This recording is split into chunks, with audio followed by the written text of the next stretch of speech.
พี่น้องตีอย่าบ่ได้ปูจ้าก็เดือดรักเขาเหลือก็อ๋อรักมีแหมก็ไปไปป่อป่อไปพอเอาเนอะรักอยู่ทางในปะเนอะ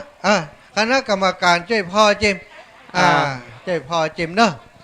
เปิ้นตีเปิ้นเอาเหลือ11 นาทีไผจะปักรักไปปักเห็นเนอะไผ่ที่บ่ได้ปักกำเตอโอ้แต่เจ้าอีเมกก็หอมก็บ่ได้ปักกำเตอเอามาปูจารักไปปักเห็นเนอะปักที่ดินของถั่วเก่าโอ้ตอนนี้เอาสถานพี่น้องที่กำอยู่นะที่เอาใส่กระเป๋าใส่ตะกร้าใส่ย่ามอยู่นั่นเนี่ยเอาออกมาเนอะปักเห็นนะเพราะว่าลำสกรรมเดียวเนี่ยเข้าสู่พิธีแล้วเปิ่นก็จะบอนุญาตให้ไปปักเนอะเอาพออาจารย์บอกเลยประกาศเลยครับก็ย่ำเนาะกับตุลุงเขาก็ได้ประกาศไปว่าท่านใดที่ได้ปูจารักไปนะครับ ก็ตอนนี้เอาไปปักเห็นเนอะกับเดียวผมสักกรรมนะตอนที่เราทำพิธีนั้นก็จะได้ให้เจ้าภาพใหญ่เปิ้นได้เป็นประธานปักรักมงคลทำกรรมหนึ่งนะครับท่านใดที่จะให้จะหอมนะครับตอนนี้ก็ยังให้ยังหอมได้อยู่นะครับก็ได้กำหนดกฎเกณฑ์ว่าจะยุดจะยั่งนะครับ ยังรอฮับสายทานน้ำใจกับตังบรรดาพ่อพี่น้องเอาทุกท่านทุกคนอยู่นะครับ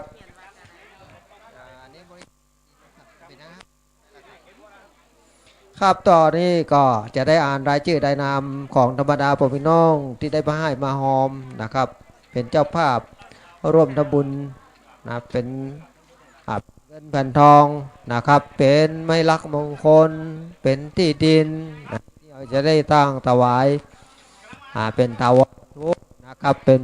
เพื่อที่จะได้ถวายเป็นพุทธบูชาธรรมบูชาสังฆบูชาอันนี้รู้อย่างนี้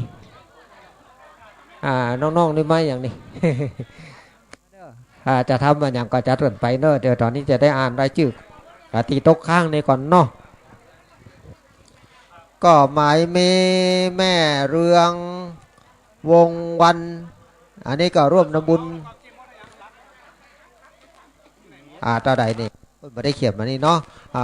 ที่ดิน1 เมตรแม่นาบ้านน้องนอดนะครับตำบลเวียงกะหลงนะครับร่วมทำบุญถวายซื้อที่ดินถวายวัดนะถวายสถานปฏิบัติธรรม300 บาท1 ตารางเมตรนะครับแล้วก็มีคณะทาหอมที่ดินกะหอมที่ดินเขียนลงนี้ครับนี่แล้วก็มีอันนี้ละออนป้อนดาบนะครับละออนป้อนดาบตะกี้เนาะยุวชนนะครับขอตัวแทนมาครับสินน้ำใจจากทางปกแก่วัดเฮานะครับปออาจารย์เฮานะครับน้องๆตะเกียบมันนี่ติดดาบเอาซึกว่าคืนของจะรับก็ว่ามันมดไฟกับบ่ฮู้เนอะศรัทธาพี่น้องเนอะประเดี๋ยวนี้เนาะค้างงานติดนี่เปิ่นนี่นะเปิ่นไลน์มาบอกว่าจะได้บ่อ่านของแม่จำเดียวอีแม่หอมตะกี้แล้วนะเดี๋ยวจะอ่านไลน์นี้ก่อนเนอะไผ่พ่องที่เปิ่นหอมมาแม่ครูโอนปัจจัยไปถวายแล้วเนอะเข้าบัญชีโอ้อันนี้ไอ้พ่ออ่านเลยอันนั้นทานมันหมดกะ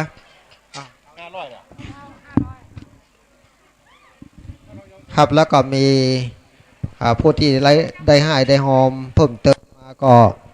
หมายมีนายวันนางดวงตานะครับล่านวลอนิบันสันนี่เพิ่มเติมมาแถม100 บาทนางศรีนวลตาวง100 บาทนางบวนนำนนทสายานะครับบริจาคร่วมทำบุญมา100 บาทแม่เอ้ยเกียงคำบ้านโลกนะครับนี่พี่น้องบ้านโลกเนาะห่มหายห่มหอมมาแถม100 บาทนายเสน่ห์นางมะขินโพธิอินนะครับร่วมทำบุญร่วมหอมมาแถม100 บาทนางอินทราจยามีนะครับแม่นหุ่นเด้อนะครับ ร่วมให้หอมมาแถม100 บาทแม่สุขจยามี100 บาทอันนี้พี่น้องต่างบ้านต่างจองต่างอำเภอนะเปิ่นฝากลุงมาเนาะฝากท่านมหามาให้หอมนี่แถม200 บาทเดี๋ยวก่อนนะนายปอทศพลเดชปุญญาอันนี้อย่างนี้ป่าจันนะครับให้หอมมาได้100 บาทเขียนคนเดียวอ่านคนเดียวก็ยังเขียนประทุกเลยแล้วก็มีนายขวัญชัยนางกันนิกาสิงแก้วอันนี้พะเยานะครับ100 บาทนะครับอันนี้ก็ให้ก็หอมมานี่เนาะอนุโมทนาเน้อนะครับธรรมดาผมน้องทั้งหลายนะครับที่ได้ให้ได้หอมเป็นกองบุญกองกุศลในวันนี้เพื่อที่เราจะได้สร้างทาวรวัตถุเป็นศาลาหลังใหม่เพื่อขึ้นปฏิบัติธรรมของธรรมดาพ่อแม่พี่น้องบ้านสันต่อนะครับต่อไปวันหน้านี่ก็คงจะบาดใจบ้านสันต่อแล้วนะคงจะเป็นบ้านทุ่งเศรษฐีนะครับไปเปลี่ยนเนอร์ประดิษฐ์อันประหลวงประดิษฐ์นะประหลวงไม่เอาเนาะประหลวงประดิษฐ์นะครับวันหน้าไปเปลี่ยนชื่อเนอร์บาดใจบ้านสันต่อแล้วเนอเป็นบ้านทุ่งเศรษฐีเนี่ยเปลี่ยนวันนี้แล้ววันนี้เขาเปลี่ยนเลย เปลี่ยนวันนี้เลยเนาะเปลี่ยนวันนี้นะวันมงคลวันเลิกงามยามดีวัดทุ่งเศรษฐีบ้านทุ่งเศรษฐีแม่ครูธัญญาทองอิ่มจากเชียงใหม่เนอะศรัทธาวัดพระสิงห์แม่หอมมา200 บาทแม่มอมเพนพักทองอิ่มหอมมา200 บาทคุณธนาสิทธิ์อินทโนรัตน์หอมมาแหม200 บาทรวมกันเป็น600โอนมาเรียบร้อยแล้วอีป่อฮับตังสดไปครับก็บริจาคเพิ่มเติมมาเนี่ยเนาะให้เฮาเป็นก้าเป็นซื้อที่ดินนะครับให้หอมมานี่ก็มีนายกำมลตาวงอันนี้ให้หอมเพิ่มเติมร่วมมาแถม100 บาทนายผู้ช่วยสมชายยาวุฒิบ้านสันให้หอมร่วมมาแถม200 บาทนะครับผู้ช่วยประสิทธิ์พัฒการีนะครับบ้านโป่งนะครับให้หอมเพิ่มเติมมา100 บาทนางจันอะไรเนี่ยอัดอิสระพักดีหอมมาตกเรือไปตวงบ้านโป่งให้หอมมา1 ตารางเมตรนะครับอิสระพักดีนะบ้านโป่งให้หอมมา1 ตารางเมตรนะครับ300 บาทก็ขออนุโมทนาเน้อนะครับอันนั้นอย่างเจ้าหัวบริจาคเนาะมีนางสาวอินทิราพิพิธหิรัญญการนะครับบ้านสันปุลเลยให้หอมมาแถม100 บาทขออนุโมทนาเน้อก็หงปุตติวพุทธิวตาเจ้าหักษาปกปักรักษาให้ได้อยู่ดีมีสุขมีโชคมีใจปันมาก้าปันขึ้นปันใหญ่ปันสูงเนาะคิดสิ่งใดปรารถนาสิ่งใดก็ขอสมความมุ่งมา่ปรารถนากุสิ่งกุปการคิดเงินก็ขอให้ได้เงินคิดทองก็ขอให้ได้ทองคิดเงินก็ขอให้เงินเลยมาไหลกองคิดทองก็ขอให้ได้ทองไหลมาอย่างครับนี่นายทองดีนางกองแสงดวงดีนะครับเนี่ยบริจาคให้หอมเพิ่มเติมมาแถม100 บาทนะครับอนุโมทนาสาธุครับแล้วก็เพิ่มเติมมานี่แถมนะครับก็มีแถมหลายท่านหลายคนเนาะบางผู้บางท่านอาจจะไม่ได้อ่านชื่อไม่ได้อ่านเสียงนะครับอาจจะขาดตกบกพร่องเนาะมีเด็กหญิงลินลดาชัยวันชัน100 บาทพร้อมด้วยครอบครัวเนาะอันนี้ให้หอมมาครับแม่คำเอ้ยวันเก๋อันนี้บริจาคผู้จาไม้มงคล50 บาทเด็กชายทิติวุฒิพุ่มคล้ายนะ20 บาทก็บุญศรีแม่น้อยยังไวนะครับแผ่นทองคนละแผ่นนะครับ100 บาทแม่เตรียมมณีวันอุทิศให้ป่นน้อยทวินมณีวัน200 บาทแม่นุชบุญเชื้ออุทิศหาป่อคำมาเต็มประดา100 บาทแม่ป่อบุญปันแก้วเพชรวงศ์นะครับ นางรำจวนบุญสมอันนี้ให้หอมเพิ่มเติมมาแถม100 บาทนางอำพรใจใจแล้วก็นายสมิงใจใจนะครับให้หอมเพิ่มเติมมา100 บาทแม่ฟองจันใจสิงอันนี้บ้านสันต่อ100 บาทแม่รัตดาแม่รัตดากันทวงศ์ให้หอมเพิ่มเติมมาแถม500 บาทนางสุกวงกันทะ100 บาทเด็กหญิงคุณกันดาคุณเพียรนะครับนามสกุลคุณเพียร200 บาทนะครับแม่อุ้ยแก้วขึ้นแสงอันนี้ตานไปหาในราเชนขึ้นแสง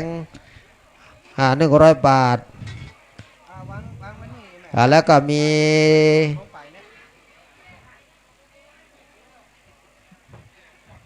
เด็กหญิงอาจจะแม่นนะครับนิติตาอุยี่นะครับให้หอมเพิ่มเติมมาแถม300 บาทอันนี้ก็ได้ที่ดิน1 ตารางเมตรนะครับก็ขอเนาะ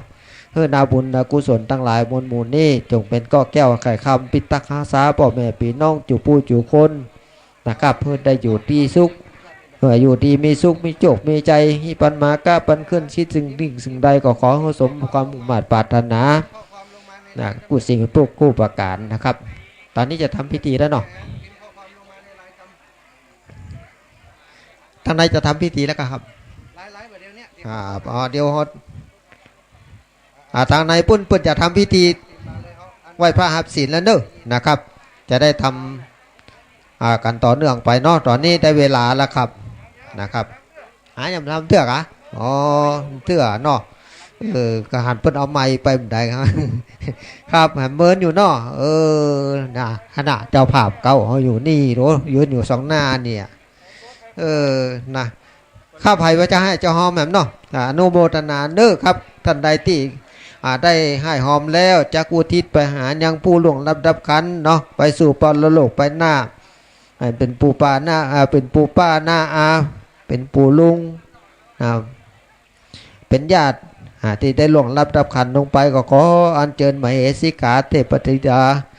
เจ้าตูอุ่นจงนะครับจงได้มาเอาลายหมายเอาชื่อของธรรมดาพ่อพี่น้องที่ได้หายได้หอมและอุทิศส่วนบุญส่วนกุศลนี้ไปหานะครับก็ขอไปหอดไปเจาะไปเถิงดูยังดวงญาณของท่านทั้งหลายเพื่อได้ฮับปาตาอนุโมทนาแม่นว่าอยู่ที่ไกลสุดวิสัยไปบ่หอดขออัญเชิญยอดเจ้ามเหสีขาเจ้าทั้งหลายจงได้มานำเอาประวัติข่าวสารงานบุญนี้จงไปบอกไปกล่าวตัดสองหน้ากองตาเพื่อดวงวิญญาณทั้งหลายได้ปัตตาอนุโมทนายังมีอยู่เจ้2 ตารางเมตรเนาะอันนี้ปอดเลี้ยงใหญ่พอเลี้ยงเทวันครับได้ตอกเรื่องตอกเลยเอาไปตอกเลยเอาลักไปตอกเลยตอนนี้เดี๋ยวถ้าตอนที่ทำพิธีแล้วเดี๋ยวเขาเข้าไปบ่ได้ละนะจะมีแต่เจ้าภาพใหญ่เข้าไปตาอันนะเจ้าภาพเก้าเขาจะเป็นประธานประธานที่จดลักนามงคลนะครับก็หมายมีไม่รักเป็นนี่อันนี้ปูชาอันนี้ซื้อที่ดินถวายเนาะเอานี่รักใหม่นี่ก่อนแล้วก็หมายมีนะครับตอนนี้ผู้ที่มาให้มาหอมเพิ่มเติมซื้อที่ดินถวายยำสำนักปฏิบัติธรรมทุ่งเศรษฐีในเวลานี้ก็หมายมีนายเทวันนางกระดกพรพรหมเสนนะครับให้หอมซื้อที่ดินแถม2 ตารางเมตร500 บาทนะครับ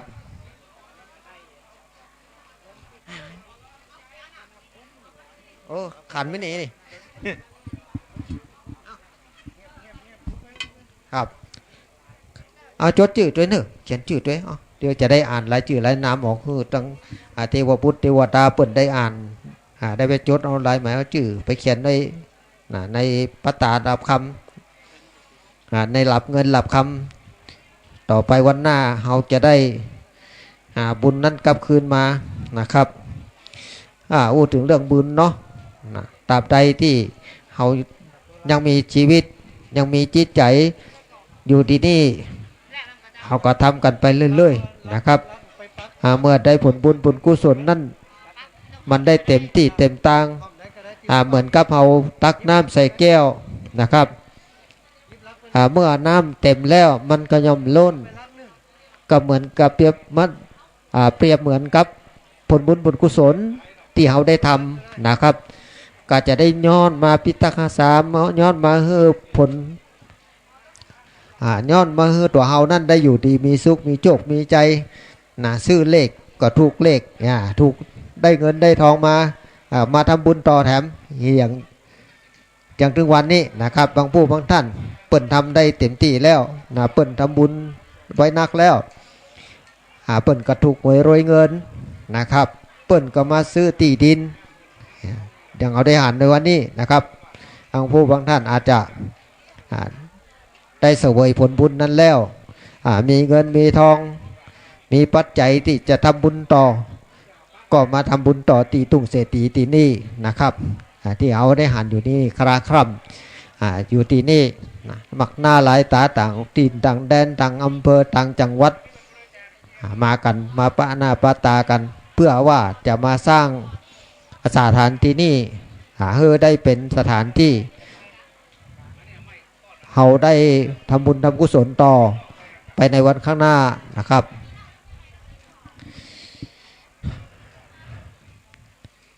ต่อไปวันหน้านี้เราจะได้หันสถานที่นี้เป็นสถานที่งดงามไปด้วยถาวรวัตถุบอกว่าจะเป็นศาลาบอกว่าจะเป็นพระวิหารบอกว่าจะเป็นกุฏิหรือถาวรวัตถุอย่างอื่นหลายๆอย่างที่จะบังเกิดขึ้นก็ด้วย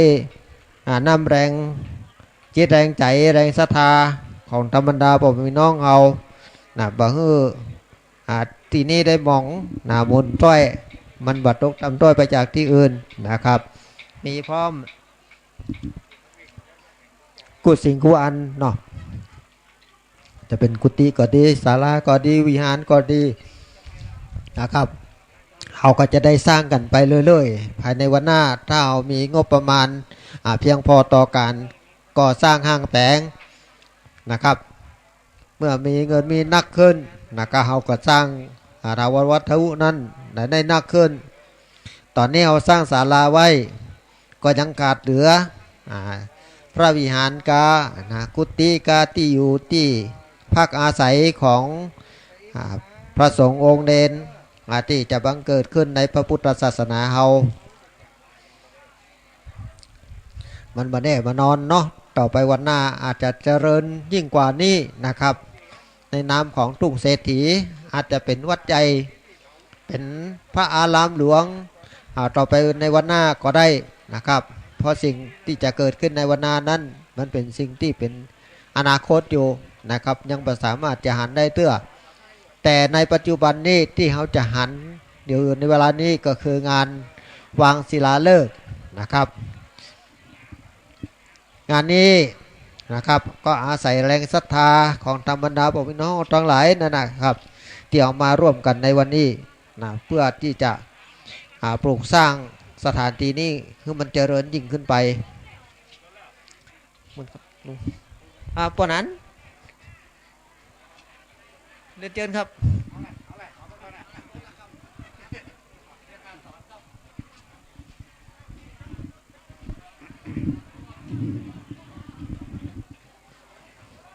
กับในช่วงนี้ก็ยามตอนเที่ยงแล้วนะครับผ่านมาแล้ว11นาทีเที่ยงป่าย11นาทีแล้วนะครับก็ใกล้เวลาที่เขาจะได้เริ่มพิธีกันเข้ามาทุกคณะแล้วก็หวังใจว่าพี่น้องทั้งหลายก็คงจะบ่ฟังปิกบันปิกจองกันเตือนท่านใดที่อยู่ได้บ่ติดภารกิจหยังนะครับยอดนาบุญของเขาก็ใกล้จะมาถึงแล้วนะครับก็เดี๋ยวเขาก็มาฮับยอดอานิสงส์นาบุญด้วยกันณที่นี่นะครับสถานที่วัดทุ่งเศรษฐีนี่ชื่อเปิ้นเปิ้งพี่น้องทั้งหลายเฮานี่บะลำได้ยินเนอะ ทางบ้านเฮาจองเฮานี่นะทุ่งเศรษฐีนี่ฟังแล้วมันจื่นใจไผๆก็อยากเป็นเศรษฐี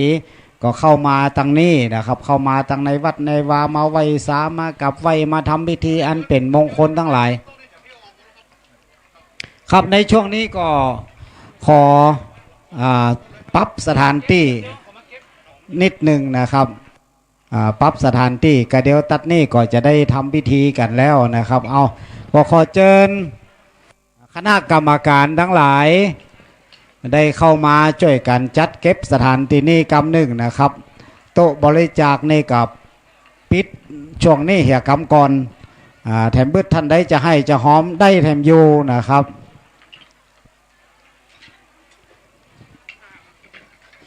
ยินดีกับพี่น้อง10 สาวเจ้าบ้านบ้านไก่ทั้งหลายที่มาห่วมทำบุญทำกุศลกันนะครับบุญบหันมาบาปบาปบหันมามง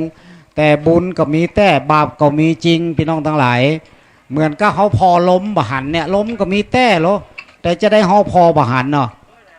ก็เพราะว่ามันเป็นสิ่งที่มีพลังมีอนุภาพที่เขาบ่สามารถที่จะมองหันด้วยสายตาของเขาเองเพราะฉะนั้นก็เขาจะต้องทำบุญสัมผัสด้วยจิตใจตัวเก่านะครับสัมผัสด้วยจิตใจตัวเก่า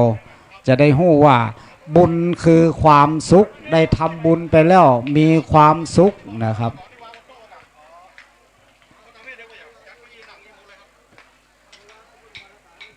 ขอเชิญนะครับคณะกรรมการของ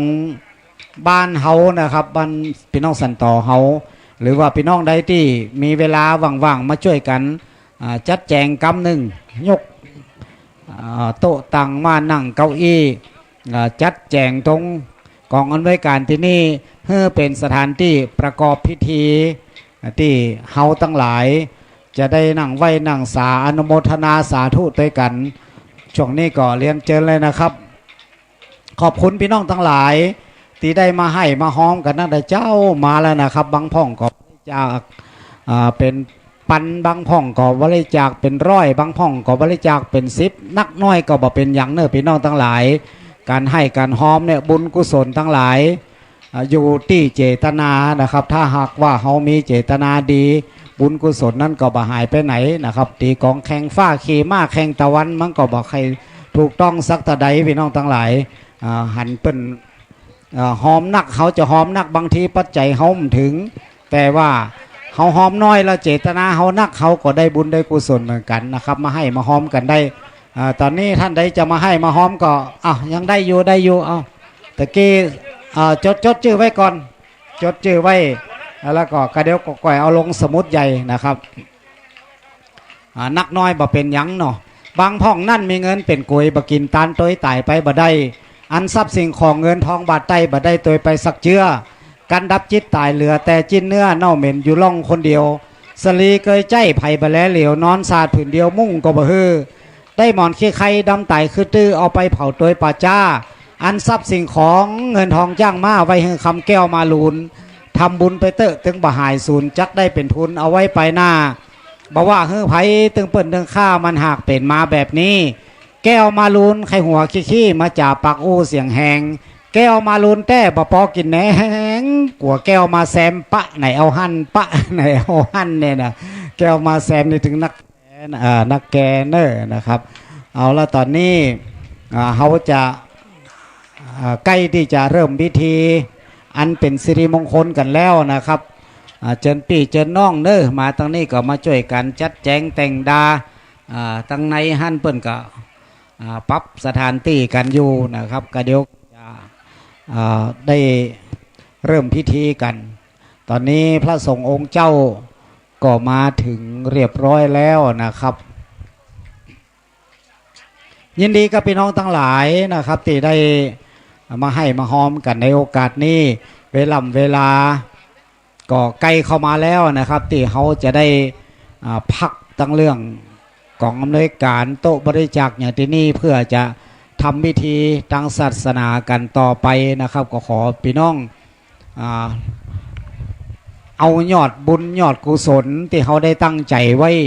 ในวันนี้นะครับเก็บใส่ในจิตในใจไว้เป็นความปลื้มใจภาคภูมิใจเป็นบุญกุศล เติมแทงเฮามีแต่ความสุขความเจริญอายุมั่นขวัญยืนมีโจกมีลาภสุขภาพแข็งแรงเหมือนกันกูผู้กูคนนะครับตอนนี้ก็ยังมีพระสงฆ์องค์เจ้าจากวัดต่างๆนะครับมาเข้ามาสู่ที่วัดทุ่งเศรษฐีของเฮาอยู่นะครับแล้วก็มีพี่น้องศรัทธาเจ้าบ้านบางท่านก็ตั้งใจไว้แล้วว่าวันนี้ช่วงบ่ายจะมาร่วมพิธีที่นี่เปิ้นก็กำลังลังไหลกันเข้ามาเฮาก็ขออนุโมทนาซึ่งบุญกุศลความตั้งใจคุณงามความดีต่างๆนะครับของท่านทั้งหลายบอกว่าจะมาใกล้มาไกลก็ขอให้ได้บุญได้กุศลด้วยกันเนอะ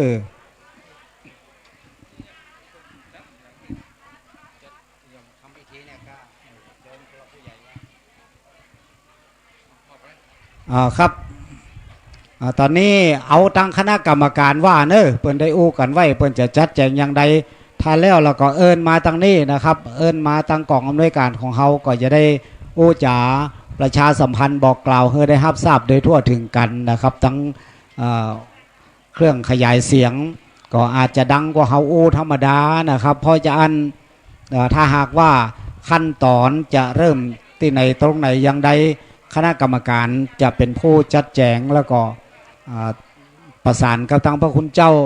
แล้วก็จะได้เอิ้นมาทางนี้พิธีจะเริ่มแล้วเนอเขาก็จะได้บอกกันนะครับการใจเครื่องเสียงก็จะได้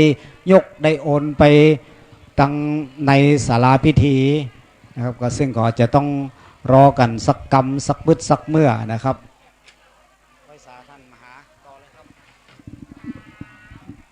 ตอนนี้ก็ยังมีเวลาอยู่เด้อศรัทธาญาติโยมไผ่ที่ยังบ่ได้ตอกลักก็เอาลักไปตอกเห็นเด้อสักกรรมเดียวถ้าครูบาอาจารย์เปิ้นเริ่มพิธีเขาจะไปวุ่นวายอยู่ตรงไหนก็บ่ได้แล้วพิธีที่ทำคำว่าพิธีก็คือการทำคือสิ่งกิจการที่เขาทำนั้นเป็นไปคือมันถูกต้องตามระเบียบตามขนบตามธรรมเนียมเพื่อจะให้เกิดบุญเกิดกุศลตามที่เขาได้ตั้งใจทำกันวันนี้ได้ตั้งใจทุกผู้ทุกท่านในการจะก่อร่างสร้างแปลงอะไรยังก็แล้วแต่เปิ้นจะต้องมีการวางศิลาฤกษ์เอาฤกษ์เอายามฤกษ์งามยามดียามที่ดีที่สุดเนาะของวันนี้ก็คือเวลา14 นาฬิกาเนาะ14 นาฬิกาตามที่อยู่ในแผ่นดวงชะตาแผ่นฤกษ์ยามของครูบาอาจารย์ปิดเปิ่นทำไว้ตอนนี้เป็นขั้นตอนที่เขาเตรียมการต่างๆแต่เจ้าก็มีโฮงการมีหลายอย่างสะเปดเนาะวุ่นวายที่จะตั้งสำหรับกับเขาเฮือพระสงฆ์องค์ข้าเจ้าโดยตอนนี้ก็เลยได้ขยับขยายมาแล้วศรัทธาได้ปรับปรุงเปลี่ยนแปลงสถานที่บางส่วนนั้นเพื่อจะให้พร้อมในการที่จะได้วางศิลาฤกษ์อย่างต่างๆเนาะตอนนี้ทางเจ้าภาพก็ทยอยกันมาแล้วนะศรัทธาทางเจ้าภาพตะกี้หันแวบๆผ่านไปผ่านมาช่วยดูแลอำนวยการอยู่นี่ก็คือคุณ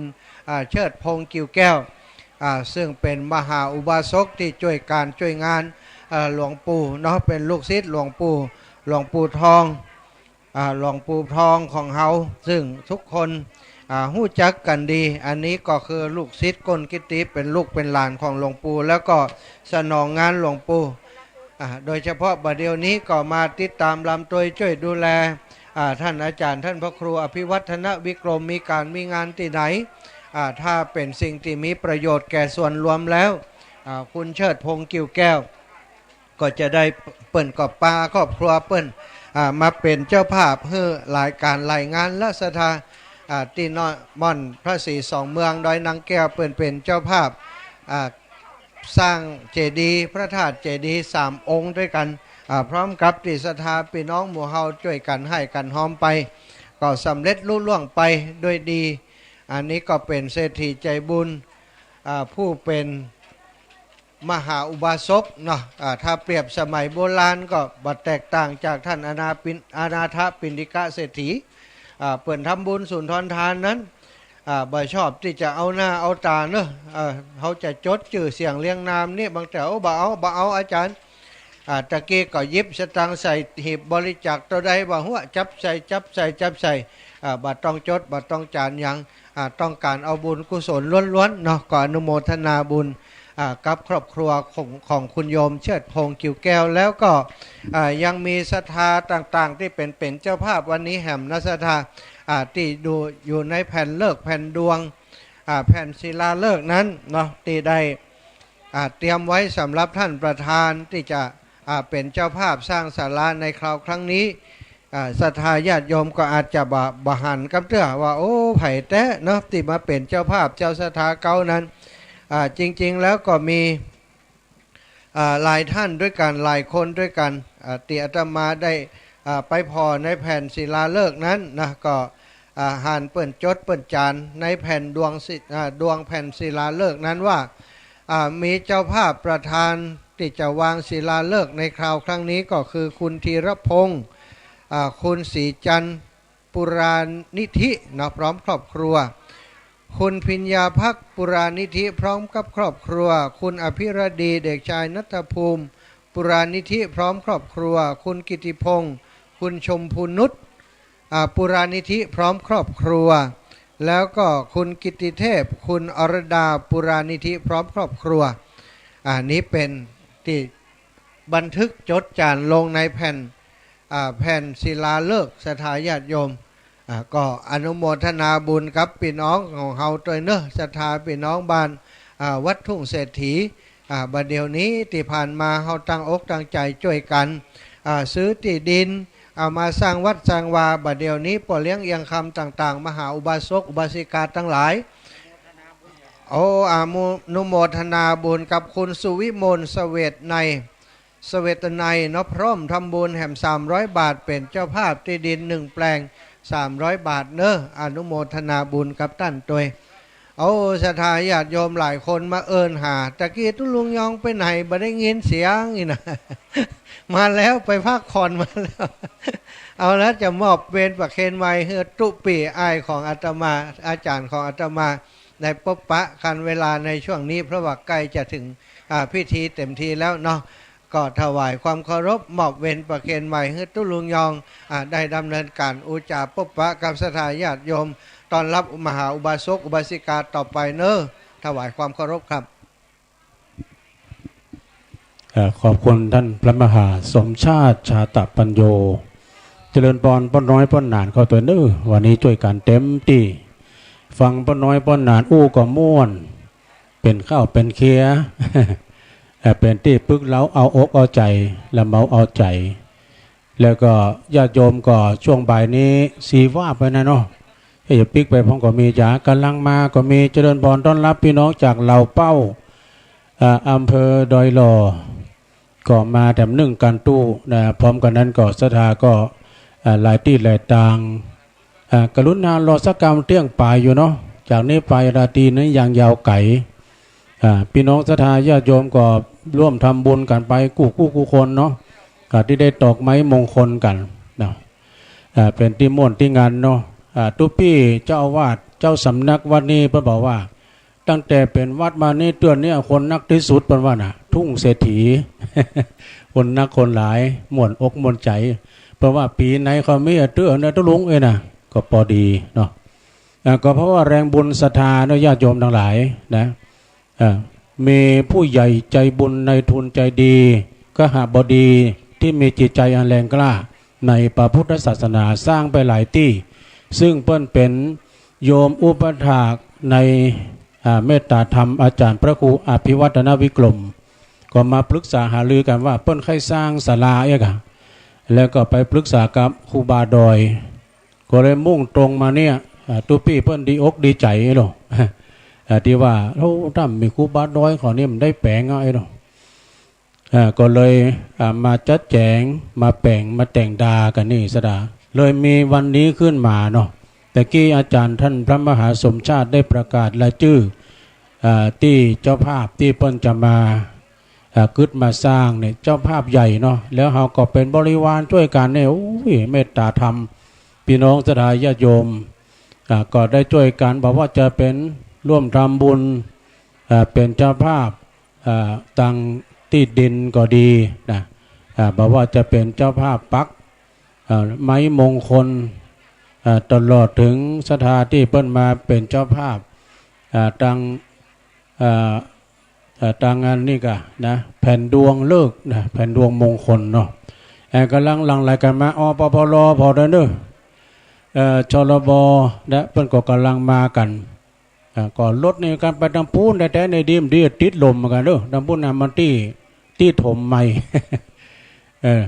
เพราะว่าฝนตกใหม่เนาะก็ถ้าหากว่าเป็นรถด้านครูบาเจ้าก็ขอให้ด้านครูบาลงมาก่อนแล้วก็เอารถไปเก็บเป็นที่เป็นทางโดยดีอกดีใจพี่น้องศรัทธาที่เปิ้นมาร่วมด้วยช่วยกันอย่างแต่คืนนี่ชมรมน้อยหนานจากเวียงป่าเป้าเปิ้นมาสวดมนต์กันโอ้ยเป็นที่ม่วนอกม่วนใจตั้งแต่ป้อน้อยป้อนนานป้อจานล่ำวัดตลอดกระทั่งชมรมละอ่อนเยาวชนเนาะ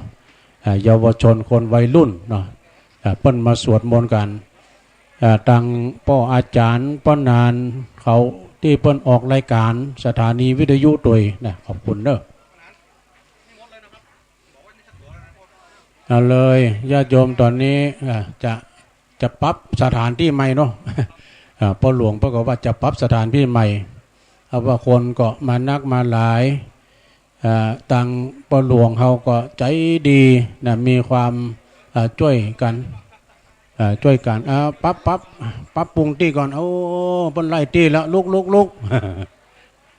ขยับขยื่นขึ้นไปทางพุ่นเนาะแปลงที่กรรมหนุ่มมาช่วยพ่อหลวงกรรมด้วยมาช่วยพ่อหลวงกรรมลุนานจะไปเยอะตัวขยับขยื่นกันก่อนสถานาบุญญาติโยมทั้งหลายขยับมาทางเพะช่วยกันกรรมหนุ่มปั๊บใหม่จะลื้อเต็นท์ละ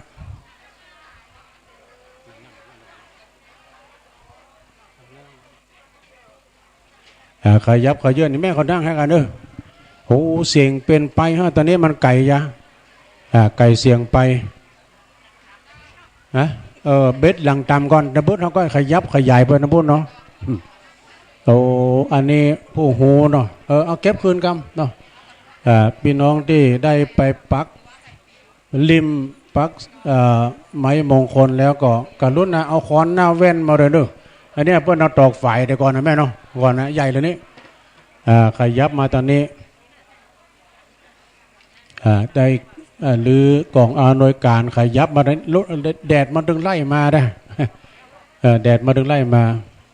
ตรงนี้ก็ตั้งเจ้าภาพใหญ่ใจดีที่เปิ้นได้เป็นเก่าเป็นการสร้างครั้งนี้ก็มากันแล้วนะตั้งคุณเชิดพงษ์กิ่วแก้วพร้อมด้วยคณะได้เดินทางมาถึงปรับสถานที่เป็นหลังต่ำกลับมาตรงนี้ทำกรรมตามวันนี้ก่อนเนาะช่วยกันหามกรรมตั้งปุ่น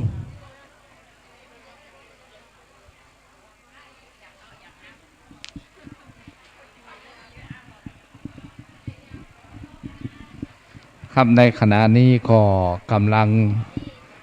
จัดสถานที่นะครับให้เข้ารูปเข้ารอย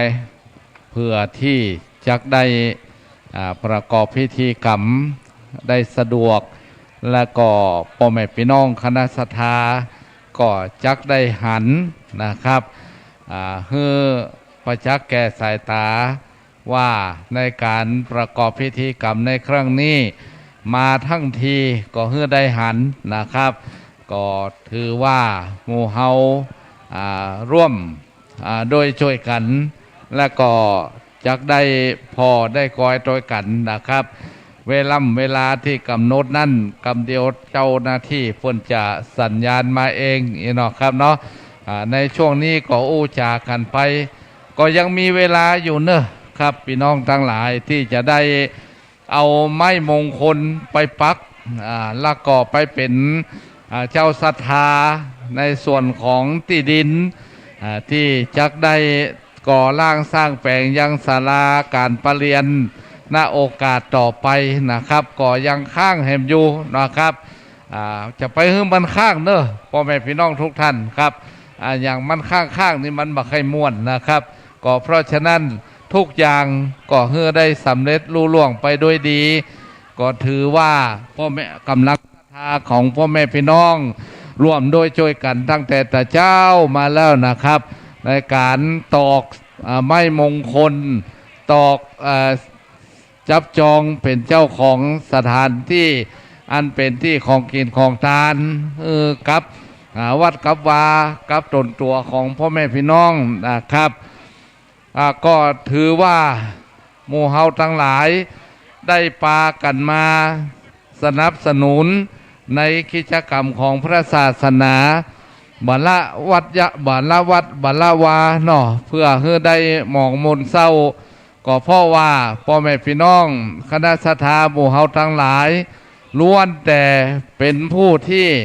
ใฝ่ใจในบุญกุศล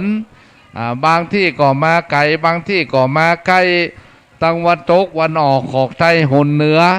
ได้ยินเสียงได้ยินเผ่าประกาศเอิญเชิญจวนก็จิตใจไฟเอื้อตังบุญมาร่วมเกื้อหนุนด้วยกันในการสร้างศาลาการประเรียนในครั้งนี้ครับแผ่นท้องก็ยังเหลืออยู่แหมหลายแผ่นนะครับพ่อแม่พี่น้องมีโอกาสที่จะจับจองเป็นเจ้าของได้และก็ดังที่ได้นำเรียนให้กับพ่อแม่พี่น้องว่าไม้มงคลเนาะก็มีแหมหลายอย่างหลายอันที่พ่อแม่พี่น้องจักได้เอาไปปักเอาไปหมายว่าจับจองเป็นเจ้าของในส่วนบุญส่วนกุศล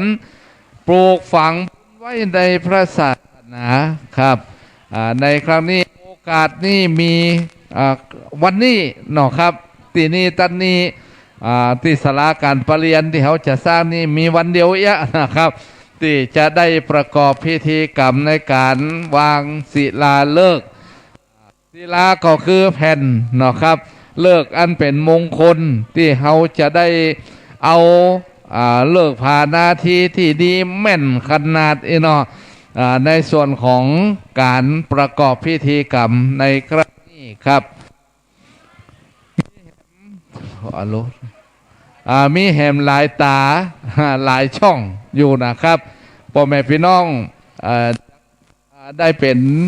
เจ้าภาพเจ้าเข้าเจ้าศรัทธาตัวกันไปครับทำบุญร่วมชาติตักบาตรร่วมขันไปที่ไหนร่วมด้วยช่วยกันเกิดมาในภาวะชาติใดก็จักมีมิตรแก้วสหายคำทำอันใดก็จักมีผู้คนเตื่อมตุ้มนะครับอันนี้เป็นความคิดความอ่านของหมู่เฮาทั้งหลายนะครับบ่ต้องกลัวว่าจะหมดเวลาเตือนเนอะในขณะนี้เจนได้เปิ้นประฉายไฟมาบนี่ถ้าว่าจะหมดเวลาเตือนะครับในส่วนของที่จะปักไม้มงคลนะครับลูกล่าขัวหอมนะครับเชิญชวนพ่อแม่พี่น้องได้ไปปักได้เป็นเจ้าศรัทธาในครั้งนี้ครับไม่นี่ก็คงจะเหลือมันนักแล้วนะครับคงเหลือบักกี่อันละไม้มงคลนี่ครับวัดทุ่งเศรษฐีโดยการขนานนามของท่านพระเดชพระคุณท่านที่ปรึกษาเจ้าคณะจังหวัดเชียงรายหลวงพ่อเจ้าอาวาสวัดพระสิงห์วรวิหารครับ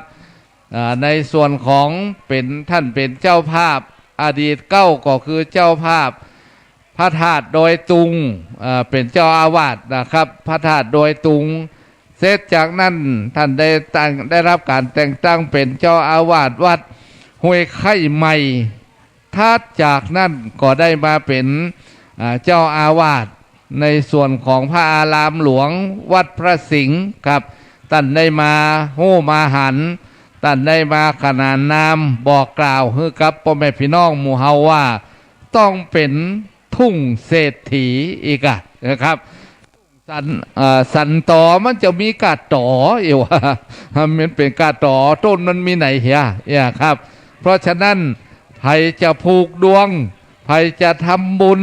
ใครจะสร้างสิ่งที่เป็นมงคลก็ต้องมาที่นี่คือมิ่งมงคลละนามนั่นก็คือเศรษฐีเศรษฐีผู้ใจบุญเศรษฐีผู้เกื้อหนุนเศรษฐีที่เป็นผู้สร้างสมซึ่งบารมีนั่นครับหน้าที่นี้ก็คือทุ่งเศรษฐีดังที่ว่าแล้วครับต่อไปเนาะครับพ่อแม่พี่น้องได้มาร่วมบุญร่วมกุศลจะมาทำบุญวันเกิดก็ดีวันเกิดของทุ่งเศรษฐีนะครับป่อนั่นแม่นี่เนาะลูกนั่นคนนี่มาทำบุญที่ทุ่งเศรษฐีนี่จักได้เป็นดังนามคำว่าทุ่งเศรษฐีเป็นในลำดับการต่อไปนะครับ เขาสร้างบุญสร้างกุศลไว้เนี่ยครับบ่มีไผที่จะได้มาปนมาจี้กับเขาเนาะครับปุญญังโจเรหิทูหารังบุญอันโจรนำไปบ่ได้ครับพ่อแม่พี่น้องยศทรัพย์สิ่งของที่เขาประดับประดายังมีโจรยังมีขโมยที่จะมาลู่ชิงเอาไปได้แต่ทรัพย์ภายในอันนั้นก็คือบุญเนาะบ่มีภัยจะมาปล้นเอาจากเฮาไปได้ครับนอกจากตัวเฮาก็เพราะฉะนั้นพระพุทธองค์ท่านบอกว่าทุกสิ่งทุกอย่างที่ทุกสิ่งทุกอย่างที่จะติดตามตัวเฮาไปก็คือบุญและบาปต่ออันครับก็เพราะฉะนั้นไผจะเสกสรรปั้นแต่งฮื้อเฮาบ่ได้พระพุทธองค์ท่านตรัสไว้ว่าอัตตาหิอัตโนนาโถตนแลเป็นที่พึ่งของตนนะครับไผจะช่วยเฮาได้ลูกเงินทองส่งเฮาไปตึกหงยาลูกหลานนั่นกาส่งเฮาไปตึกป่าช้าสิ่งที่จะนำเฮาไปหน้าก็คือบุญและบาปต่ออันนะครับไปถึงป่าช้าจักแขนพุทธจักแข่งพุทธอีนะครับไปเตออีแม่ไปเตออีพ่อเฮาถึมไปเอาตั้งหน้าเปลี่ยนไปเตอถ้าจวนไผ่อะครับ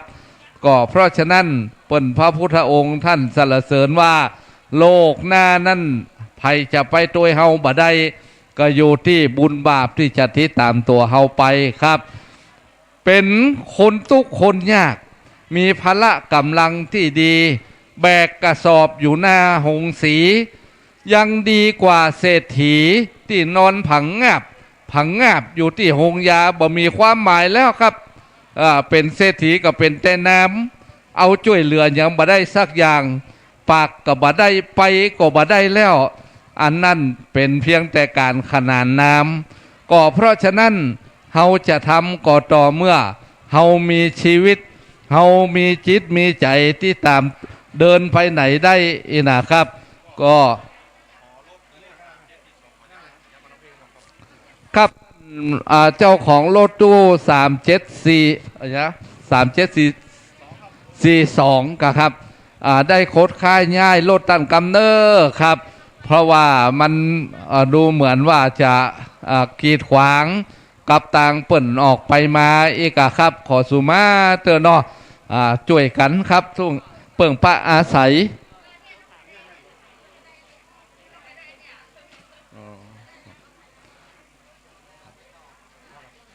เปิ่งปะอาศัยกันไปครับ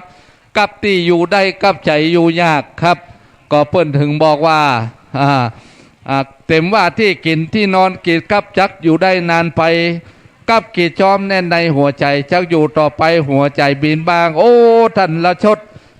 อึ้งอภินันท์กำลังมาถึงนะครับปลูกฝังไว้เนอะครับจักได้เป็นสสในโอกาสต่อไปเนอะ นี่ท่านงานไหนบัลละครับงานไหนบัลละงานไหนบะเพิกเฉยนั่นก็คือคุณละชดหรือราชตะเนาะราชดอึ้งอภินันท์ครับครับรถ3742ครับขอย้ายกันกำเนอะครับเนอะรถทะเบียน3742หั่นนะครับได้โคดค่ายย้ายกันไปอาสาเปิ่งอาศัยป่าจอมเปิ่งบุญจักไข่ครับพ่อแม่พี่น้องครับ เอื้ออาทรต่อกันโลโกปถัมภิกาเมตตาสุภาวิตังเนาะโลกนี้จะเจริญได้ก็อยู่ที่ความเมตตาซึ่งกันและกันครับความโอบอ้อมอารีก็เชิญชวนพ่อแม่พี่น้องได้ร่วมบุญร่วมกุศลด้วยกันต่อไปได้นะครับอันนี้ท่านราชดอึ้งอภินันท์ได้มาทำบุญต่อได้ก่อบุญใหม่ครับพ่อแม่พี่น้องหมู่เฮาจำไว้เนอะครับคนเจนี่ หน้าตาคนหุ่นห่างใหญ่อีนะครับโอกาสวันหน้าอาจจะได้เป็นผู้แทนของบ้านเฮาก็ว่าได้ครับถ้าหากว่าได้สร้างบุญสร้างกุศลไว้ณที่นี้ผูกบุญไว้แล้วครับก็จักได้สมประสงค์จำนงหมาย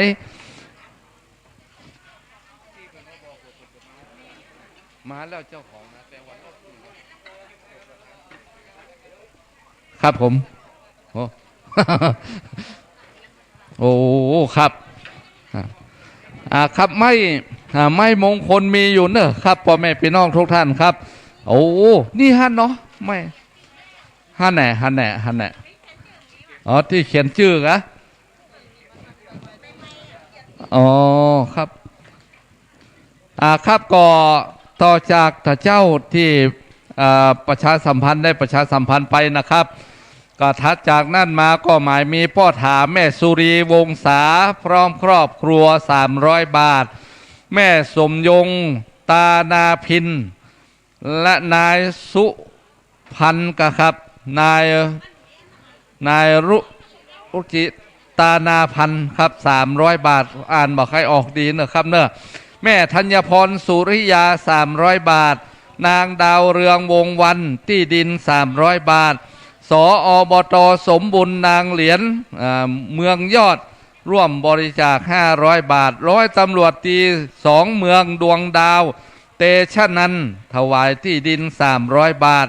คุณประวิตรลุ่งทิพย์สง่าเนตรร่องนอดบ้านร่องนอดครับก่อนนี้ก็ร่วมบุญร่วมกุศลด้วยกันนะครับสร้างบุญต่อก่อบุญใหม่ด้วยกันไว้นะครับทำบุญไปเตอะจักบ่อสูญหลายจักสุขสบายต่อเท่ากุมเท่าครับไปตั้งใดก็ตึงบ่ได้วิทย์ไปตั้งใดก็ตึงบ่ได้ขาดครับก็ขอให้ท่านจงประสบทรัพย์สินสมบัติมากมายมากล้นโอฬารเนาะครับทำสิ่งใดก็ขอให้ได้สมความประสงค์ทุกสิ่งทุกประการแม้นจากฮิก็ขอให้ได้ปันมาแม้นจากหาก็ขอให้ปันได้ไปตั้งเหนือตั้งใต้ก็ขอให้พบแต่มิตรแก้วสหายคำทำสิ่งใดก็ขอให้ได้เจริญรุ่งเรืองรุ่งโรจน์ไปตลอดกาลครับ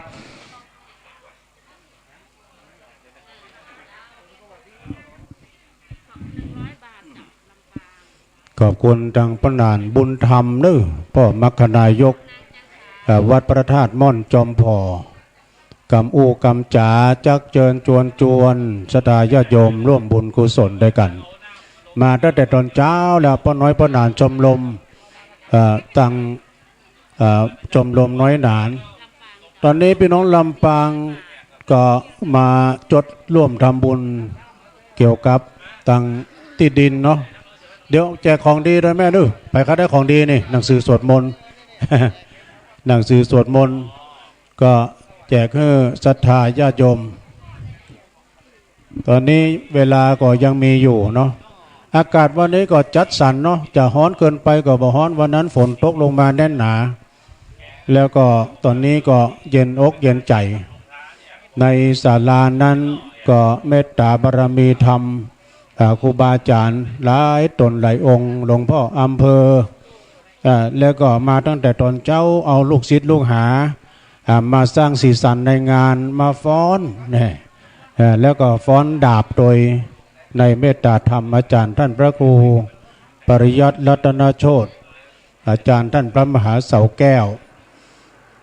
ก็ยัง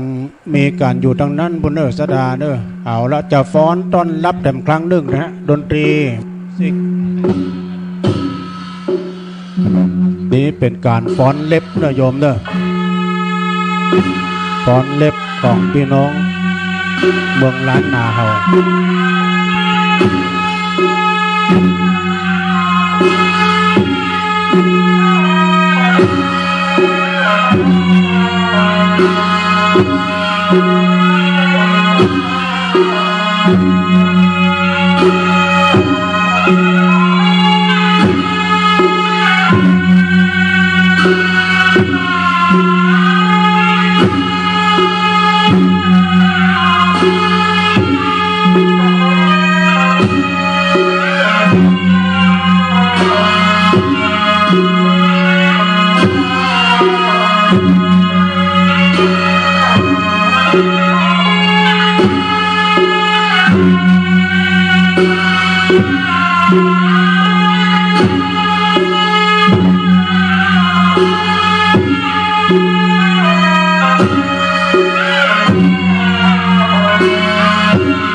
เ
งามแต่อันนี้จังฟ้อนพี่น้องบ้านเฮาฟ้อนเล็บจะใช้เวลานักหน่อยก็ขอบคุณที่ได้มาฟ้อนต้อนรับแขกบ้านแขกเมืองพี่น้องต่างบ้านต่างจองเปิ้นมากันแต่กี้ต้นพระป่ามานึ่งต้นแดงปะลึง เข้าไปทางในบ่ดื้อก็มากันหลายที่หลายต่างฉะนั้นศรัทธาญาติโยมตอนนี้ครูบาอาจารย์ก็เริ่มทยอยกันเข้ามาใกล้เวลาเนื่อตะกี้พี่นานเปิ้นจดมานี่รถอาจจะขวางทางนะฮะเดี๋ยวขอขนานรถหมายเลขอะไรยัง รถยนต์อีซูซุหมายเลขงองูทอทหาร8923เชียงใหม่ขอความกรุณาย้ายรถท่านกำเนื้อเพราะว่ารถขนของตั้งไหนจะออกครับ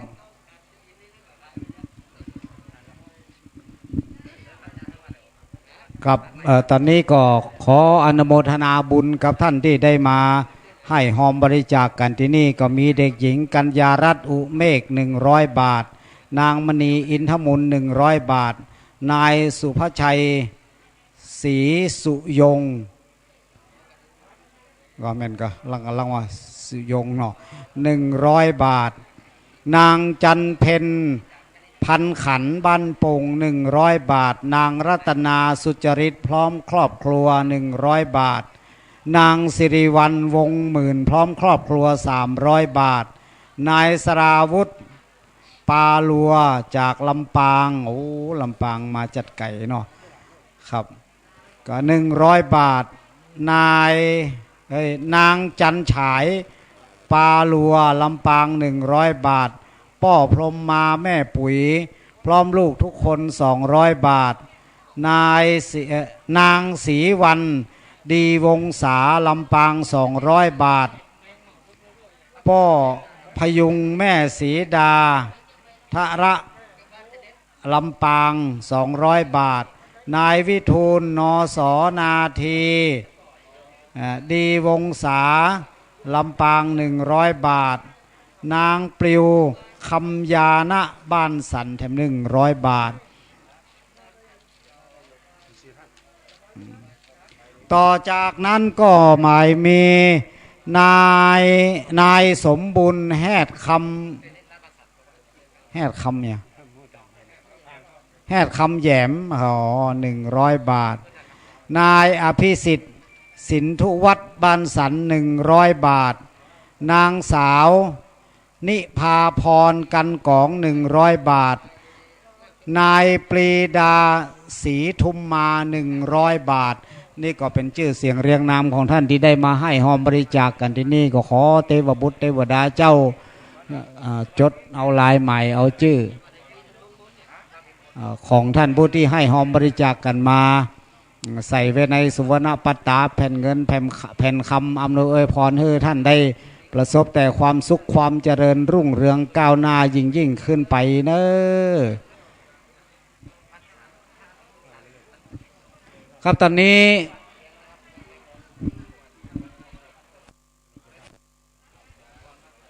้ก็ยังมีเวลาอยู่สดาก็หาที่นั่งกันเนอะอากาศจะอบอ้าวหน่อยเดี๋ยวจะมีจังฟ้อนแถมอยู่นะอันเป็นลูกศิษย์ลูกหาอนุรักษ์วัฒนธรรม หลายชุดนะอาจารย์เปิ้นเอามานี่ท่านพระมหาเสาแก้วจะโยมทางในนี้ยังว่างอยู่ด้วย ตั้งด้านตั้งในนี่ยังมียังว่างอยู่โอ้วันนี้ปีหลายน้องนักอย่างป้นนานว่าเนาะจากลำปางเนี่ยก็มากันจัดหลายพี่น้องตังดอยลอก็มากันก็มาใส่หน้าบุญนะฮะญาติโยมทั้งหลายคุณโยมเชิดพงษ์กิ่วแก้วพร้อมคณะนี่เพิ่นไปแปลงไปสร้างหลายที่หลายตังบอกว่าจะเป็นองค์พระธาตุเจ้าลงอุโบสถหลังใหม่แล้วก็มีตึงพระธาตุเจ้าเจดีย์นะอันนี้ก็ต้องขออนุโมทนาในส่วนบุญกุศลที่ท่านผู้ใหญ่ใจทุนผู้ใหญ่ใจบุญในทุนใจดีได้มีจิตเจตนาอันแรงกล้าสร้างถาวรวัตถุไว้ในพระพุทธศาสนาพร้อมกับตั้งศรัทธาหมู่เฮาเจ้าข้าทั้งหลายตั้งแต่ตะวานี่ตะคืนแล้วนี่ก็มาร่วมบุญกันมาร่วมบุญกันสวดมนต์กันโอ้ยมาแรงเมาก่อนนักไปก่อมหนีหายไปไหนนึกสวดมนต์ธรรมจักรกับปวัตนสูตรวันนี้ได้รับความอนุเคราะห์จากลูกศิษย์ลูกหาเยาวชนนะตึงยิงตึงใจเปิ้นมาช่วยกันอย่างอาจารย์เปิ้นว่าแต่เจ้านะอมไว้หายคายไว้อยู่ได้มาช่วยการช่วยงานปะอุ้ยแม่อุ้ยกันจะได้สืบต่อสืบสารงานวัดงานวาเอาเก้าอี้ไปเอาไปเลี้ยงแถมนะครูบาอาจารย์ก่อนนักเนื้อสดาสองตำบลเปิ้นนิมนต์หมดแล้วก็พระสงฆ์พิธีตำบลแต้นนั้นเก้ารูปตัวกันนะเพราะฉะนั้นก็คณะศรัทธาเก้าอี้ที่ยังบ่ปออีก็เอาไปเสริมกันได้เนาะตอนนี้ก็ยังรอเวลาอยู่เนาะสดาญาติโยมขอบคุณพี่น้องต่างบ้านต่างจองหลายที่หลายต่างที่ได้ร่วมทำบุญกินทานกันวันนี้ตั้งแต่ตอนเช้ามาวันนี้ซึ่งเป็นวันพระวันศีลหน้านี่เป็นวันวิสาขบูชาโลกโดยนะวันวิสาขบูชานี้ก็เป็นวันสำคัญสากลของโลกที่เขาจะได้เข้าวัดเข้าวาแล้วก็จะได้เวียนเทียนกันนะในศีลหน้านี่เนาะ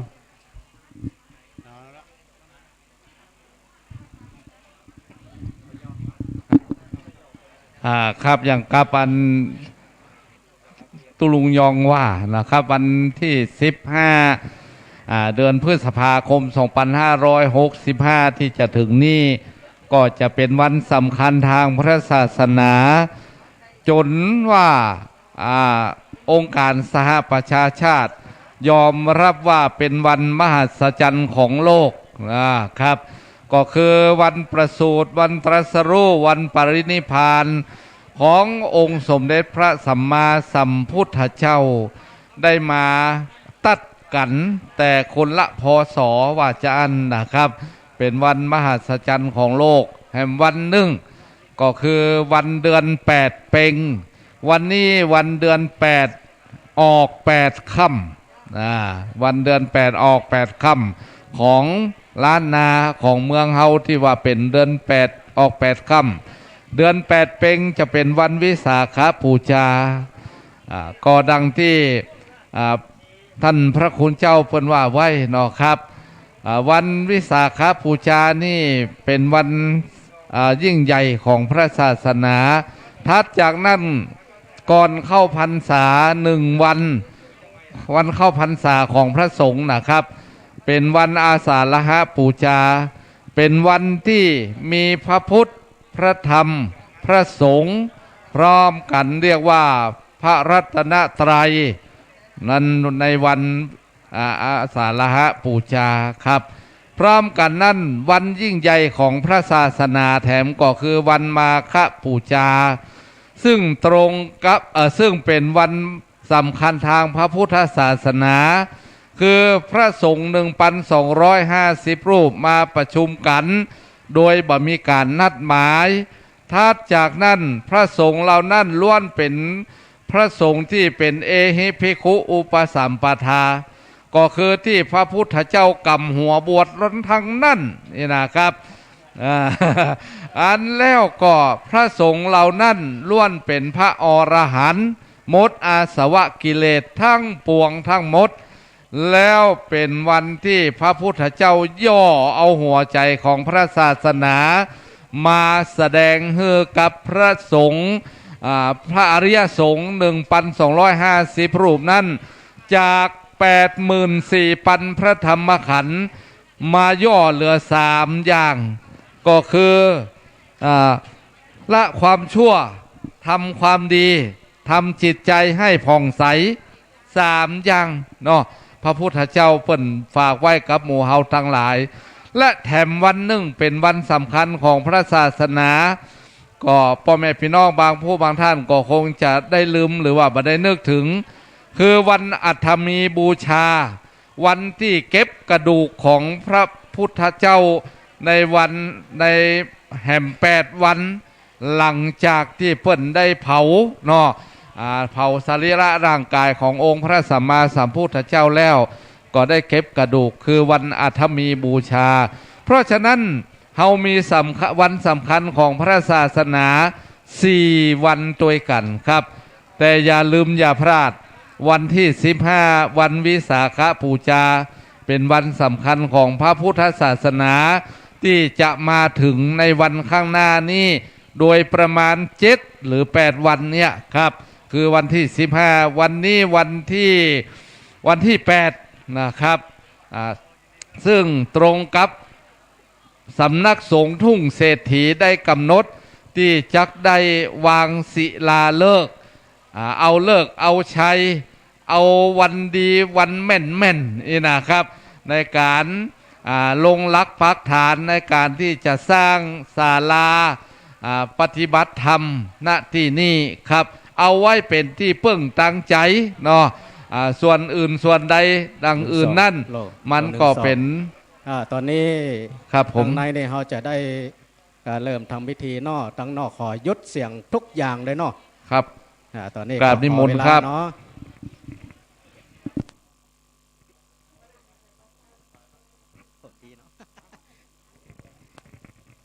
เตรียมตัวนั่ง1 2 3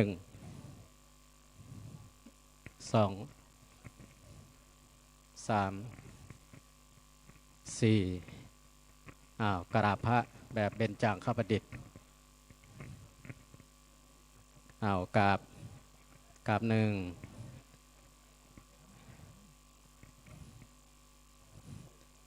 กราบ2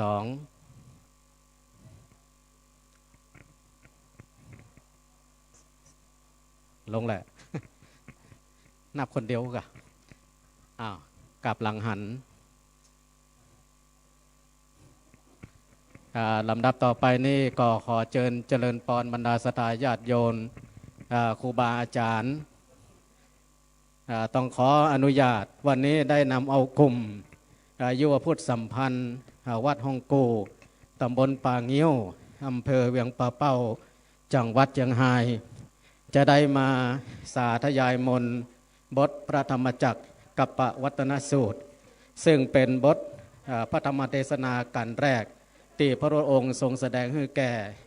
ปัญจวัคคีย์ทั้ง5ที่ป่าอิสิปตนมฤคทายวันหลังจากที่พระองค์ทรงแสดงธรรมแล้วผลปรากฏว่าอัญญาโกณทัญญะได้ดวงตาเห็นธรรม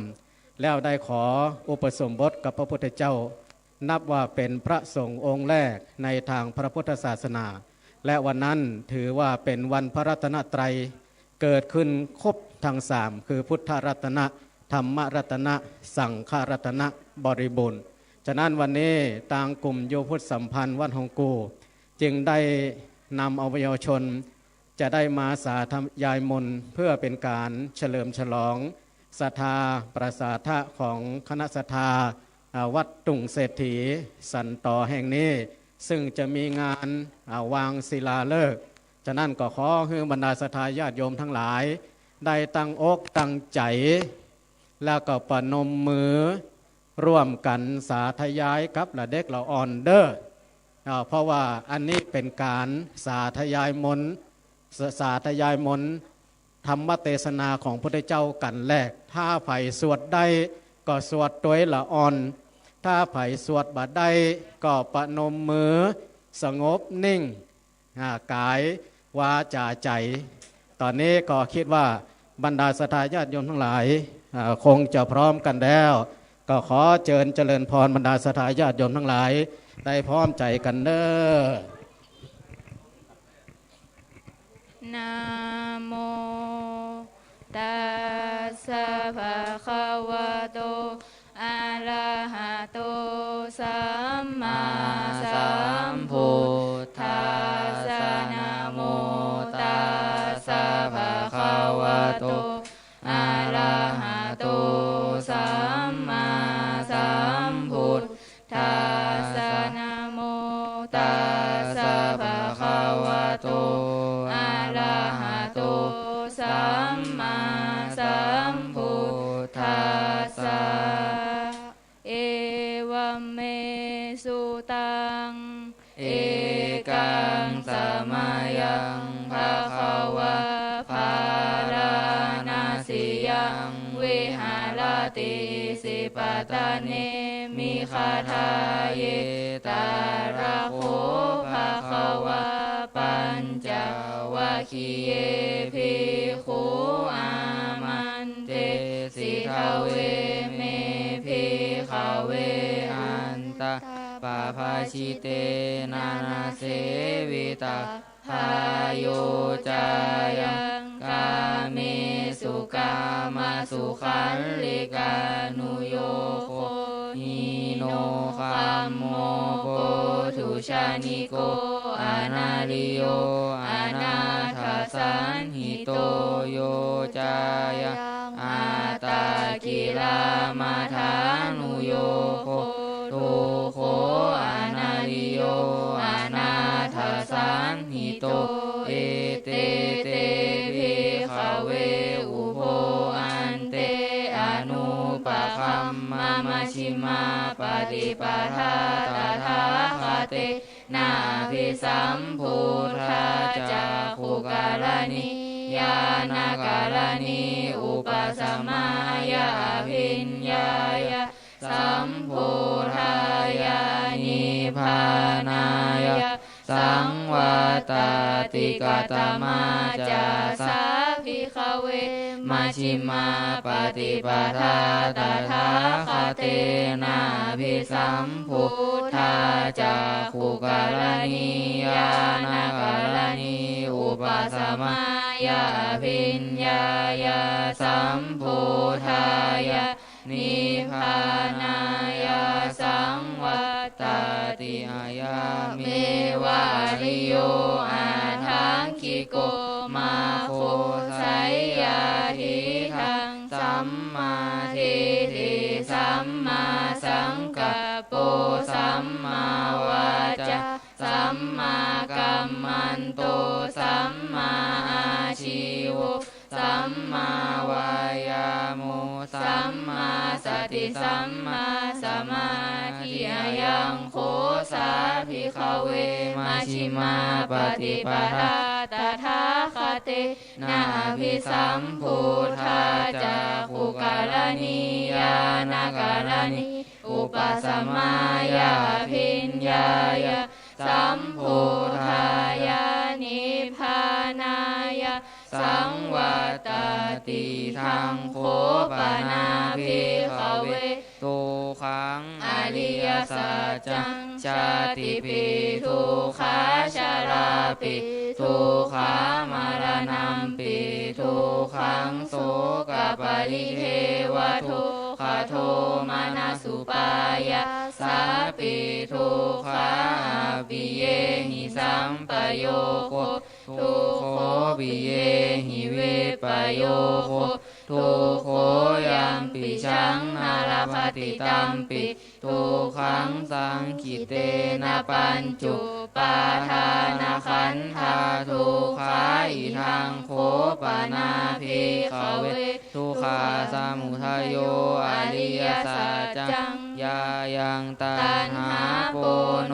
ภาวิกานันทิราคาสหคตาตัรราภินันทินิสัยยาทิทังกามาตัณหาภวาตัณหาวิภวาตัณหาอิ ทังโค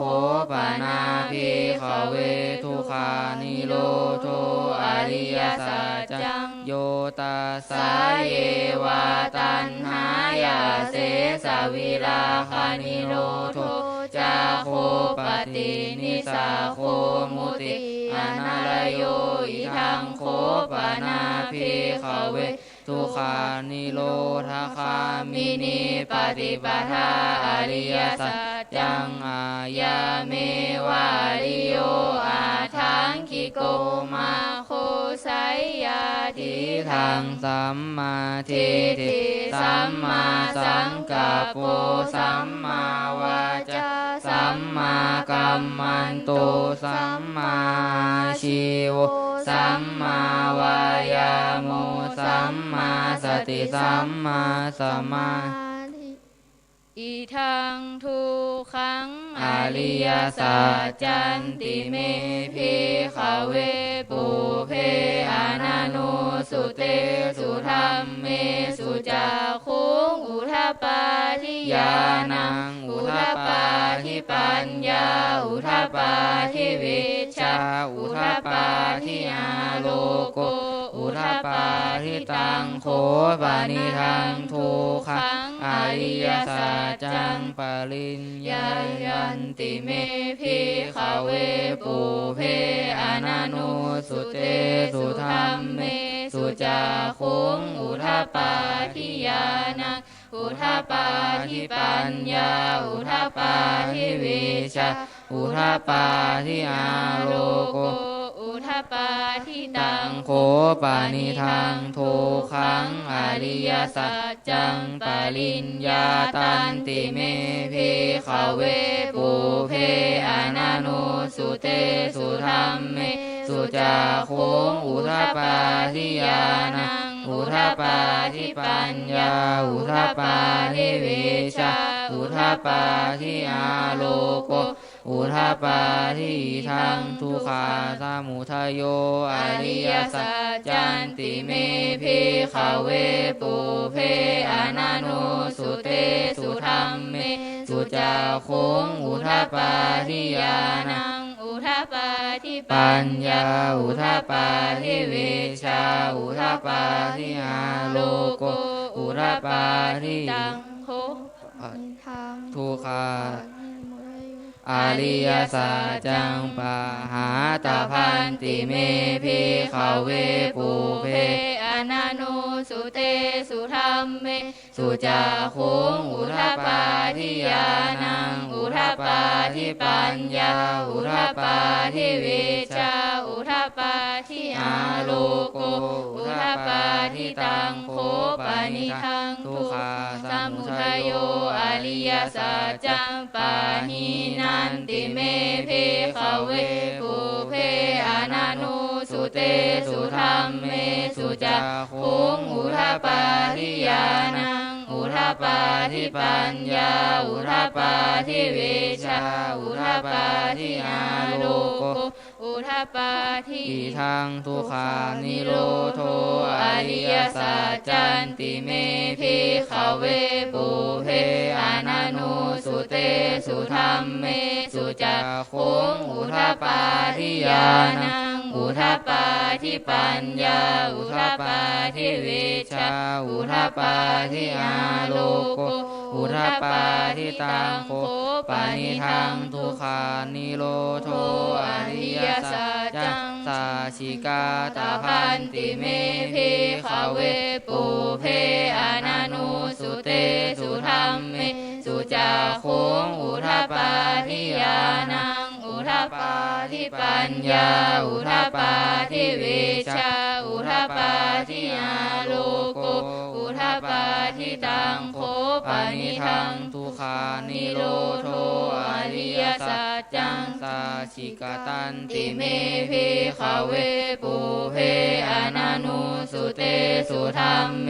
สุจักขุงอุทปปาทิญาณังอุทปปาทิปัญญาอุทปปาทิวิชชาอุทปปาทิอาโลโกอุทปปาทิทังทุกขานิโรธคามินิป ฏิปทาอริยสัจจันติเมภิกขเวปุเพอานานุสุเตสุธัมเมสุจักขุงอุทาปาทิญาณังอุทาปาทิปัญญาอุทาปาทิวิชาอุทาปาทิอาโลโกอุทาปาทิตังโคปานิทังทุกขานิโรธคามินิปฏิปทาอริยสัจจังภาเวตาพันติเมภิกขเวปุเพอานานุสุเตสุธัมเมสุจักขุงอุทาปาทิญาณังอุทาปาทิปัญญาอุทาปาทิวิชาอุทาปาทิอาโลโกอุทาปาทิตังโคปานิทังทุกขาทัคคามินิปฏิปทาอริยสัจจังภาวิตันติเมภิกขเวปุเพอานานุสุเตสุธัมเมสุจักขุงอุทาปาทิญาณังอุทาปาทิปัญญาอุทาปาทิวิชาอุทาปาทิอาโลโกอุทาปาทิยาวกีวันจะเมภิกขเวอิเมสุจตุสุอริยสัจเจสุเอวันติปาลิวัตตังภวาทสาการังยาถาภูตังยานาทัสนังนาสุเวสุทังอโหสิเนวะตาวาหังภิกขเวสเทวเกโลเกสมาลเกสพรหมเกสาสมณพรามณิยาปชายสเท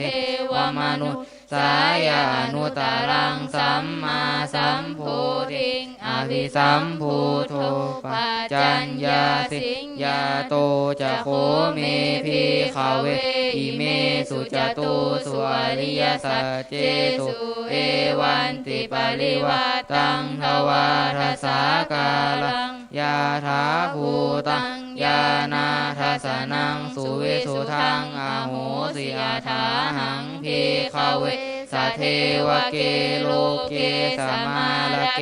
สพรหมเกสาสมณพรามณิยาปชายสเทวมนุสายานุตารังสัมมาสัมโพธิงอภิสัมพุทโธปัจจัญญาสิงญานันจะปานามิทัสนังอุทาปาทิอากุปาเมวิมุตติอายมาติมาชาตินาติธาเนปุนาภโวติ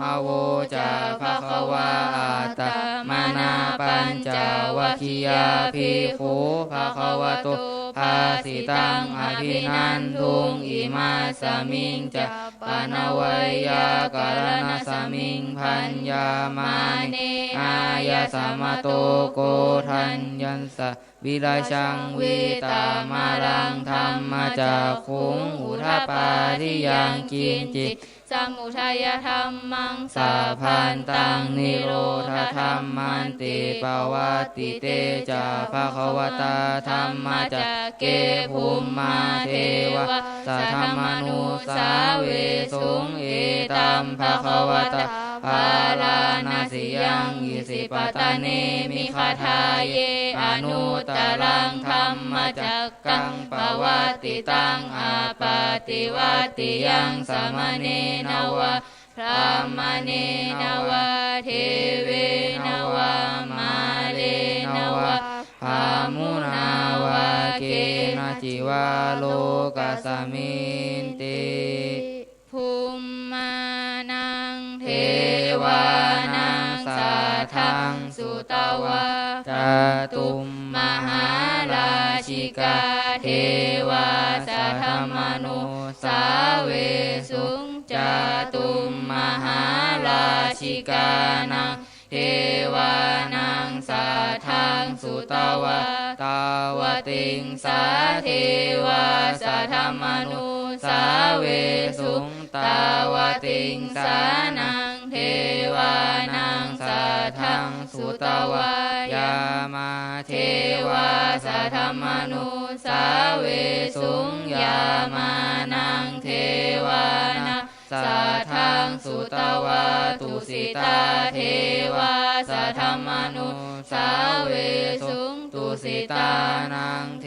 วานังสัทธังสุตวานิมมานารติเทวาสัทธมนุสาเวสุงนิมมานารตินะเทวานังสัทธังสุตวาปารานิมมิตวสวัตติเทวาสัทธมนุสาเว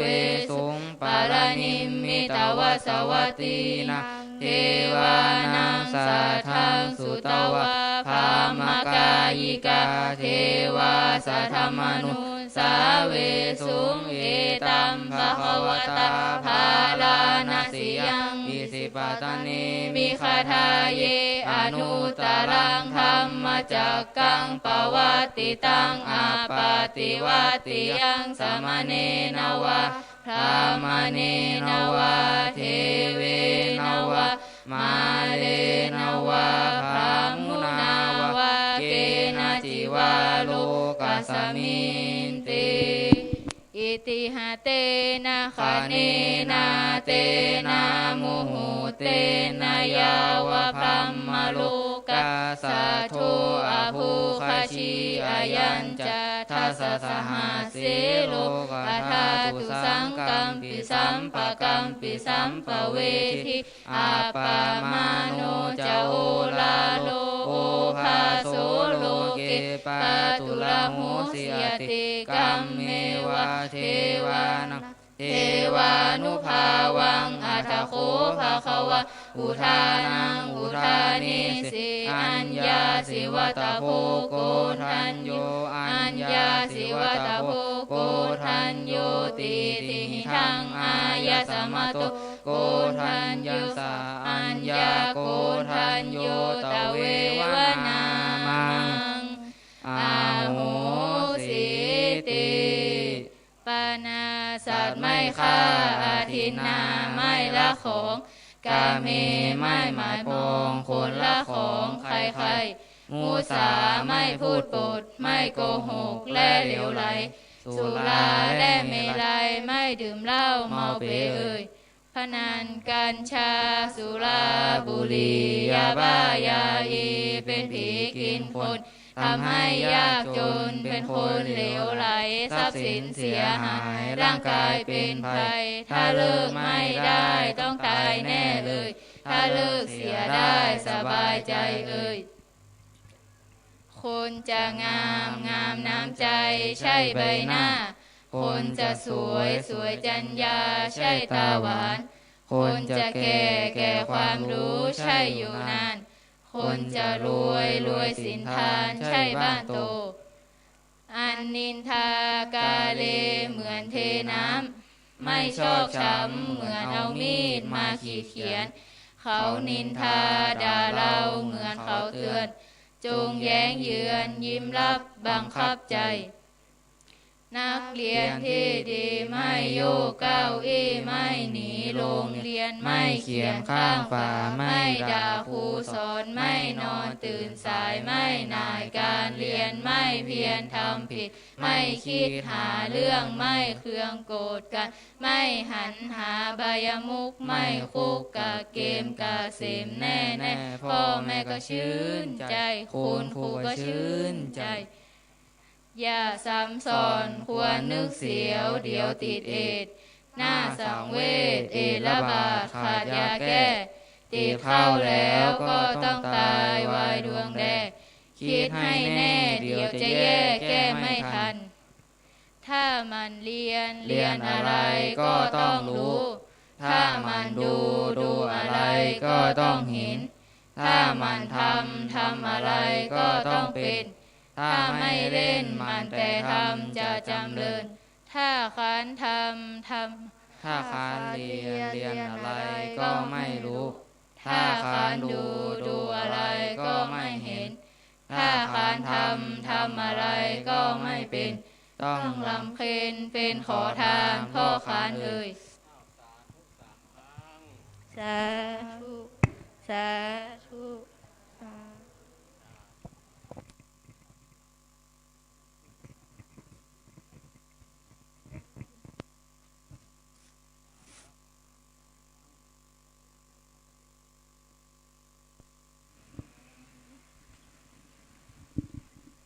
อันนี้เป็นกลุ่มเยาวชนโรงเรียนพุทธศาสนาวันอาทิตย์วัดล่องกู่อำเภอเวียงป่าเป้าจังหวัดเชียงรายฝึกสอนและอบรมโดยท่านพระครูปริยัติรัตนโชติ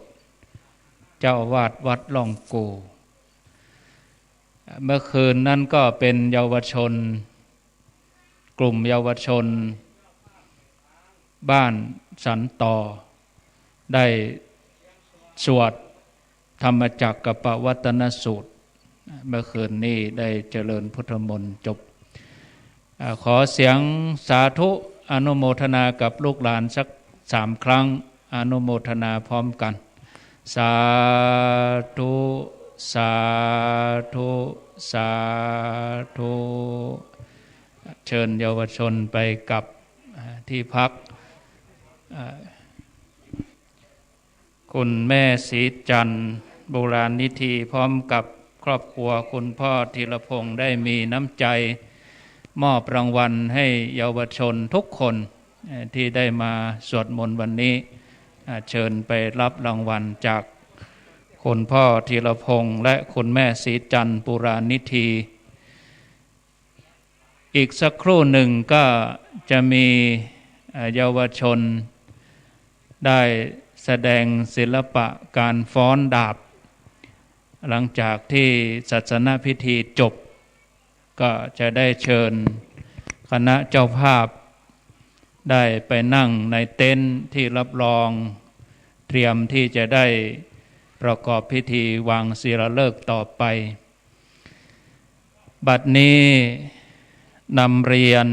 คณะสงฆ์เจริญพรญาติโยมท่านสาธุชนทุกคนทุกท่านคณะสงฆ์ที่ได้กราบนิมนต์พร้อมทุกรูปอันมีหลวงพ่อพระครูนิวิตศิลสังวรเจ้าคณะอำเภอเวียงป่าเป้าเจ้าวาดวัดห้างต่ำพร้อมกับเจ้าคณะพระสังฆาธิการอันมีหลวงพ่อท่านพระครูชัยการโกวิทเจ้าคณะตำบลบ้านโป่งและพระสงฆ์ในตำบลบ้านโป่งและตำบลป่างิ้วซึ่งวันนี้เป็นตัวแทนคณะสงฆ์ทั้งหมดนอกจากนั้นก็มีคณะสงฆ์จากต่างอำเภอต่างจังหวัดประกอบไปด้วยคณะสงฆ์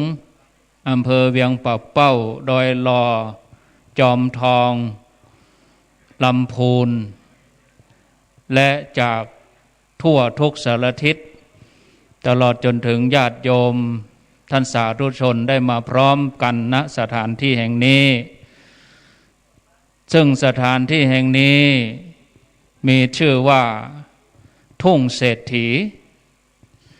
เดิมทีนั่นชื่อหมู่บ้านว่าบ้านสันต่อเป็นภาษาล้านนาภาษาล้านนานี่จะใช้ไม้ตีสักกัตวาก็เป็นสักกัตวา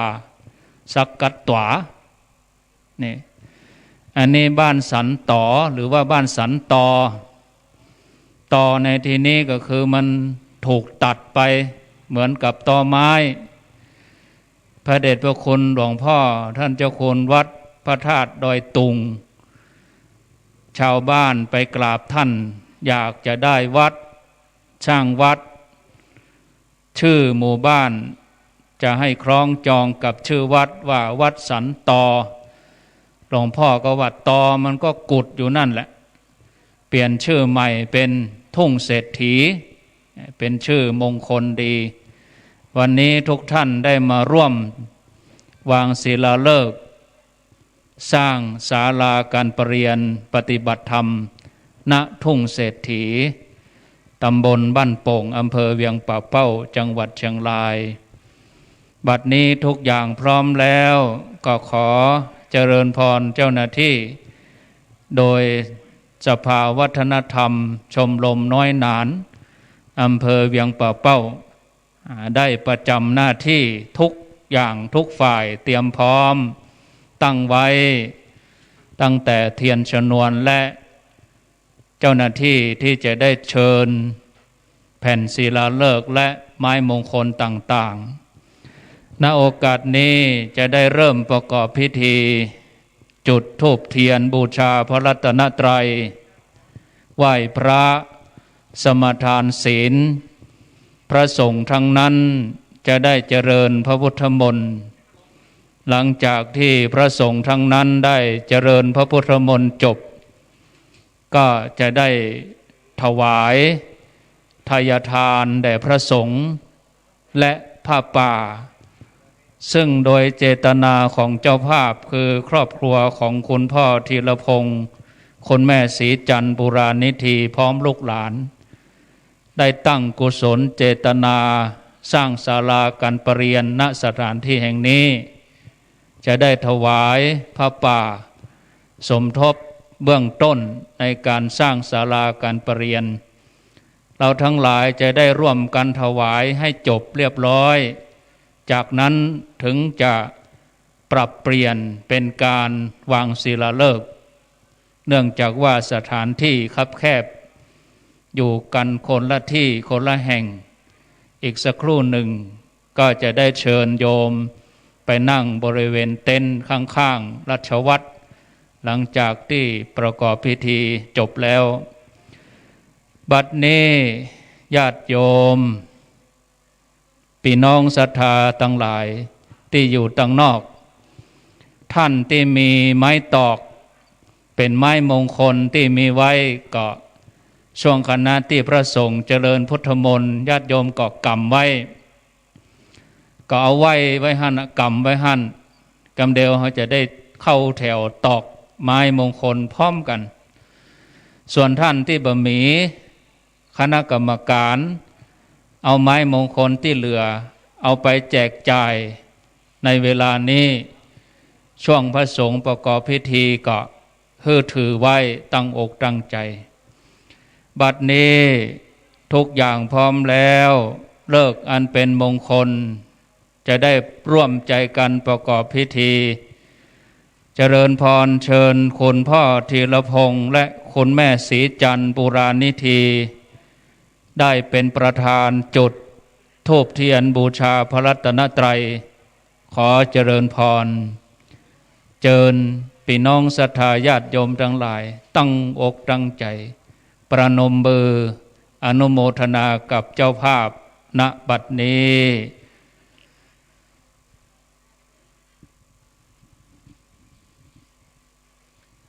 เชิญคุณแม่ศรีจันทร์ด้วยเจริญพรทั้งสองท่านเลยที่โต๊ะหมู่บูชา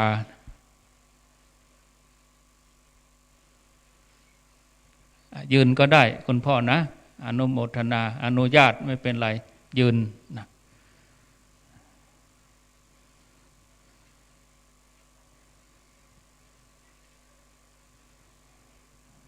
ศรัทธาตั้งอกตั้งใจทางเจ้าภาพกำลังจุดธูปเทียนบูชาพระรัตนตรัยจากนั้นจะได้จุดเทียนอีกฝั่งละ7 เล่มโดยเชิญเจ้าภาพดังมีรายชื่อดังต่อไปนี้ฝั่งละ7 เล่มจุดฝั่งซ้ายไปก่อนจะได้เจริญพรตัวแทนของพี่น้องศรัทธาญาติโยมทั้งหลายทุกคนตัวเชิญคุณพิญญภักดิ์ปุรานิธีเจริญพรเล่มที่1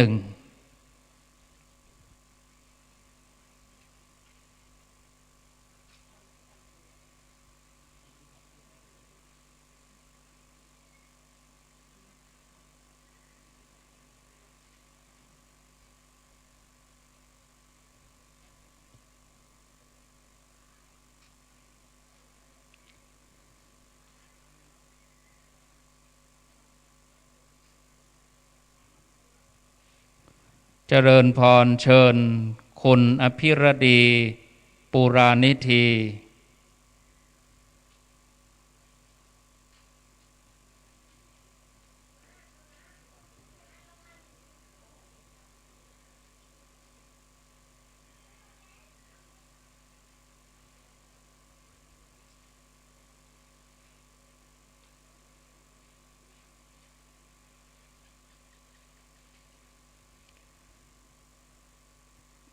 เจริญพรเชิญเด็กชายณัฐภูมิปุรานิธี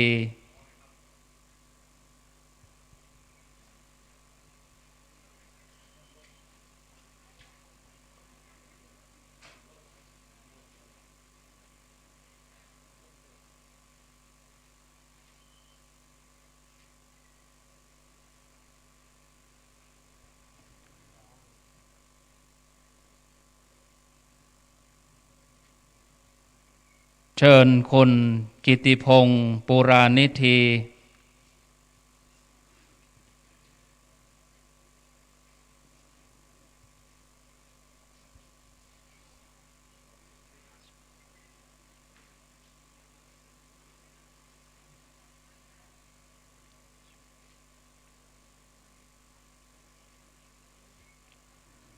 เจริญพรเชิญคุณพิชรัญลิมธนาสวัสดิ์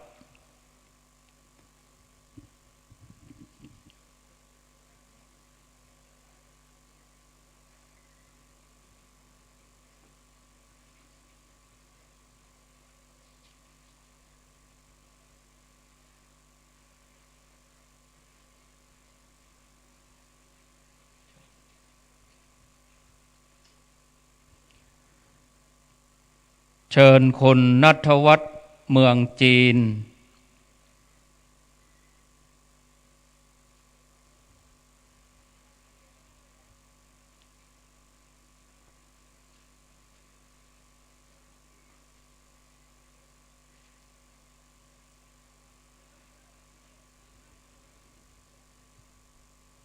เจริญพรเชิญคุณกนกวรรณ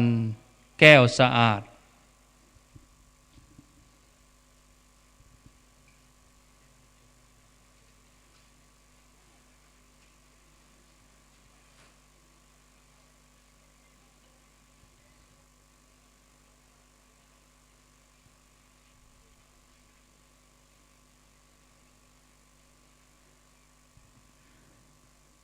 เจริญพรเชิญคุณภัทรยาชยากรนันท์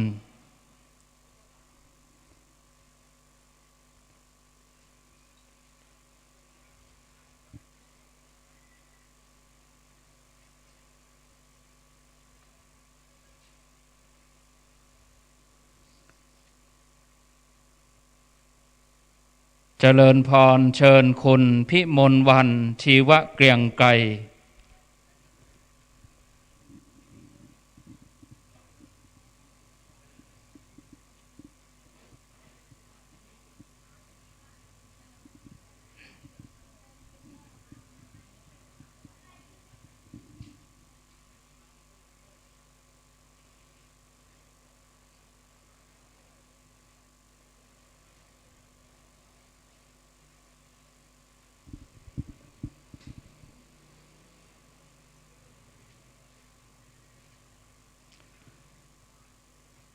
เชิญคุณชานนท์โตวิกไก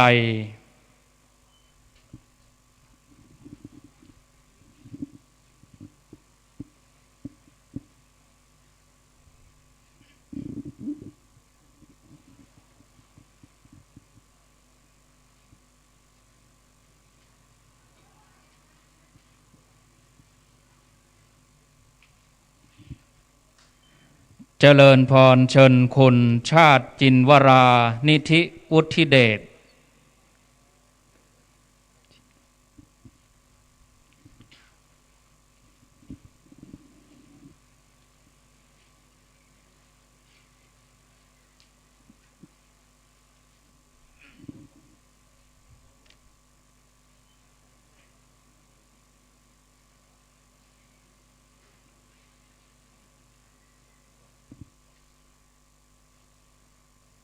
เชิญเด็กหญิงณภัทรนิธิวุฒิเดช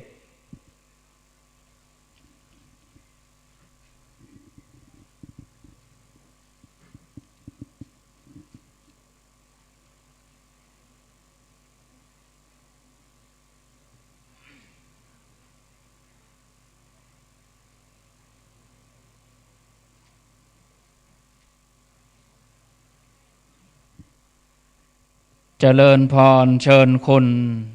นิทธการสุนันตะ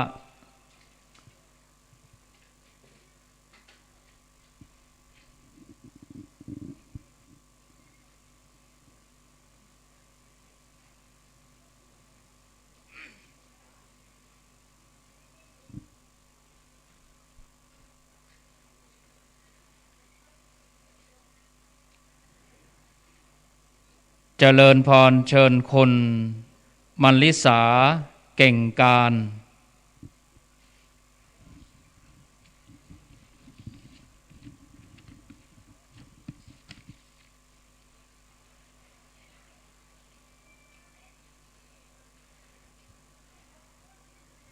เชิญคุณเชิดพงษ์กิ่วแก้วได้ประเคนขัน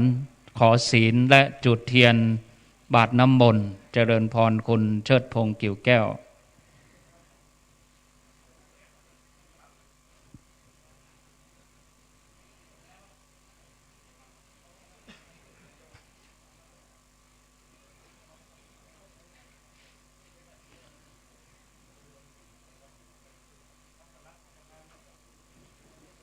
คุณเชิดพงษ์ตั้งใจให้ท่านปลัดและท่านกำนันได้ร่วมกันทำบุญทั้งสามท่านจุดประเคนขันศีลหนึ่งท่านขันตั้งแห่มท่านหนึ่งแล้วก็จุดเทียนบาทน้ำมนต์แล้วก็ประเคนจับพอดี3 คนขอบคุณตัว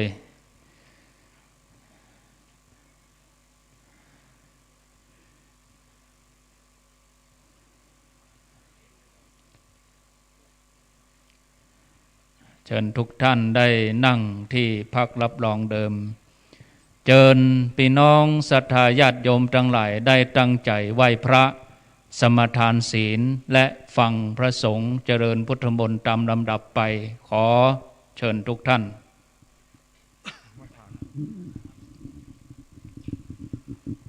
ต่อไปไหว้พระเนอนะโมตัสสะภะคะวะโตอะระหะโตสัมมาสัมพุทธัสสะนะโมตัสสะภะคะวะโตอะระหะโตสัมมาสัมพุทธัสสะนะโมตัสสะภะคะวะโตอะระหะโตสัมมาสัมพุทธัสสะอิมินาสกาเลนะพุทธังอภิปูชยามะอิมินาสกาเลนะธัมมังอภิปูชยามะอิมินาสกาเลนะสังฆังอภิปูชยามะอะระหังสัมมาสัมพุทโธภคะวาพุทธังภคะวันตังอภิวาเทมิสวากขาโตภคะวตาธัมโมธัมมังนามัสสามิสุปฏิปันโนภะคะวะโตสาวกสังโฆสังฆังนามามิสมทานศีลเนอสาธุมายังพันเตวิสุงวิสุงลาคนาทายาติชาราเนนะจาปัญจศีรานิยาจามาทุติยัมปิมายังพันเตวิสุงวิสุงลาคนาทายาติชาราเนนะจาปัญจศีรานิยาจามาตาดิยัมปิมายังพันเตวิสุงวิสุงลาคนาทายาติชาราเนนะจาปัญจศีรานิยาจามานะโมตัสสะภะคะวะโตอะระหะโตสัมมาสัมพุทธัสสะนะโมตัสสะภะคะวะโตอะระหะโตสัมมาสัมพุทธัสสะ นะโมตัสสะภะคะวะโตอะระหะโตสัมมาสัมพุทธัสสะนะโมตัสสะภะคะวะโตอะระหะโตสัมมาสัมพุทธัสสะนะโมตัสสะภะคะวะโตอะระหะโตสัมมาสัมพุทธัสสะนะโมตัสสะภะคะวะโตอะระหะโตสัมมาสัมพุทธัสสะพุทธังสรณังคัจฉามิพุทธังสรณังคัสสามิธัมมังสรณังคัจฉามิธัมมังสรณังคัสสามิสังฆังสรณังคัจฉามิสังฆังสรณังคัสสามิทุติยัมปิพุทธังสรณังคัจฉามิทุติยัมปิพุทธังสรณังคัสสามิทุติยัมปิธัมมังสรณังคัจฉามิทุติยัมปิธัมมังสรณังคัสสามิทุติยัมปิสังฆังสรณังคัจฉา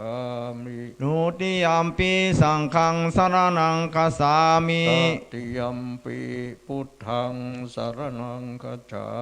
มิตติยัมปิพุทธังสรณังคัสสามิตติยัมปิธัมมังสรณังคัจฉา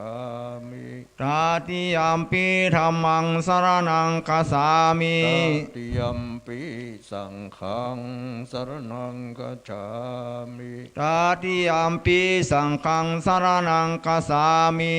สรณะขมนังนิทิตังอามะพันเตปานาติปาตาเวระมณีสิกขาปะทังสมาธิยามิปานาติปาตาเวระมณีสิกขาปะทังสมาธิยามิทินาทานาเวระมณีสิกขาปะทังสมาธิยามิอาทินนาทานาเวระมณีสิกขาปะทังสมาธิยามิกามเมสุมิจฉาจาราเวระมณีสิกขาปะทังสมาธิยามิกาเมสุมิสาจาราเวระมณีสิกขาปะทังสมาธิยามิมุสาวาทาเวระมณีสิกขาปะทังสมาธิยามิมุสาวาทาเวระมณีสิกขาปะทังสมาธิยามิสุราเมรยะมัจจปมาทฐานนาเวระมณีสิกขาปะทังสมาธิยามิสุราเมรยามัสสะปมาทฐานาเวระมณีสิกขาปะทังสมาธิยามิอิมานิปัญจสิกขาปทานิสีเลนะสุขติงยันติสีเลนะโภคสัมปทาสีเลนะนิพุติงยันติตัสสมาสีลังวิโสทะเยสาธุวิปติปฏิปหายาสัพพสัมปติยาสัพพทุกขาวินาศายาปริตังพุทธมังคลังวิปติปฏิปหายาสัมปสิติยาสัพพยาวินาศายาปริตังพุทธมังคลังวิปติปฏิปหายาสัพพสัมปติยาสัพพโลกาวินาศายาปริตังพุทธมังคลังริตวานเมตังสเมตาภทันตาอาวิกิตาจิตตาปริตังภนันโตสักเคกเมจโรเปกิริสิกรตเตจันตริเควิมาเนเปเปรเทจะคาเมตรุวนาคาหเนอารมวัตุมิเขเตอุมาจายันตุเทวาชราธรวิสเมยะขากันทัพนาคาติทันตาสันติเกยังมุนิวรวจนังสาทโอเมสุนันโตธรรมสวรรากาโลอายัมภทันตาธรรมสวรรากาโลอายัมภทันตาธรรมสวรรากาโลอ อายัมภทันตา นะโมตัสสะภะคะวะโตอะระหะโตสัมมาสัมพุทธัสสะ นะโมตัสสะภะคะวะโตอะระหะโตสัมมาสัมพุทธัสสะ นะโมตัสสะภะคะวะโต อะระหะโตสัมมาสัมพุทธัสสะ ธังสารนังกัจฉามิ ธัมมังสารนังคัจฉามิสังฆังสารนังคัจฉามิทุติยัมปิพุทธัง ทุติยัมปิ ธัมมังสารนังคัจฉามิทุติยัมปิสังฆังสารนังคัจฉามิตติยัมปิพุทธัง สารนังกัจฉามิตติยัมปิธัมมัง สารนังคัจฉามิตติยัมปิสังฆังสารนังคัจฉามิ พุทโธมังคลาสัมพุทโธ สัมพุทโธทีปาทุตตาโมพุทธามังคลามะคัมมาสัพพาทุกขาปะมุญจะเร ธัมโมมังคลาสัมพุทโธคัมภีโล ทุทัสโสอานุงธรรมะมังคารามะคัมมาสัพพะ ปะยา ปะมุญจะเลสังโฆมังคาลาสัมโพโตวาราทักขินายโยอานุตตาโลสังฆมังคาลามะคัมมาสัพพะโรคา จะเลสัมพุทเทอันดาวิสัญจ ทาวาทาสัญจาสาหัสสาเกปัญจสาตาสาหัสสานินะมามิศิลาสาอาหังเตสังธรรมันจาสังขันจา อาดาเลนะ นะมามิหังนะมะกาลานุภาเวนา อันตวสัพเพอุ ปัทะเวอะเนกาอันตารายาปิ สันโตอาเสสะโตสันนุเทปัญจปัญญาสัญจ จาตุวิสาติสาหัสสาเก อาสา สัตตาสาหัสสานินะมามิสิราสาอาหังเตสังธรรมันจาสังขันจา อาดาเลนะนามามิหัง นะมะการานุภาเวนะหันตวสัพเพอุปัฏฐะเวอะเนกาอันตารายาปิวินาสันตุ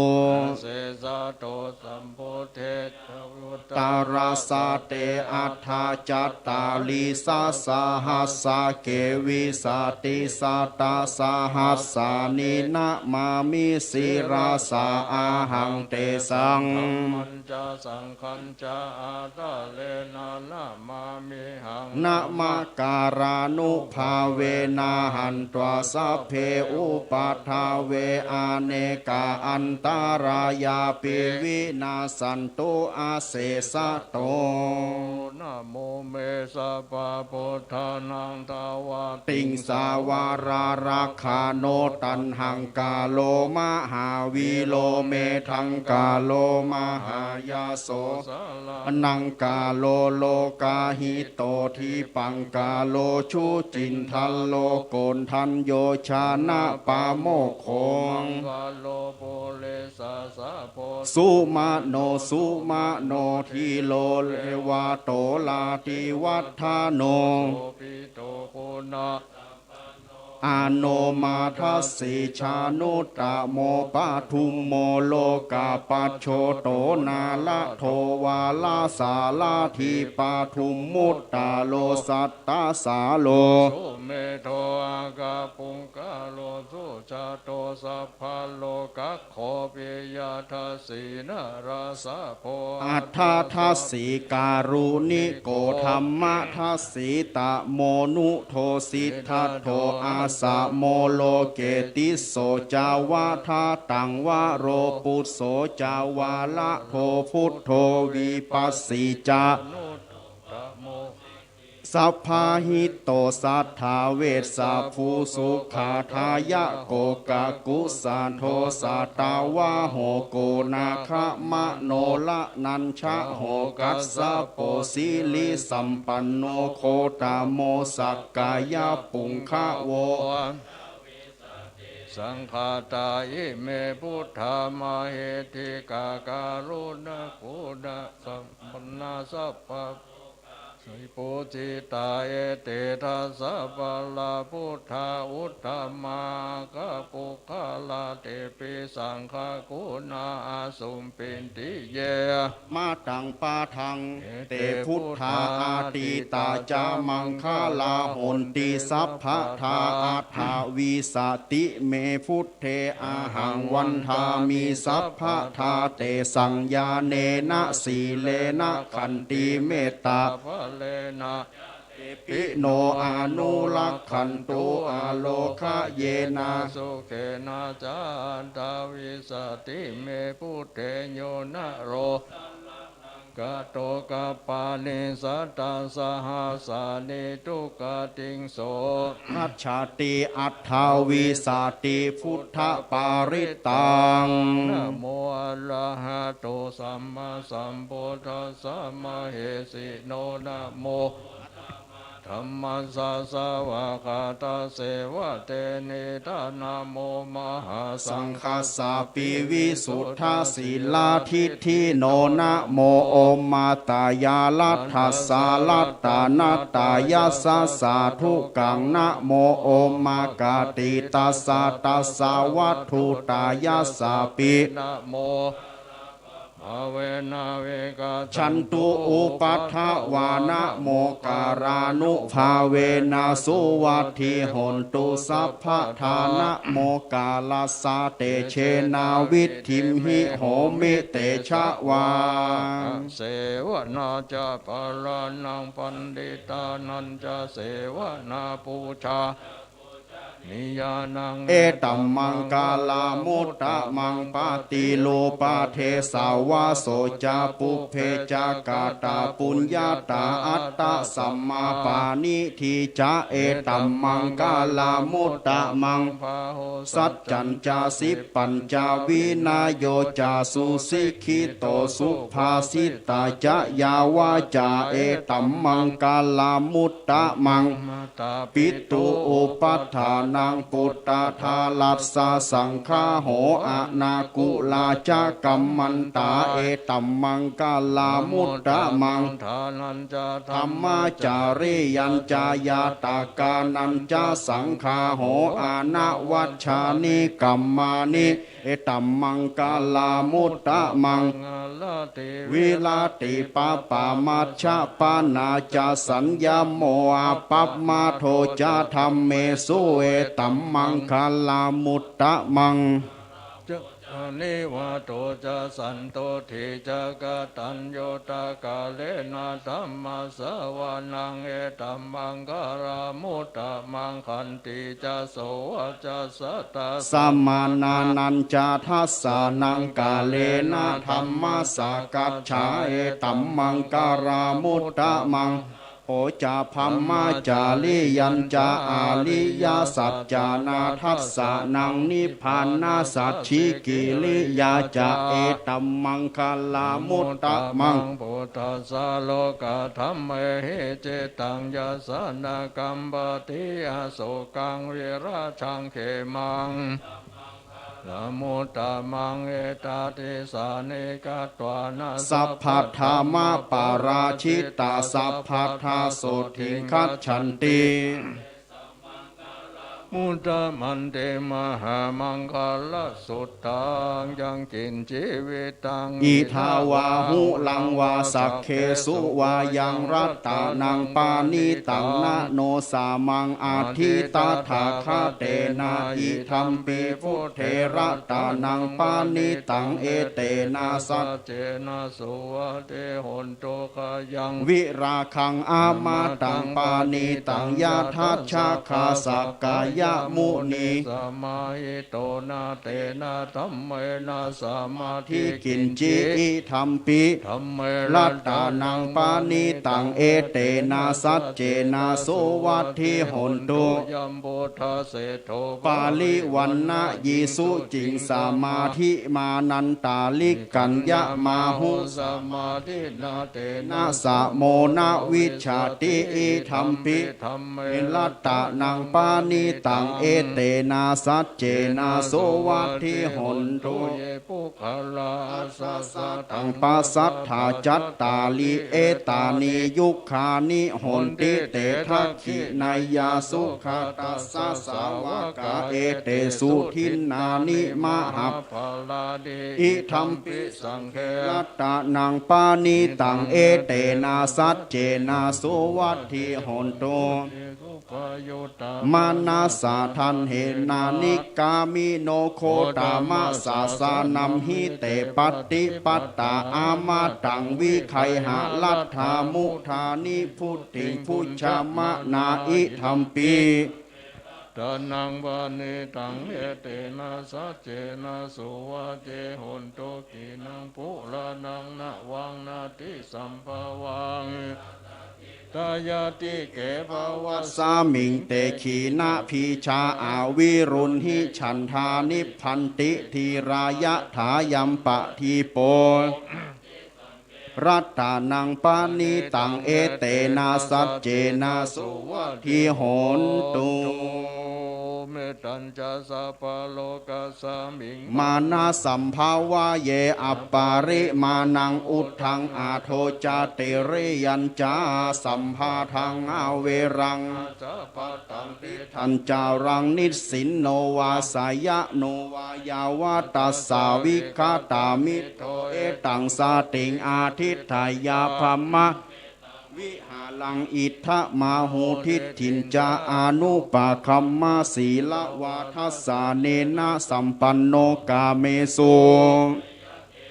นาหิจาตุ ขัพพะสยังปุณณเรติติการานิยามเมตตาสุตัง อเปตะยัญจักขุมาเอกราชา ฮาลิสาวันโนปาทาวิปาภาโสตังตังนามัสสามิฮาริสาวันนังปาทาวิปาภาสังตายัจฉาคุตตาวิหาริโม รติเยปรมานาเวท อาคุสัพพะธรรมเมเตเมนะโมเตจามังปาลายันตุนามัตถุพุทธานังนะมัตถุโพธิญาณโมวิมุตตานังนะโมวิมุตติยาอิมังโส โสภาเรตังกาตัวโมโล จาลาติเอ สปายิติมุลละปาลิตั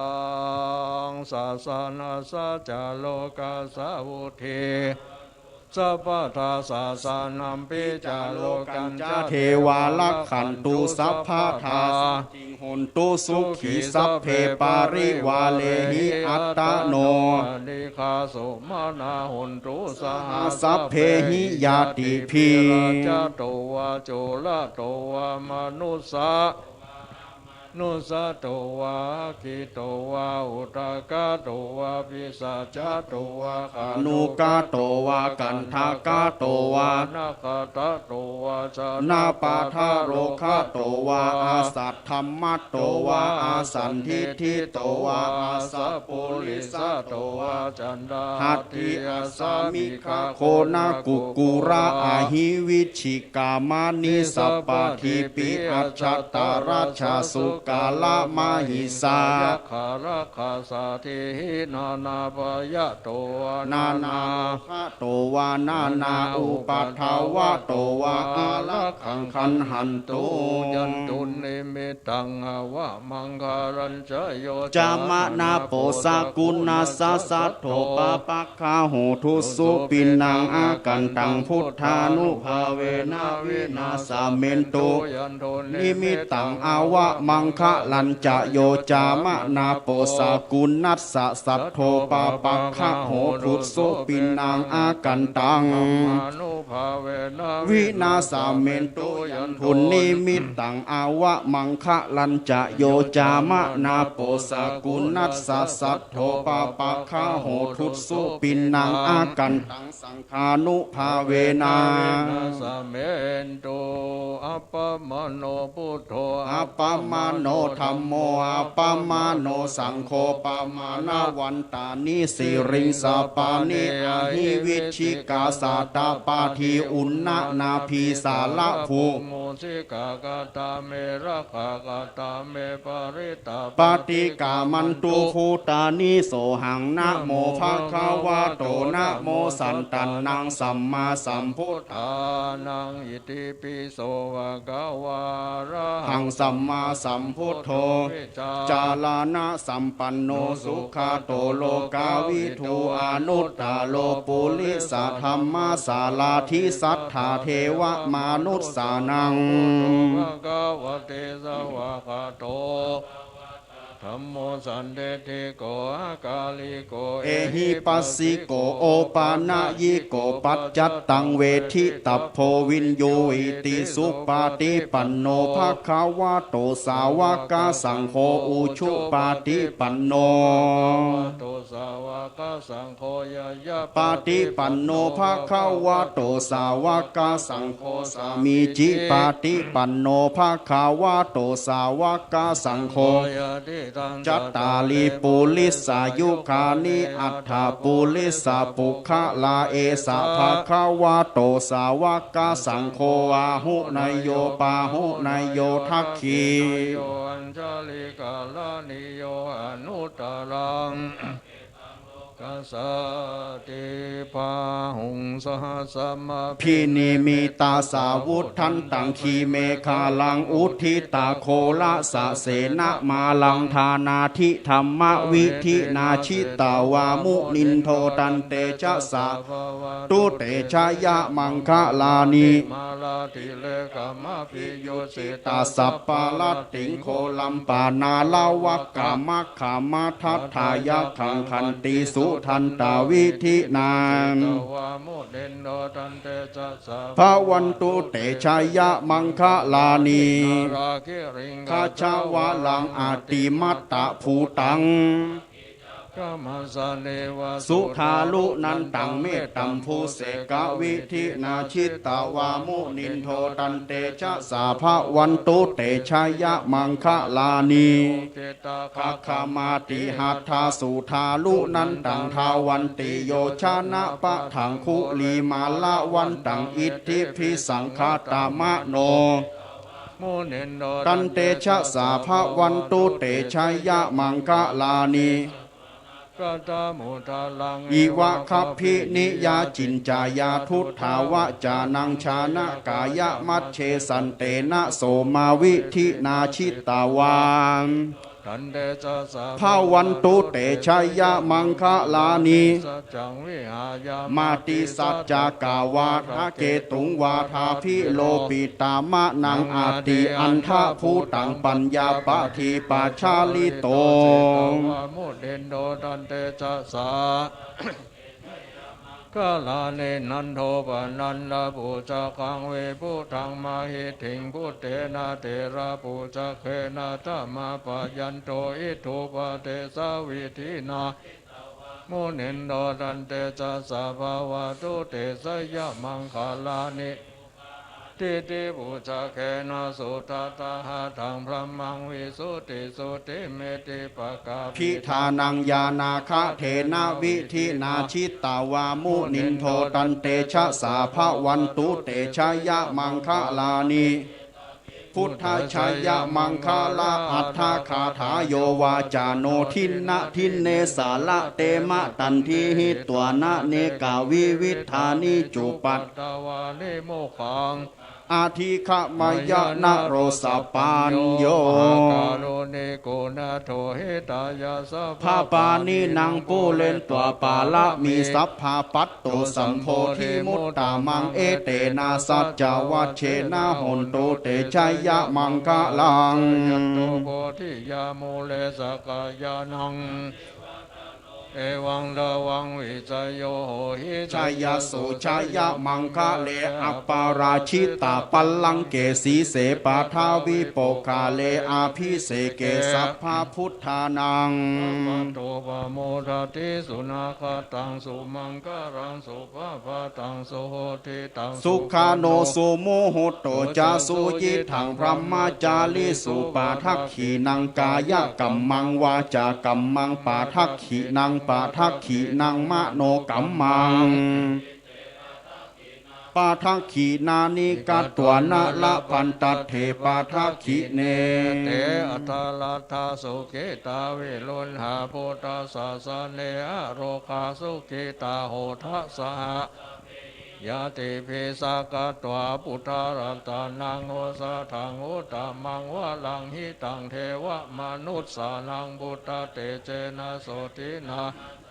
ปัตถวาสเปตุขาอุปัสสะเมนโดเตสักกตัวธรรมรัตานังโอสะทังโอตามังวะรังลีลาหุปัสสะมานัง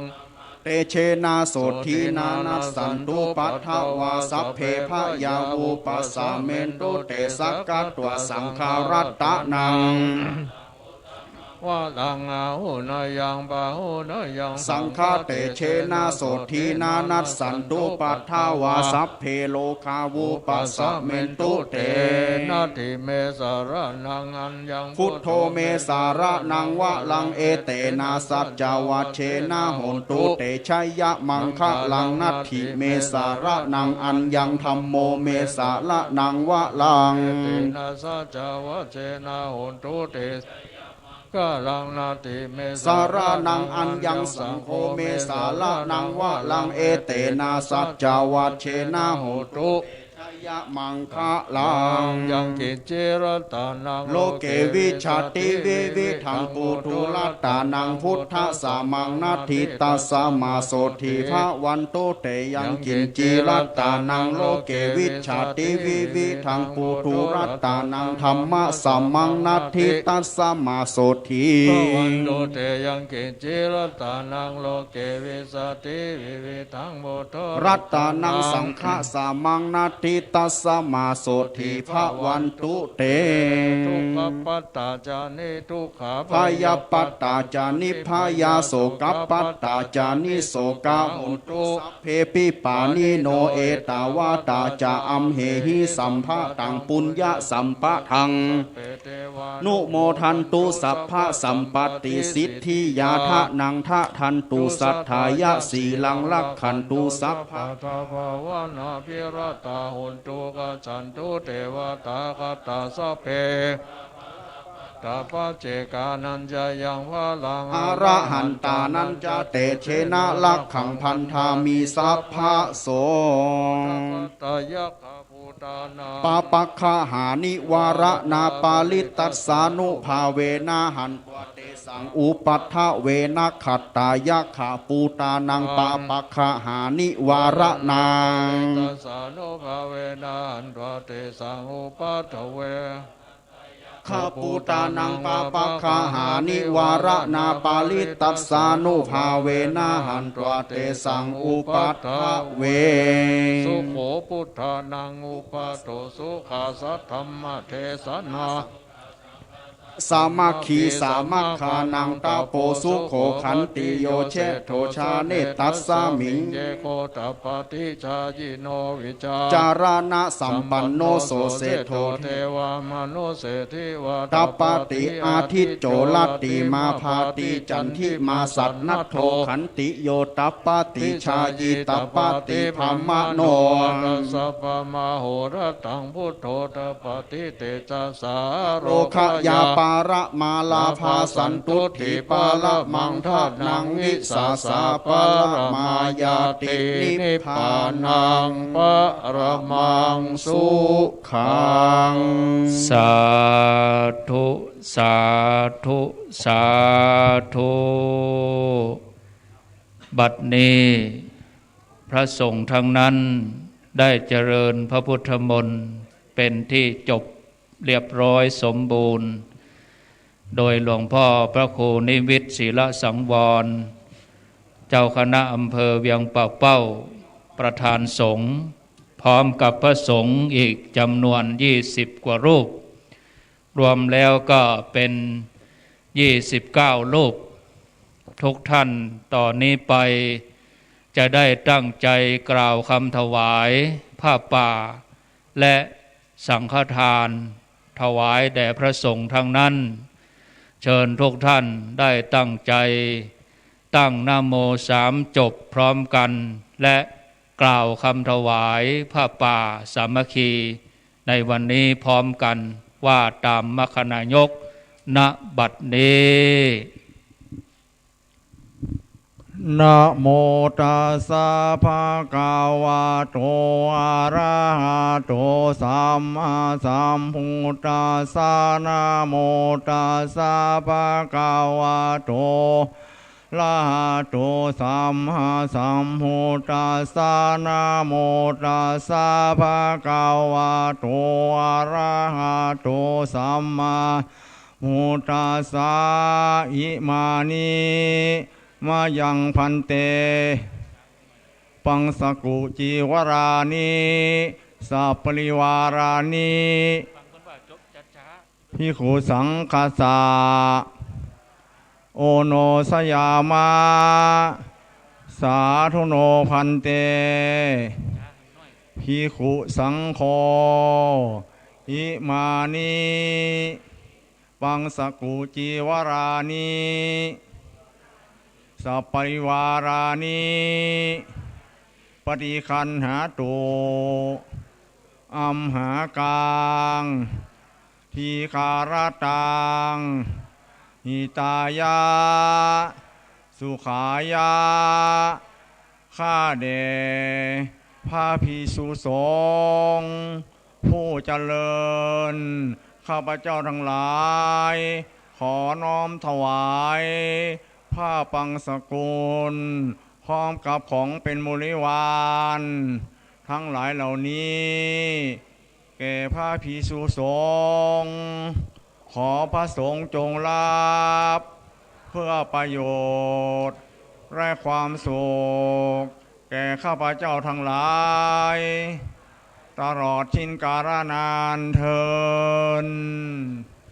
สาธุ ขอนิมนต์ท่านพระบุญธรรมปัญญาคโมผู้ดูแลที่พักสงฆ์แห่งนี้ได้พิจารณาผ้าบางสกุลขอนิมนต์ครับ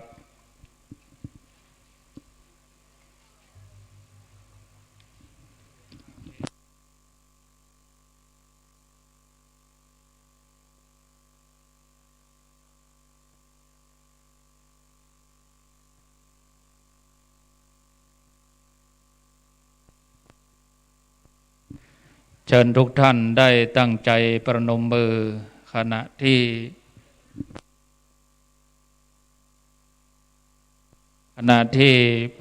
ท่านบุญธรรมผู้ดูแลอารามแห่งนี้ได้พิจารณาผ้าบางสุกุลเป็นผ้าป่าหลังจากที่ได้พิจารณาผ้าบางสุกุลเรียบร้อยเจ้าภาพก็จะได้ถวายบริวารผ้าป่าเป็นปัจจัยสมทบในการสร้างศาลาปฏิบัติธรรมศาลาการประเรียนเป็นเบื้องต้นขอเจริญพรเชิญคุณพ่อธีรพงศ์บูรานิธีและคุณแม่ศรีจันทร์บูรานิธีพร้อมกับลูกหลานทั้งหมดได้ประเคน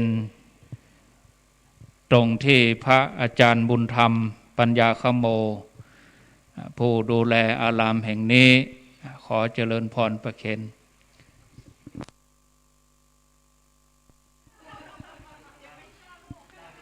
ศรัทธาเฮาตั้งใจสาธุเนอเจ้าภาพเปิ้นได้ประเคนปัจจัยสาธุ สาธุสาธุ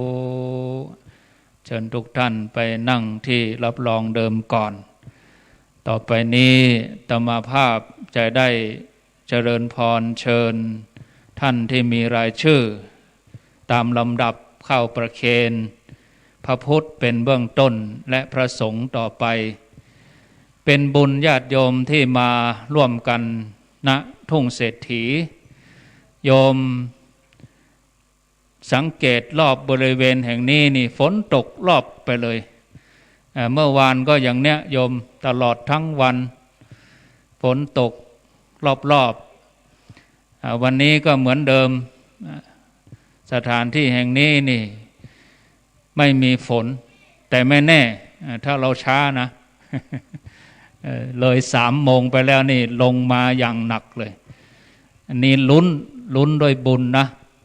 ตั้งอกตั้งใจนะทุกท่านทุกคนด้วยเจตนาของท่านได้สละเวลาจากกรุงเทพมหานครเดินทางมาลงสนามบินเชียงใหม่นั่งรถอีกเกือบ2 ชั่วโมงเพื่อจะมาร่วมงานในวันนี้ชาวบ้านก็ดีใจที่ได้โยมทุกคนโดยครอบครัวของคุณพ่อธีรพงษ์และคุณแม่ศรีจันทร์ท่านได้ไปสร้างศาลาการประเรียนหลายที่โดยเน้นให้ใช้ประโยชน์อย่างสูงสุดและชาวบ้านได้มีส่วนร่วมวันนี้โยมก็จะได้เห็นชาวบ้านก็จะได้มีส่วนร่วมกับพวกเราขอเชิญคุณพ่อธีรพงษ์และคุณแม่ศรีจันทร์ปุรานิธีได้ประเคนพระพุทธขอเจริญพรเป็นลำดับที่1ขอเจริญพร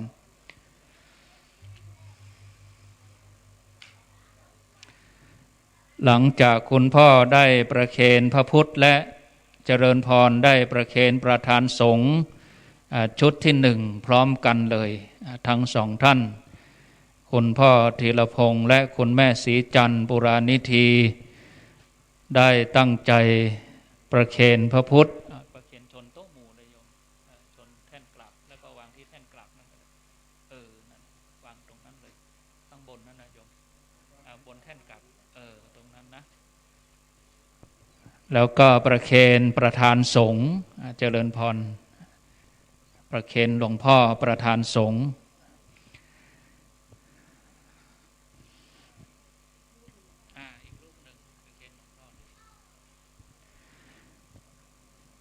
เชิญคุณพิญญาภักดิ์ปุรานิธี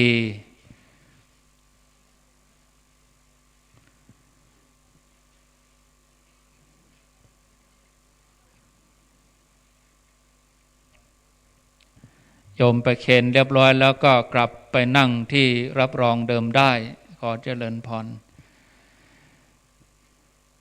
เจริญพรเชิญคุณอภิรดีปุรานิธีและเด็กชายณัฐภูมิปุรานิธีเจริญพรเชิญทั้ง2เลย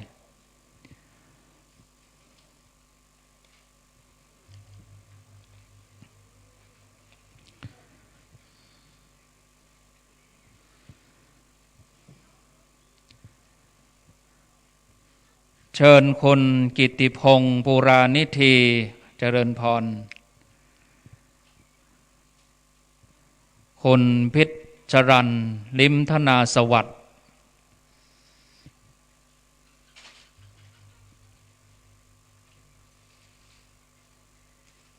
ตามลำดับต่อไปเลยนะโยมนะ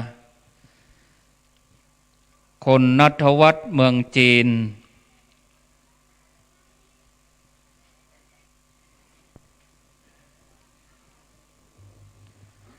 คุณกนกวรรณแก้วสะอาด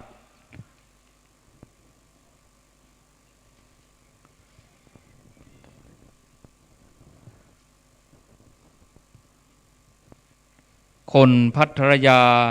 ชยากรนันท์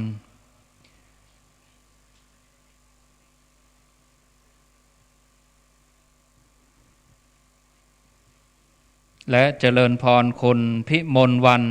ชีวะเกรียงไกร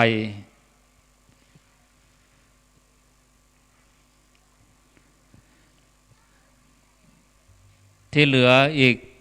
20 รูปเจริญพรโยมพิรดีได้มาช่วยเป็นธุระจัดแจงนำถวายสงฆ์ชุดข้างหน้าแล้วก็นิมนต์พระคุณเจ้ายื่นต่อไปข้างหลังนะครับเชิญคุณเชิดพงษ์ตัวคุณณัฐวัฒน์เมืองจีนได้มาช่วยนะขอเจริญพรเลยเอาถวายพระสงฆ์ชุดข้างหน้าแล้วก็นิมนต์พระสงฆ์ได้ยื่นต่อไปข้างหลังนะครับ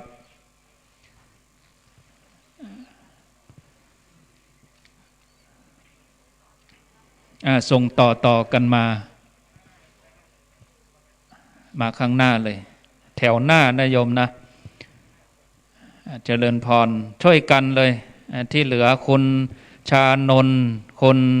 ชาติจินวราคนณภัทรคนนิทการคนมาริสาช่วยกันเลยนิมนต์ได้ส่งต่อไปข้างหลังนะครับรับประเคนแล้วส่งต่อไปข้างหลังกันเลยนะครับ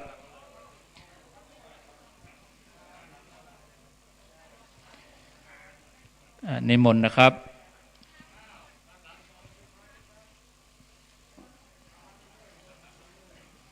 โยมต่อข้างหน้าแถวหน้าตลอดขึ้นมาข้างบนเลยเจริญพรส่งต่อโยมปิญญภักดิ์ขึ้นมาข้างบน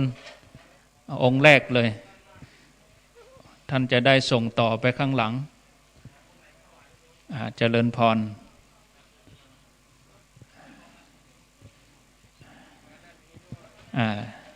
เด็กๆด้วยนะเจริญพรเลยประเคนข้างหน้าแล้วก็นิมนต์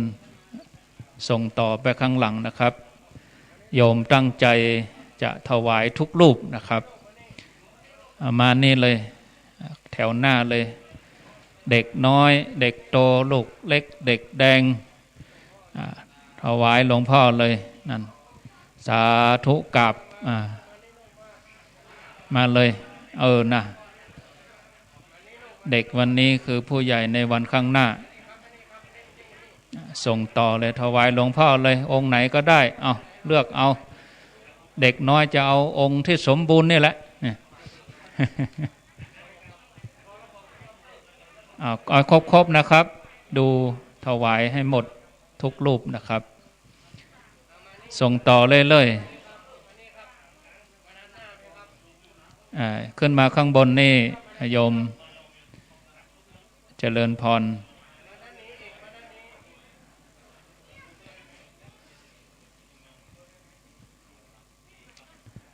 นี่อีก2 รูปข้างหลัง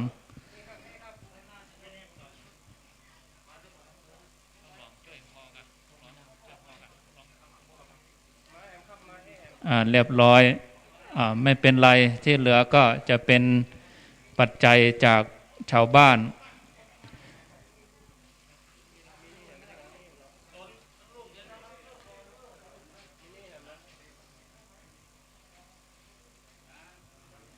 ต่อไปก็จะได้เจิญพ่อหลวงประดิษฐ์ได้อ่านรายชื่อเจ้าบ้านแถมซาวกว่าท่านจะได้เข้าประเคนพี่น้องเจ้าบ้านศรัทธาในบ้านสันต่อเฮานี่กำเดียวก็ฟังชื่อพ่อหลวงเนอะพ่อหลวงจะได้อ่านชื่อ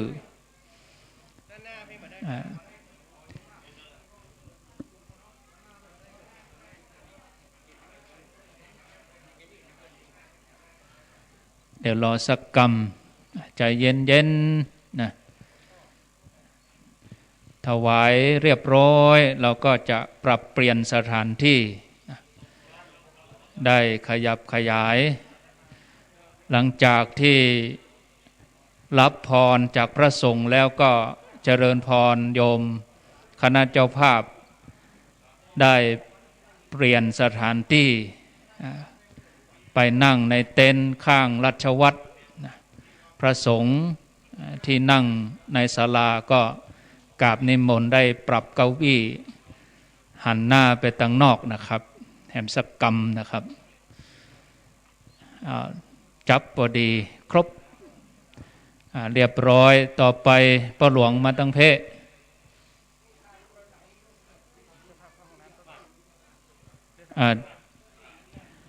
ทางนี้ก็ยังไม่ได้ให้พรนะ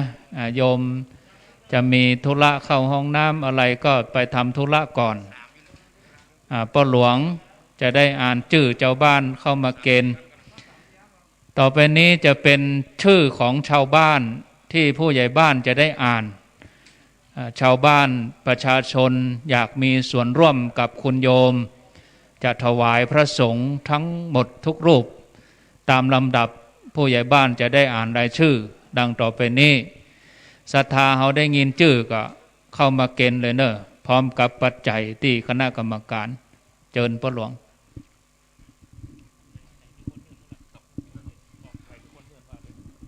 ครับต่อไปก็ขอเรียนเชิญเจ้าภาพนะครับมาร่วมถวายเจ้าจตุปัจจัยนะครับครับท่านแรกขอเรียนเชิญท่านปลัดอิทธิพัฒน์นะครับ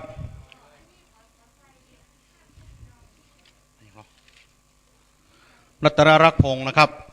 ถวายพระคุณเจ้ารูปที่หนึ่งนะครับ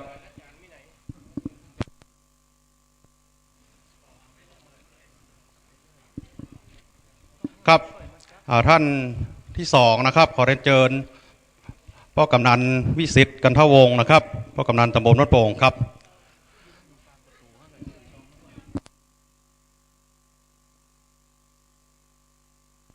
ครับท่านที่สามนะครับขอเรียนเชิญท่านนายกสราวุฒิชัยนามนะครับนายกองค์การบริหารส่วนตำบลบ้านโป่งครับ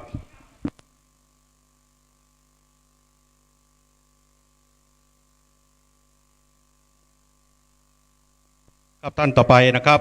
ขอเชิญคุณบุญส่งนางจันเปงมาชัยนะครับบ้านประเมือดนะครับครับท่านต่อไปนะครับขอเรียนเชิญนายปรีชานะครับนางฝ่ายอินทมูลครับครับท่านต่อไปขอเรียนเชิญพ่อคำแม่คำปวงอินไหลครับครับท่านต่อไปนะครับขอเรียนเชิญพ่อบุญเติมแม่คำมูลตุ้ยปัญญาครับครับท่านต่อไปขอเรียนเชิญนายกัญญากรจันตเดชนางสาวจิรัญญาอุปละนะครับครับท่านต่อไปนะครับขอเรียนเชิญพ่อวิโทนแม่วิมูลคำยานะครับครับท่านต่อไปขอเรียนเชิญพ่อวิชุมแม่วิดีอารินตาครับครับท่านต่อไปขอเรียนเชิญนายโสภิตนางกัลยาบรรจงครับครับท่านต่อไปขอเรียนเชิญพ่อจักรพลแม่ศรีพันธ์พุทธิยะครับครับท่านต่อไปขอเรียนเชิญท่านสบต.สมบูรณ์เมืองยอดครับครับท่านต่อไปเรียนเชิญนางสาวบุญศรีคำยานะครับ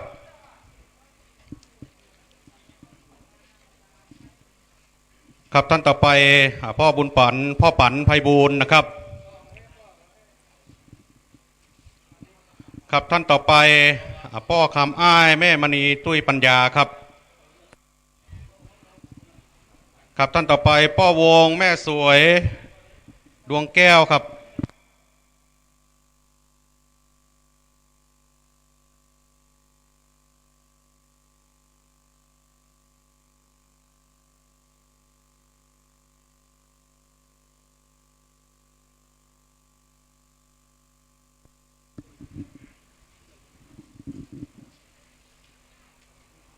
ครับท่านต่อไปนะครับพ่อคำอ้ายแม่มณีตุ้ยปัญญาครับครับ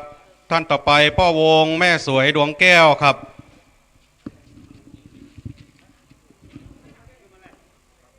ครับท่านต่อไปแม่อุ้ยทานวลคำมานะครับ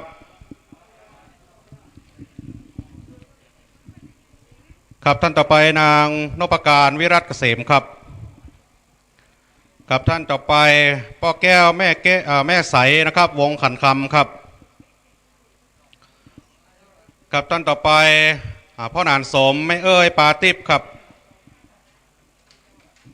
ครับท่านต่อไปแม่อุ้ยเปงบรรจงครับ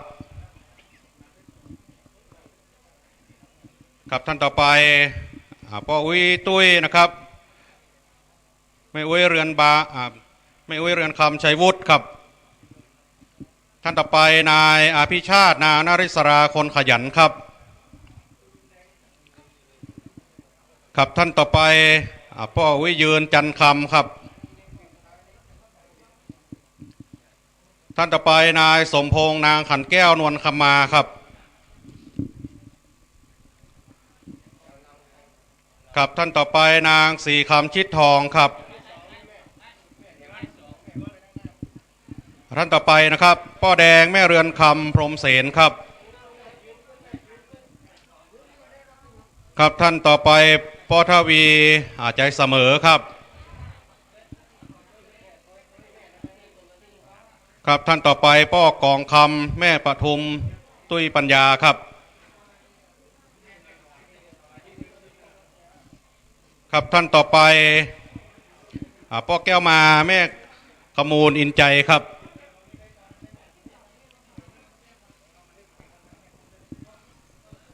ครับท่านต่อไปป้อนรงค์แม่สมนวลคำมาครับ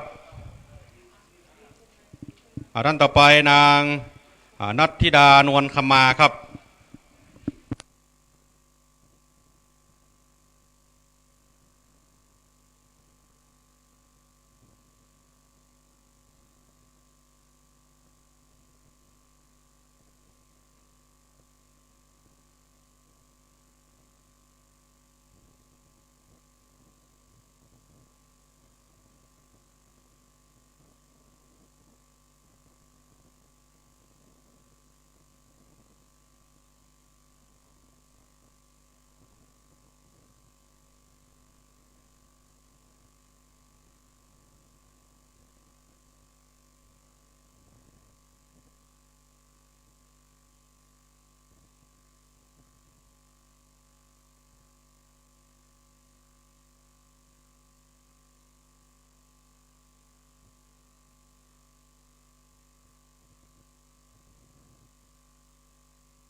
รายชื่อที่ป้อหลวงอ่านไป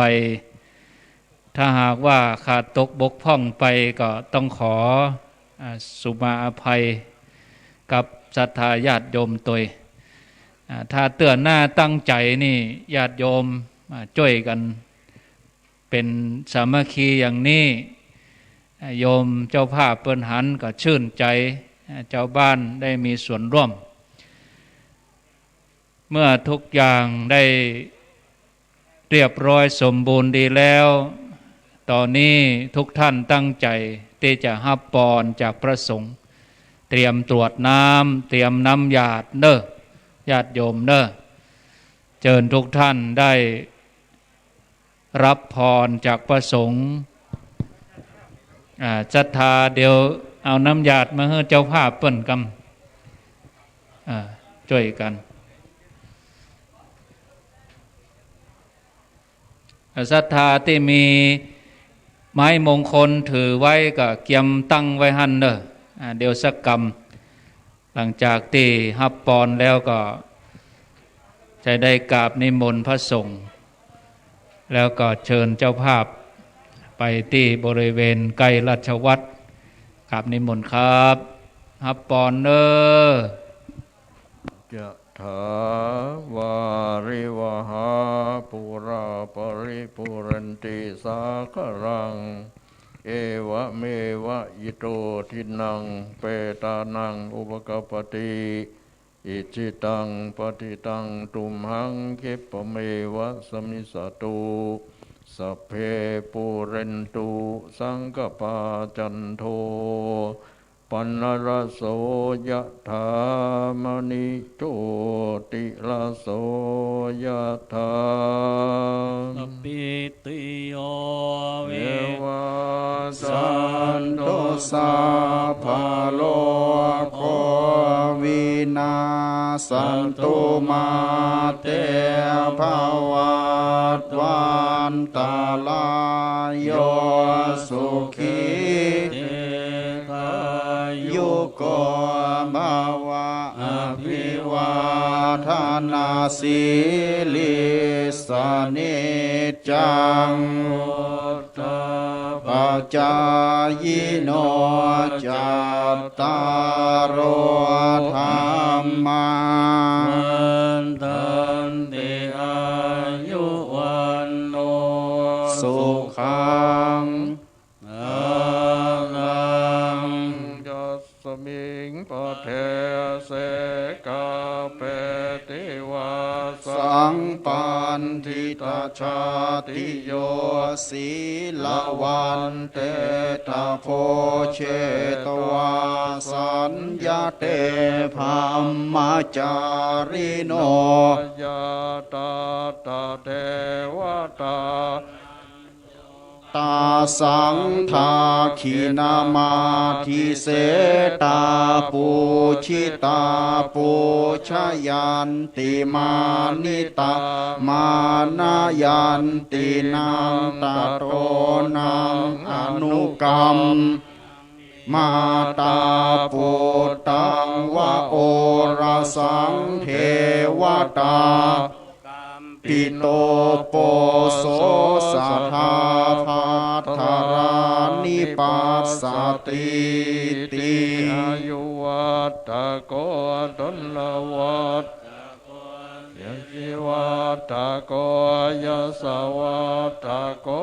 วะลาวัตถะโก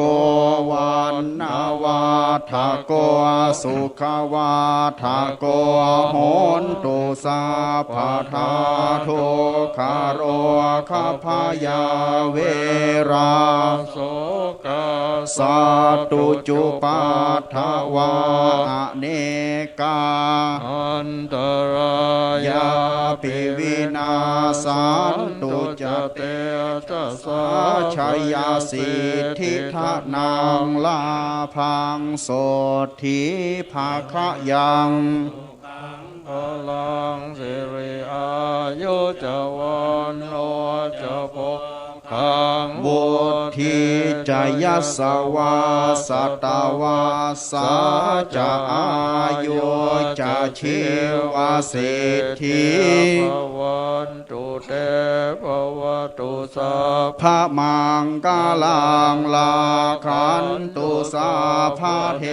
วตาสัพพะพุทธาเวนัสทาโสทิภวันตุเตภวตุสัพพะมังคลังลาคันตุสัพพะเทวตาสัพพะธรรมานุภาเวนัสทาโสทิภวันตุเตภวตุสัพ ธามังคาลังลาขันตุสาภาเทวตาสัพพสังฆานุภาเวนะสัทธาโสธีภาวันตุเต สาธุสาธุสาธุเขาจะไปอิตังหยาดน้ำวันตาหลวงวันตาน้อยหลังจากที่ได้วางศิลาฤกษ์เรียบร้อยแล้วขยมย่ำต้องเข้ามาเด้อเนอะขยมย่ำต้องเข้ามาเด้อ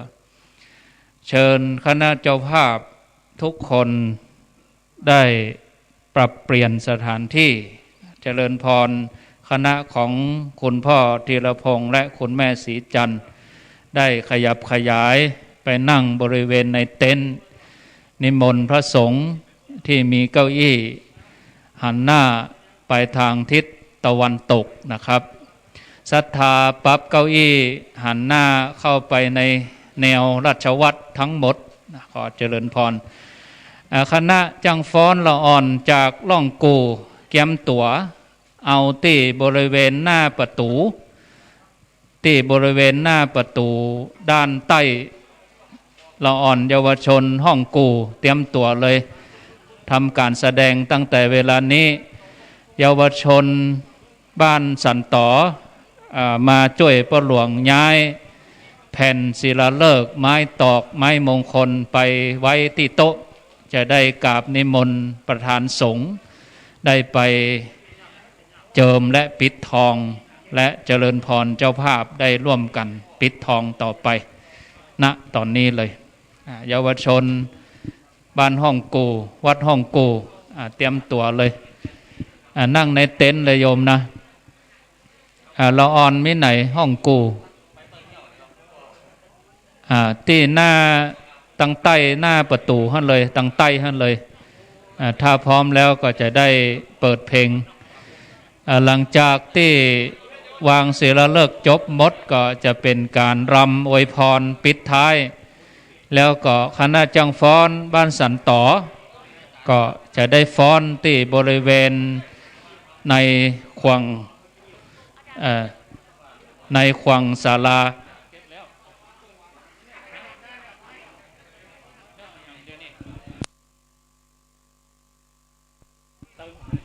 เยาวชนสันต่อเกียมตัวเลยเอาเพลงใส่เตรียมตั้งไว้เยาวชนบ้านสันต่อตั้งใจซักซ้อมมาก็จะได้ฟ้อนต้อนรับช่วงที่กำลังจัดเตรียมสถานที่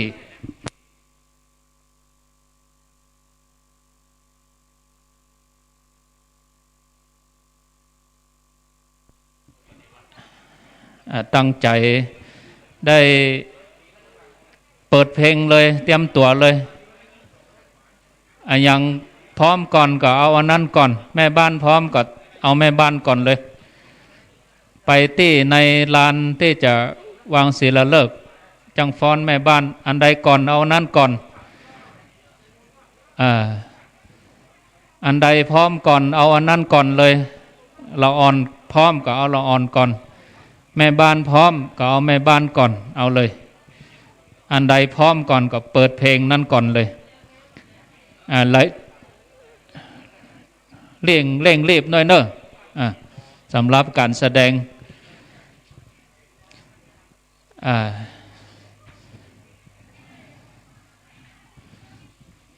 อันใดพร้อมก่อนก็เอาอันนั้นก่อนได้ทำการแสดงตั้งใจไว้แล้วหลังจากการแสดงจบก็จะได้นิมนต์ประธานสงฆ์ได้ไปเจิมปิดทองแผ่นศิลาฤกษ์และอิฐมงคลเจ้าภาพเวลานี้จะไปทำภาระธุระเข้าห้องน้ำก็ตามอัธยาศัยเขาจะใช้เวลาประมาณครึ่งชั่วโมง ในการประกอบพิธีนี้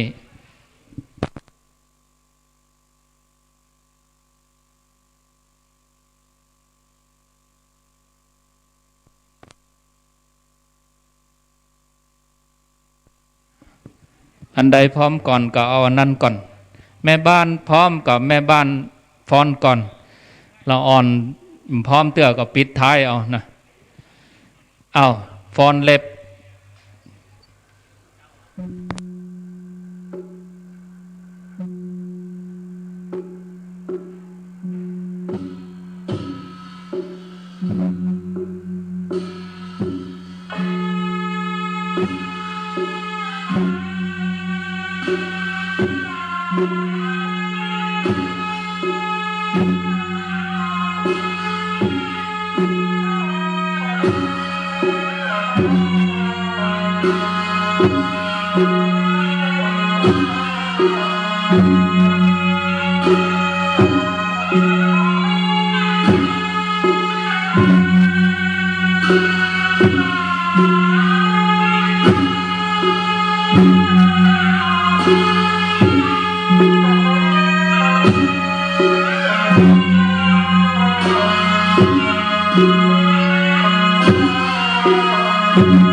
บัดนี้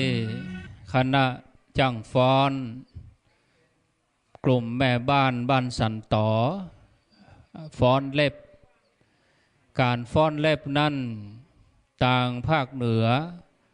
เอาไว้ใจต้อนรับแขกบ้านแขกเมืองในสมัยโบราณมีการฟ้อนเล็บเอาไว้ต้อนรับเวลามีแขกผู้ใหญ่เจ้านายลุกต่างจังหวัดลุกกรุงเทพมาคนเมืองล้านนาก็จะใจศิลปะการแสดงการฟ้อนเล็บนั่นต้อนรับต่อไปนี้ญาติโยมท่านทั้งหลายเวลาอันเหมาะสมที่เราทั้งหลายจะได้ตั้งใจร่วมกันตอกไม้มงคลซึ่งเจตนาของเจ้าภาพก็จะให้ญาติโยมทุกคนได้มีส่วนร่วมเบื้องต้นนั้นก็จะได้กราบนิมนต์ประธานสงฆ์หลวงพ่อพระครูนิวิตศิลสังวรเจ้าคณะอำเภอเวียงป่าเป้าได้เจิมแผ่นศิลาฤกษ์และปิดทองจากนั้นก็จะได้เจริญพรเจ้าภาพได้เจิมและปิดทองต่อไปขอกราบนิมนต์หลวงพ่อครับได้เป็นตัวแทนของพระสงฆ์ทั้งหมดกราบนิมนต์หลวงพ่อได้อธิษฐานจิตหลวงพ่อท่านพระครูนิวิตศิลสังวรเจ้าคณะอำเภอเวียงป่าเป้าสัปโทนไปตั้งหน้าปุ่นกันเตียวซื่อไปปุ่นนิมนต์นะครับพระสงฆ์จะได้ตอกไม้มงคลทุกรูปเลยนะครับยังบ่ต้องกลับนะครับนิมนต์ทุกรูปเลยนะครับนิมนต์หลวงพ่อเตียวซื่อตรงไปเลยครับหลวงพ่อครับนิมนต์ท่านมหาสมชาตินันทธรรมิโกไปตัวหลวงพ่อเดี๋ยวท่านมหาจะได้กระลงที่บริเวณนั้นขณะนี้ประธานสงฆ์ หลวงพ่อพระครูนิวิตศิลสังวรได้เป็นตัวแทนพระสงฆ์ทั้งหมดได้ปิดทองและเจิมแผ่นศิลาฤกษ์ท่านประหลัดจำนันเอาบาตรน้ำมนต์ไปลวดไปพอไปใจไปดูขอนิมนต์ครับ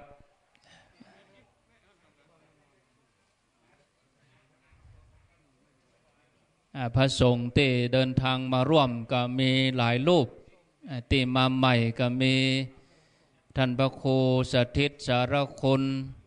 วัดหนองผาขาวอำเภอป่าสังจังหวัดลำพูนท่านพระครูกัลยาณปราโมทย์วัดหม่อนห้วยแก้วท่านพระครูชลดานพิทักษ์วัดแม่ห้องไข่ท่านอาจารย์วรรณชัยชยานันโทวัดพุทธศรีคีรีจอมตองแล้วก็มีท่านอาจารย์สุพจน์วัดห้องก่อม่วงตำบลบะเขือแจ้อำเภอเมืองจังหวัดลำพูนมีแถมหลายตนท่านพระครูสุเมธธรรมเสวีวัดม่อนฤาษีได้มาร่วมวันนี้หลังจากที่หลวงพ่อได้เป็นประธานสงฆ์ตัวแทนพระสงฆ์ได้เจิมและปิดทองต่อไปก็เจริญพรเชิญคุณพ่อธีรพงศ์บุรานิธีคุณแม่ศรีจันทร์บุรานิธีพร้อมลูกหลานญาติพี่น้องทุกคนได้ปิดทองแผ่นศิลาฤกษ์หลวงพ่อจะได้ประพรมน้ำพระพุทธมนต์ญาติโยมที่ถือไม้มงคลนั้นมีในมืออยู่ก็ญาติโยมถ้ามีไม้มงคลอยู่ในมือถือแล้วลองยกขึ้นพอแล้วมีสักกี่คนมีสักคนกรรมการเอาไม้แจกเปิ้นเลยไม้มงคลก็เดี๋ยวจะได้ตอกทุกคนไม้มงคลเป็นเล่มเป็นเล่มคณะกรรมการมีไหนพ่อหลวงเฮาเราอ่อนลูกหลานที่กองท่านเอาแจกเปิ้นเอาแจกเฮือชาวบ้านแจกเฮือคนต่างบ้านตัวบ้านตัวบ้านเปิ้นตัวเอาแจกเปิ้นหมดแจกอันนี้มาตอนนี้เสียงตังแจกฟรีเอาแจกไปบอกคือว่าเอาแจกตอนเปิ้นสวดมนต์นะได้แจกเตื้อแหะแจกตอนนี้ก็เป็นยังเอาใจเย็นๆบ่ต้องสูญสานอุ่นอันนั่งกับตีเดี๋ยวฮื้อเราอ่อนเอาไปฮื้อแม่มต้องลุกมาระวังนะแมงนะแมงโควิดระวังเด้อแมงโควิดนะเดี๋ยวเราอ่อนเอาไปฮื้อโยมเจ้าภาพกำลังปิดทองแผ่นศิลาฤกษ์ต่อไปหลังจากที่หลวงพ่อได้อธิษฐานจิตได้ปิดทองเรียบร้อยแล้วก็จะได้กราบนิมนต์หลวงพ่อพระครูนิวิตศิลสังวรได้ตอกไม้มงคลเป็นปฐมเบื้องต้นเล่มที่หนึ่งขอกราบนิมนต์ครับคณะกรรมการก็เกียมไม้มงคลยกไปไว้ตั้งในเต็นท์บริเวณที่ฐานที่เราจะได้วางศิลาฤกษ์เตรียมไว้ที่หั่นพ่องนะมีของพระสงฆ์ตัวนิมนต์หลวงพ่อได้ตอกเล่มที่หนึ่งนะครับตอนนี้เจ้าภาพกำลังปิดทองหลวงพ่อจะได้ตอกไม้มงคลเป็นเบื้องต้นเล่มที่หนึ่ง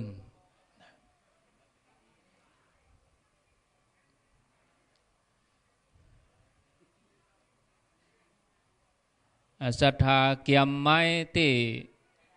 ตังละอ่อนเยาวชนที่คณะศรัทธาเพิ่นเอาไปแจกไว้กำไว้หันเด้อกำตั้งไว้ตั้งใจสละเวลามาแล้วอดใจรอแหมสักกำแดดลมตกแต่กี้หมู่พี่น้องศรัทธาลูกตังแม่สวยมาเพราะก็ว่าฝนตกปะทุแต่ แต่มูตาก็เนี่ยตกโยมลุกจากเชียงใหม่มาก็แถวดอยนางแก้วเนี่ยตกโอ้เมียงานสันต่อฝนตกหำเหรอกะมาถึงนี่เป่งลึงแดดแช่แล่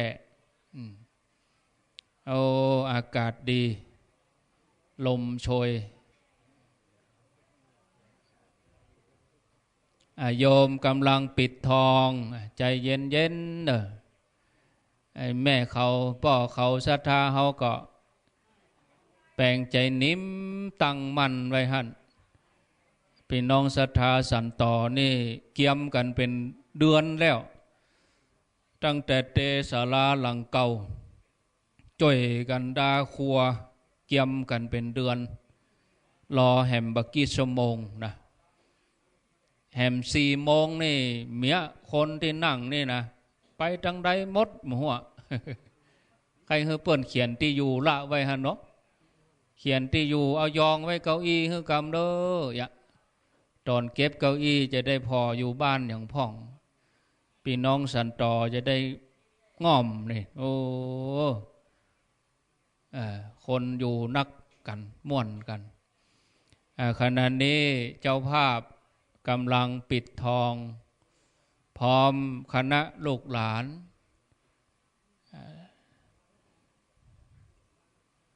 เดี๋ยวก็จะได้กราบนิมนต์หลวงพ่อพร้อมกับคณะเจ้าภาพได้ไปตอกไม้มงคลเป็นเบื้องต้นก่อนท่านละ 1 เล่มหลังจากนั้นก็จะได้กราบนิมนต์พระสงฆ์ทุกรูป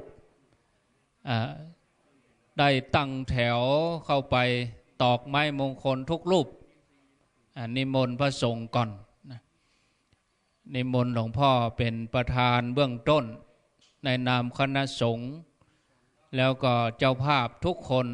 ตอกไม้มงคลเรียบร้อยแล้วก็จะได้นิมนต์พระสงฆ์สัปโทนนั่นก็เอากลางฮื้อหลวงพ่อเจ้าคณะอำเภอแล้วก็กลางไว้เฉพาะเจ้าภาพส่วนพระสงฆ์ที่เปิ้นเดินเป็นแถวไปนี่บ่ต้องกลางมันเปิ้นมีหลายตนตัวเจ้ามี30ก็สัปโทนบ่ปอก็คือเปิ้นเดินไปอย่างงดงามคณะสงฆ์ก็นิมนต์เข้าทางวันออกนะครับทางวันออกของเฮาก็คือตั้งหลังเฮาเนี่ยครับเฮานั่งเก้าอี้นี่คือตั้งหลังเฮานี่เป็นทางวันออกนะครับตะวัน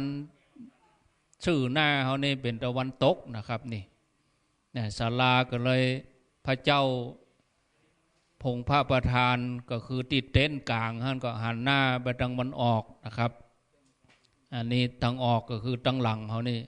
กำเดียวนิมนต์พระสงฆ์เข้าทางวันออกนี่นะครับตั้งแถวยาวไปนะครับแล้วก็ออกมาทางใต้เนาะเตียวเข้าไปทางวันออกแล้วก็ออกทางใต้ก็คือมาทางซ้ายนะครับปิกมานั่งศาลาที่เก่าหลังจากที่ทำพิธีแล้วถึงจะได้อิตังหยาดน้ำวันตาหลวงวันตาน้อยต่อไปโยมตั้งหลายศรัทธาเขาก็ใจเย็นเด้อโยมเปิ้นอุตสาห์ลุกจากกรุงเทพปุ่นมานี่ไกลตั้งอกตั้งใจเปิ้นตั้งใจแปลงศาลาโดยคณะของคุณพ่อธีรพงศ์คุณแม่ศรีจันทร์โบราณนิธิพร้อมลูกหลานตั้งใจสร้างศาลาการประเรียนเพื่อเป็นสถานที่ปฏิบัติธรรมของชาวบ้านได้ใช้ประโยชน์หลังนี้เป็นหลังที่3แล้วนะหลังที่1สร้างที่ดอยหล่อวัดไร่วัดสว่างมงคลธรรมหลังที่2ก็ที่กูขี้เล็กตำบลตาดตุ่มอำเภอป่าซางจังหวัดลำพูนอันนี้หลังที่3ที่สันต่อหลังนี้หลังใหญ่กว้าง10 เมตรยาว30 เมตรนะตอนนี้หลวงพ่อพร้อมกับคณะเจ้าภาพเชิญทุกท่านเลยข้างในนี่มีเต็นท์ได้ยืนล้อมรอบตอกไม้มงคลตอนนี้เชิญ เจ้าภาพก่อนนิมนต์หลวงพ่อก่อนนะครับได้ตอกไม้มงคลแล้วก็วางอิฐตรงนั้นก็มีท่านปลัดจำนันและคุณเชิดพงษ์กิ่วแก้วครับขอนิมนต์ไปเป็นธุระจ่วยแถมตนเนาะนิมนต์ท่านพระครูชลทานพิทักษ์นิมนต์ไปแถมตนเนาะ ขอเมตตาไปไปจ่วยประคับประคองแนะนำญาติโยมแถมตนนิมนต์ครับคืนนี้ก็จะได้ไปนอนห้วยไม้เดืออยู่ท่านพระครูจะฟังเมื่อเด้อห้วยไม้เดือรอท่า ศรัทธาเฮาตั้งใจเนอะตอนนี้หลวงพ่อกำลังอธิษฐานดอกไม้มงคลคณะเจ้าภาพเหลือไว้1 เล่มเนอะเล่มสุดท้ายนี่เดี๋ยวจะได้ตอกพร้อมกันศรัทธาเฮาที่มีไม้ตอกไม้มงคลลองยกขึ้นบ่ละมีก่อนในเต็นท์เนี่ยชูขึ้นอีกะอีแควนหน่อยมีหมดทุกคนทุกตารางเม็ดเดี๋ยวเขานั่งแล้วหันหน้ามาทางวันออกเด้อไม่ได้นี่แม่บอกฮู้ว่าทางใดตะวันออกทางใดตะวันตกแม่อยู่ในเต็นท์ตะวันออกคือทางขวามือแม่ซ้ายมือเนี่ยก็เป็นทางตกแกมเดอแม่เวลาแม่นั่งตอกไม้มงคลแม่คือนั่งหันหน้าไปทางวันออกนั่งยองนั่งยองเยาะนะเดี๋ยวรอเล่มสุดท้ายจะได้ตอกพร้อมกันทุกตารางเม็ดพระสงฆ์จะได้เจริญพุทธมนต์เป็นเบื้องต้นบทแรกก่อนแล้วก็วางอิฐแล้วก็วางแผ่นศิลาฤกษ์ต่อไปแผ่นศิลาฤกษ์นี่ยังต้องเอาเข้าไปเตื่อเนาะรอสักกำหนึ่งตอนนี้ทางหลวงพ่อพระครูนิวิตศิลสังวรเจ้าคณะอำเภอเวียงป่าเป้าประธานสงฆ์กำลังตอกไม้มงคลพร้อมกับเจ้าภาพ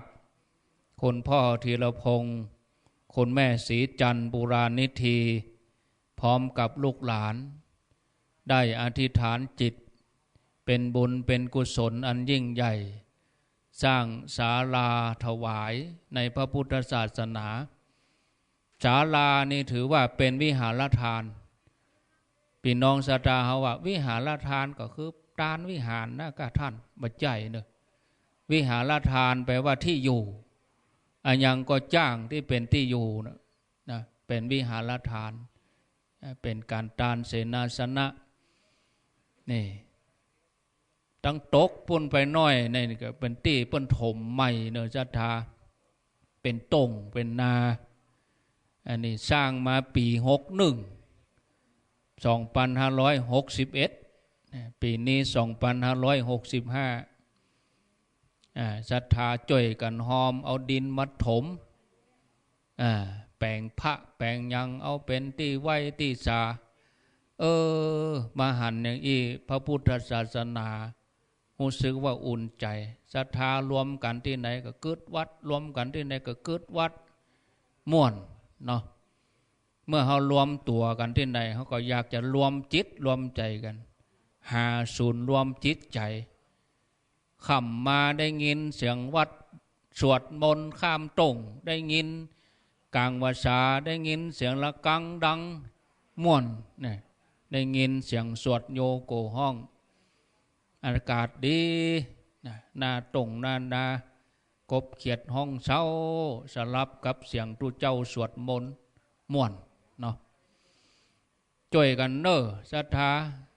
โยมเปิ้นมาแปลงขึ้นแล้วได้ใจประโยชน์อย่างเต็มที่เนาะเดี๋ยวรอทางคณะเจ้าภาพเปิ้นกำลังตอกไม้มงคลเหลือไว้เล่มหนึ่งเนอะครับอาจารย์ท่านพระครูชลทานพิทักษ์ถ้าพร้อมแล้วถ้าสมมติว่าตอกครบหมดแล้วเหลือไว้เล่มสุดท้ายก็จะได้เจิญศรัทธาที่อยู่ในเต็นท์เข้าไปนั่ง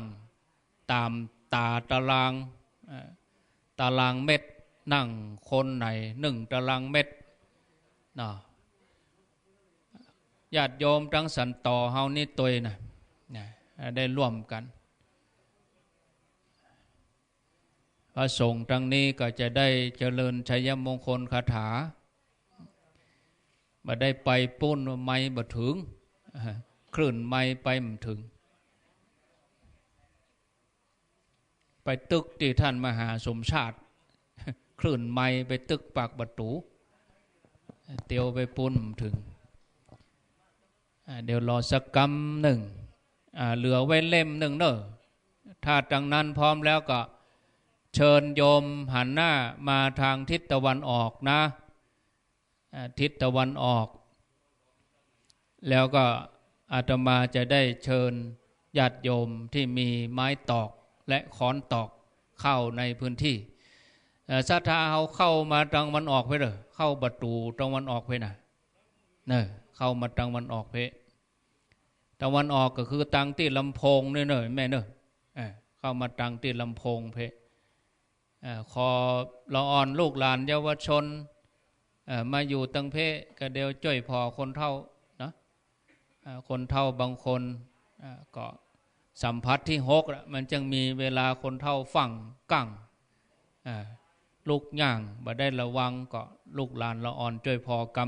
ำไอ้แม่ก็ท่องไว้เนอะลูกฮื้อเหลวเตียวฮื้อพอท่องไว้ลูกฮื้อเหลวเตียวฮื้อพอเวลาลูกก็เหลวพอตั้งหลังลืมอะไรยังกระเป๋าก้ายังก้าบางทีเขาลูกเขาเหลวเผื่อไปถึงปุ้นลืมอันนั้นอันนี้ปิกมาหายไปแล้วนี่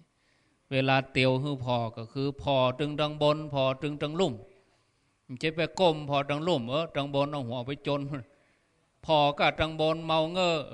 ดังลุ่มวิทย่ำหน้าวำไปปุ้นเนี่ยลูกฮื้อเหลวเตียวฮื้อพอนี่บ่ต้องฟังใจเย็นๆอดใจรอวันนี้เทวดาก็เป็นใจนะโยมถ้าเรียบร้อยแล้วก็เจริญพรขยับขยายหันหน้ามาทางทิศตะวันออกตอนนี้โยมคณะทุกท่านกำลังตอกไม้มงคลเรียบร้อยแล้วนะยกมือกำเนิดท่านพระครูเรียบร้อยแล้วก็ฮือสัญญาณกรรมเจิญญาติโยมที่มีไม้ตอกไม้มงคลเดินเข้าแถวมาทางประตูวันออกที่ลำโพงนี้มาเลยเจริญพรเดินมาเลยมีส่วนร่วมทุกคนเจริญพรมาเลยเอาไม้มาตวยไผ่บะมีก็เอาหัวไม่เอากำลูกกุยตอก จะไปญาติแต้หน่อยแม่โทษยืมของคนข้างๆเอาเข้าไปรอเลยยืนรอทุกตารางเมตรที่เปิ้นตีตารางฮะเอาไปทางในก่อนป่ะขอพ่อนานนัทวินช่วยไปจัดก่อนไปพ่อกำนันพัดไปช่วยจัดก่อนจัดแถวก่อนมีกี่แถวแถวละกี่คนเดินเข้าไปทุกตารางเมตรยืนเจริญพรเลยไปยืนก่อนเข้าไปยืนก่อนเลยนะมีส่วนร่วมทุกคนเลยนี่ตึงลูกตึงหลานลูกเล็กเด็กแดงหันหน้ามาทางวันออกเลยแม่ทางวันออกหันหน้ามาทางวันออกที่เต็นบุญจะเป็นตะวันตกนะที่ลำโพงไปเป็นตะวันออกก็เดี๋ยวแหวกแถวพระสงฆ์กำเนอะแหวกแถวกลางก็เดี๋ยวพระสงฆ์จะไปทุกพื้นที่ทุกตารางเม็ดมีส่วนร่วมบุญด้วยกันนะแหวกแถวกลางไว้1 แถวก็เดี๋ยวจะนิมนต์พระสงฆ์ไปแหวกแถวกลางไว้1 แถวเนอะเอาห่างๆน้อยก็ได้ซับวางมันจะไปเอาทีกันห่างกันคนละ1 เมตรห่างกันคนละ1 เมตรแม่ ห่างกันคนละตาซับตาขออนุญาตครับ ญาติโยมคนละตาคนละช่องใครช่องไหนก็ได้คนละช่องมันไม่เป็นช่องนะโยมไอ้แม่ตอกแล้วกะเห็นมั้งคนละช่องไปก็กันเต็มนะช่องเป็นช่องนี่นะที่ขาวๆเนี่ยใครมีไม้มาตอกเลยคนละช่องเนอะยังบ่ต้องตอกเนี่ยยังบ่ต้องตอกนะเดี๋ยวรอฟังผลก่อนกะเนอะตามช่องเนอะยืนก่อนจะไปฟังตอกเด้อยืนก่อนแปลงแถวกลางไว้แปลงแถวกลางท่านประลัดแถวกลางนะว่างไว้เดี๋ยวพระสงฆ์จะได้เตียวไปทางนั้นแวกแถวกลางไว้มีไม้เหลือไว้สัก30เด้อเดี๋ยวจะนิมนต์พระสงฆ์ไปละตังปุนพร้อมแล้วเนาะนิมนต์ครับพระสงฆ์ทุกรูปตั้งแถวครับนิมนต์ครับนิมนต์พระสงฆ์ตั้งแถวเข้าตังวันออกนี่นะครับใส่รองเท้าไปตัวก็ได้นะครับแม่เขาก็ตอนที่ฮือนั่งในเต็นท์แม่เขาก็มันใดเพิ่นจะเจิญเขาเข้าไปนี่ในนี้เจิญเข้าไปในมันใดเขาจะได้นั่งนี่มันเป็นยังอดเอาครับนิมนต์ครับพระสงฆ์เจ้าหน้าที่กล้องเต้นกล้องเตตีกล้องลั่นกล้องตัวเดี๋ยวรอพระสงฆ์ได้ตอกไม้มงคลครบหมดก่อนแล้วก็เหลือเล่มสุดท้ายได้ตอกพร้อมกับศรัทธาตอกแล้วจะวางอิฐก็ได้นะครับ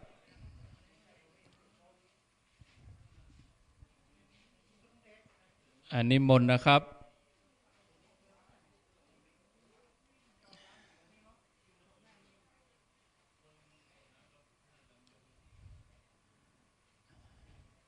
โยมที่อยู่ค้อนไปตั้งหลังพุ่นขยับมาหน้าเพื่อก็ได้เนอะไปตั้งเต็นท์พุ่นแม่เขาขยับขึ้นมาตั้งหน้าศาลาเต็มตั้งหลังมันแออัดสำหรับโยมเพื่อนลำไปขอป้าหลวงช่วยจัดกรรมเคลื่อนขยับมาหน้าเพื่อ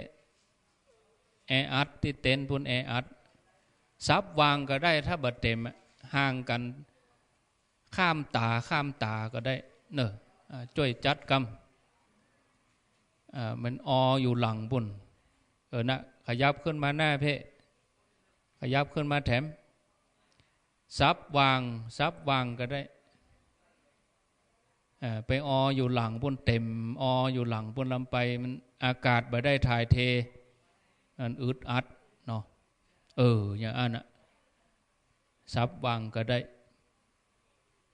พระสงฆ์นิมนต์ตอกเสร็จแล้วก็มานั่งที่เดิมนะครับจะได้เจริญชัยมงคลคาถาเชิญโยมขยับแอบข้างๆหน่อยเนาะขยับออกข้างๆหน่อยศรัทธาเขาใจเย็นๆเนอะเหลือไว้เล่มสุดท้ายก็คือเจ้าภาพเปิ้นตอกพร้อมกับศรัทธาหมู่เฮาทั้งหมดนะเล่มสุดท้ายนะไม้มงคลเล่มสุดท้ายเตรียมกองเด้อคนที่จะตีกองนะ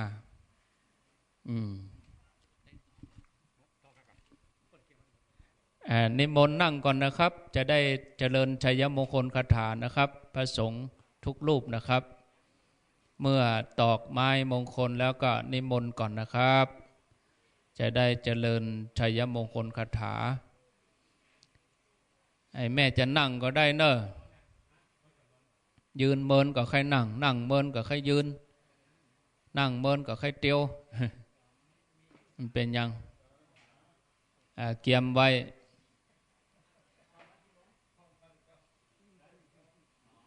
ตึงปอฮ้อนต่อใด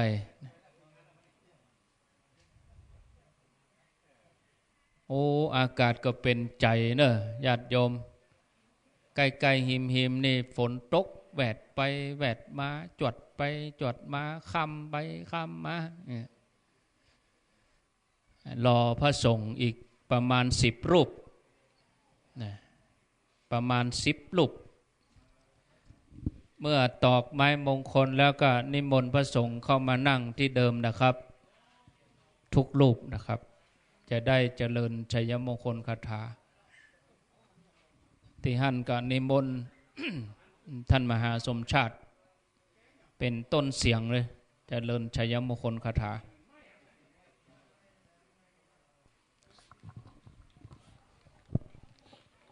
ใกล้จะแล้วละอีกเล่มหนึ่ง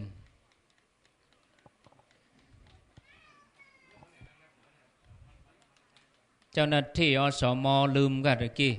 มาเอามาเอาวันสเปรย์ฉีดผสมสกรรม มาเอาสเปรย์บล็อกแอลกอฮอล์ต้องยืนที่ประตูนี่นะเอาเฮ้อเจ้าภาพเปิ้นตัวเจ้าหน้าที่อสมเตรียมสเปรย์ไปยืนพุ่นเลยพระสงฆ์เตียวมากับเปิ้นยื่นมือกับพ่นกุดเตื้อนี่พระสงฆ์พรมน้ำมนต์ให้โยมแบบนี้ให้โยมพรมน้ำมนต์ให้พระสงฆ์ เปลี่ยนกันอันกะยืนปากประตูพุ่นนะป่นพุ่นตัวพวกในเต็นพุ่นนะเปิ้นเตียวกับพ่นเตียวกับพ่นนะ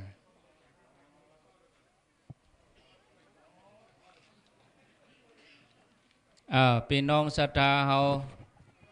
เกียมตัวเหลือเล่มสุดท้ายแล้วเจ้าภาพเตรียมตัวคุณพ่อธีรพงศ์คุณแม่ศรีจันทร์เตรียมตัวจะได้ตอกไม้มงคลเล่มสุดท้ายพร้อมกับญาติโยมทั้งหลายเดี๋ยวรอกำเดียวท่านพระครูชลทานกำลัง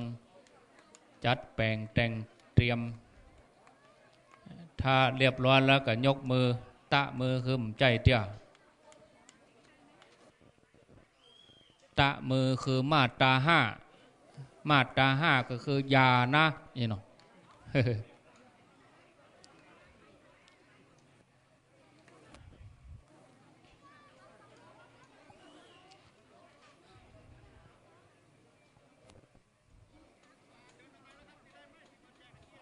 เดี๋ยวรอสักกรรมกำลังตอกทุกคนตอกไม้มงคลตั้งอกตั้งใจ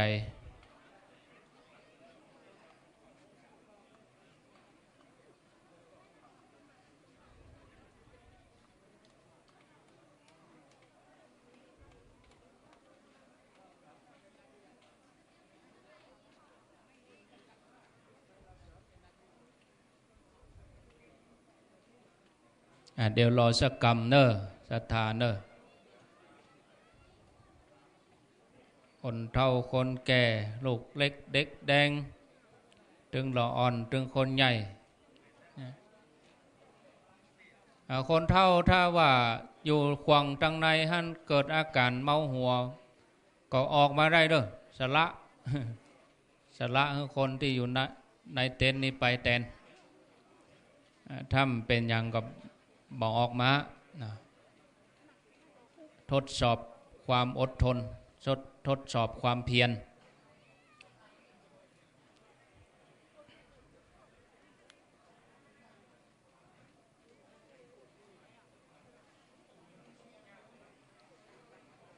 ก็เดี๋ยวตอกเอาจนจมแล้วเนอะแม่เนอะเอาแห้งจมวิทย์เลยตอกจนมิดเนี่ย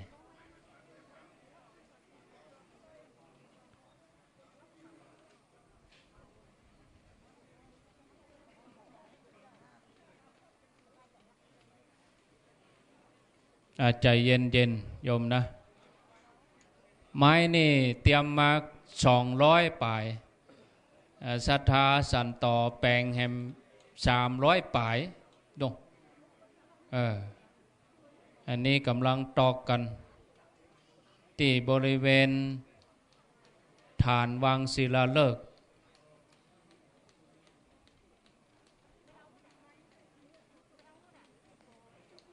ถ้าพร้อมแล้วก็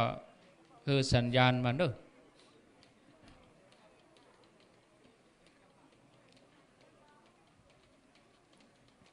โยมจะนั่งก่อนก็ได้น่าจะเข้ามาในเต็นท์ก่อนก็ได้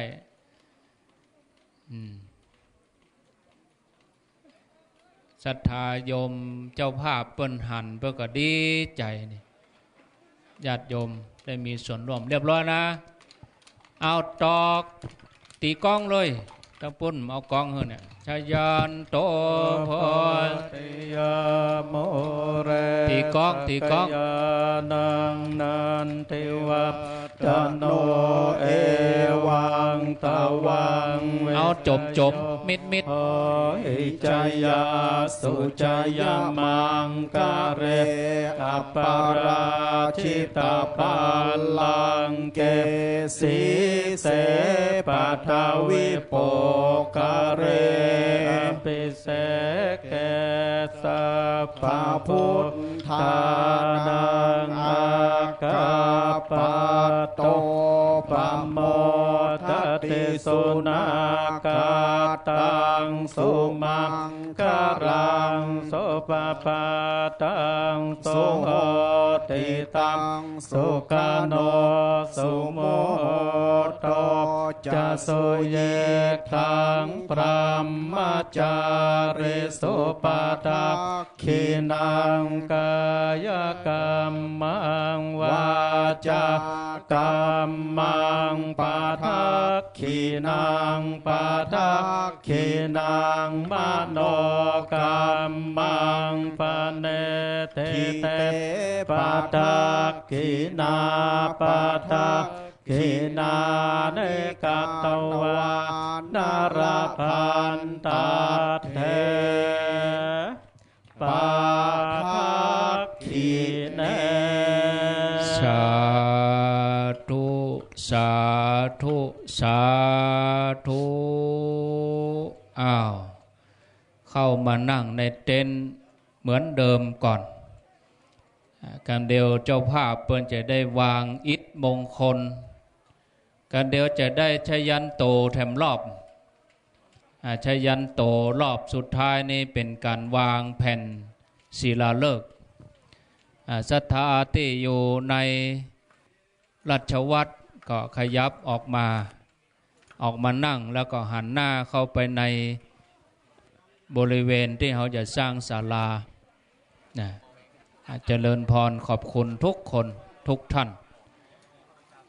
อันนี้ก็จะได้กราบนิมนต์หลวงพ่อพระครูนิวิตศิลสังวรประธานสงฆ์และเจ้าภาพคุณพ่อธีรพงศ์คุณแม่ศรีจันทร์บูรานิธีพร้อมลูกหลานได้วางอิฐมงคลหมู่คณะกรรมการที่อยู่รอบ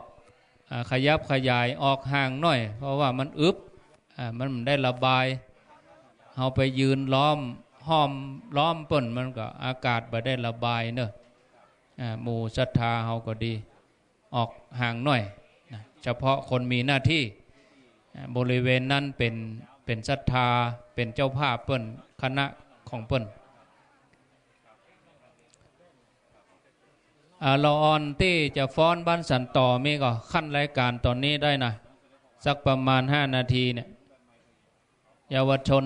บ้านเฮามีก็ตี้เกียมไว้มีกับบะหมี่ก็เดี๋ยวมีลูกหลานละออนอีกชุดหนึ่งสุดท้ายก่อนที่จะวันตาหลวงวันตาน้อยเป็นการลำอวยพรปิดท้ายผู้หมีมาได้แปลงเพราะว่าอันตกใจ กลัวกบกลัวเขียดตกใจมาเกยวัดใหม่ ถ้าตั้งปุนพร้อมแล้วก็ส่งสัญญาณมาเนาะ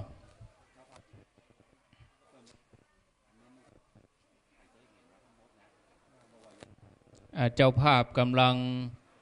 วางอิฐมงคลศรัทธาเฮาใจเย็นเด้อยังบ่แล้วเตือนเด้อ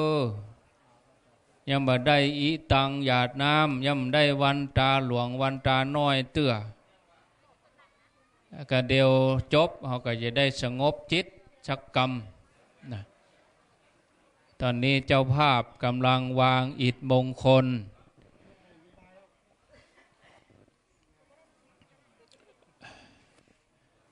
รอลูกหลานที่จะฟ้อนอวยพรเตรียมตัวเลยเอาที่ในลานพุ่นนะตอนนี้เลยเตรียมซาวดนตรีพร้อมวางจบป๊บดนตรีขึ้นปั๊บเลยไม่ได้รออย่างเตรียมพร้อมเลยลูกหลานที่จะฟ้อนเดี๋ยวครับขอสัญญาณโตมรอบครับจะวางแผ่นศิลาฤกษ์ยังไม่วางนะครับตีกล้องกะเอากล้องเป็นสัญญาณกะตอนนี้ชยันโตโพธิยามโมเลสกยานันทิวัตโนเอวังตวังวิชัยโยโหติจยาสุจยมังกะเลอปราทิตาปันลังเกเสเสปัทวิปกเร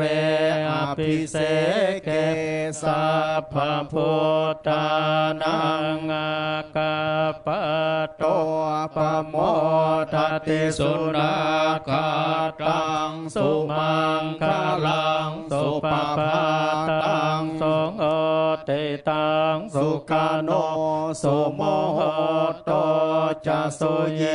ทังพระมจาริสุปทักขินังกายกรรมังวาจากรรมังปทักขินังปทักขินังมโนกรรมังปเนติเตปทักขินาปทักขินาเนกตวานรพันตเทปาทักขิเนสาธุสาธุสาธุเอาดนตรีขึ้นเลยจะฟ้อนดนตรีเอาในพวกเลย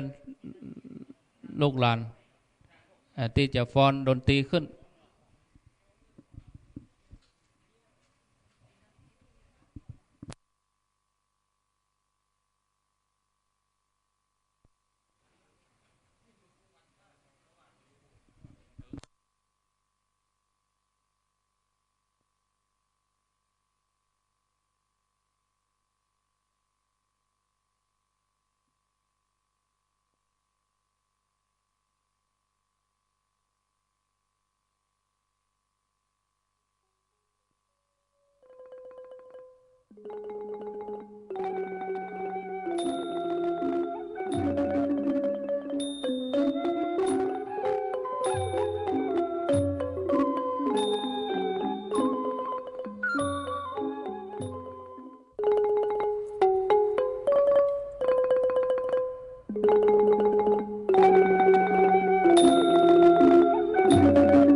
เอา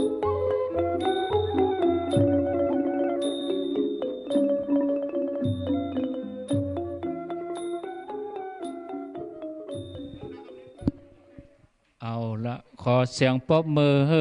ลูกหลานเยาวชนเชิญเจ้าภาพได้เข้ามานั่งในเต็นท์เพื่อที่ว่าเราทั้งหลายจะได้อิตังหยาดน้ำก่อนที่จะอิตังหยาดน้ำนั้นเราก็ได้น้อมจิตน้อมใจตั้งใจเป็นสมาธิสักกรรมหนึ่งซึ่งท่านพระมหาสมชาตินันทธรรมิโกเจ้าวาดวัดหนองยาวท่านจะได้กระลงเป็นการอวยพร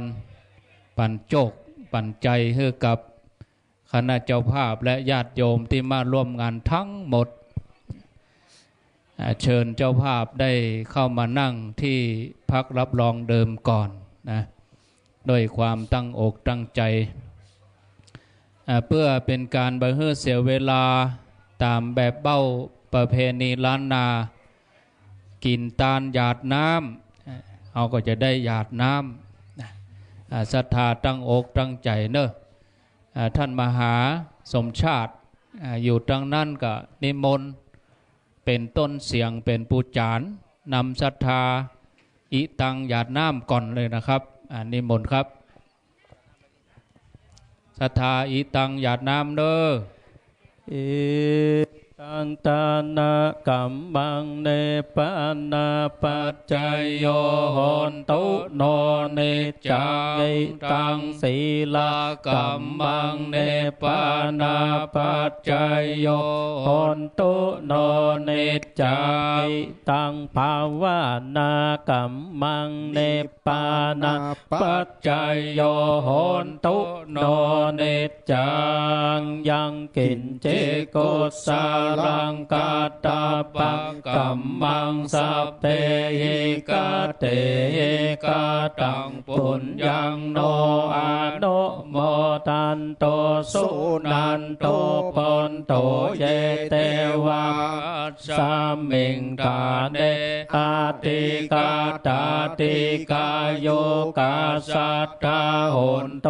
สัพพสัตตานังสุขีอัตตานังปาริหารันตุมาตาปิตาสุขีตาโหนโตตุกาปะโมจจันโตสัพเพอัตตกาสุขีตาโหนโตตุกาปะโมจจันโตสัพเพอะยาตกาสุขีตาโหนโตตุกาปะโมจจันโตสัพเพปิสาสัพเพยักขาสัพเพเป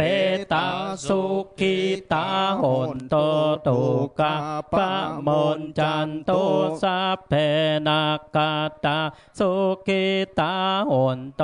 ตุกาปะโมจจันโตสัพเพเตวาสุขีตาโหนโตตุกาปะโมจจันโตสัพเพอัจจาริโยปัจจายาสุขีตาโหนโตตุกาปะโมจจันโตสัพพะสัมปะเตนังสาเมชันโตวะทุกท่านได้ตั้งใจหยาดน้ำเพื่ออุทิศบุญกุศลให้กับบรรพบุรุษแม่ธรณีเจ้าตี้เรียบร้อยต่อไปสุดท้ายของที่สุดแล้วญาติโยมตั้งใจทำจิตให้เป็นสมาธิสักกรรมหนึ่งซึ่งบุญกุศลที่ญาติโยมทุกคนได้ปฏิบัติผ่านมาจะเป็นบุญเป็นบารมีเพื่อหมู่เฮาเจ้าข้าจะได้ถึงยังสุข3ประการมีนิพพานเป็นที่สุดทุกท่านตั้งใจทำจิตเป็นสมาธิพร้อมกันกับท่านมหาสมชาติได้นิมนต์ได้กระลงณเวลานี้ขอนิมนต์และเชิญทุกคนณบัดนี้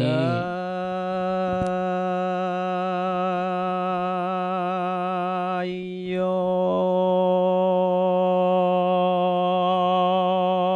จายะ จอกจังมองค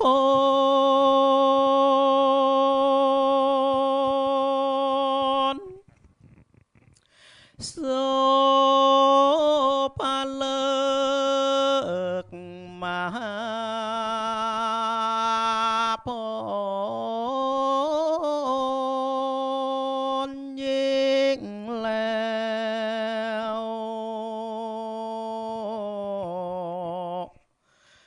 ลาพาจงมาโดนขาดนาศรัทธาเจ้าภาพหนอเจ้าเอ๋ยโสกเสมพองแผ้วยิ่งด้วยลาภาหอกคืออาจโยยืนยาวได้ร้อยสาววาสา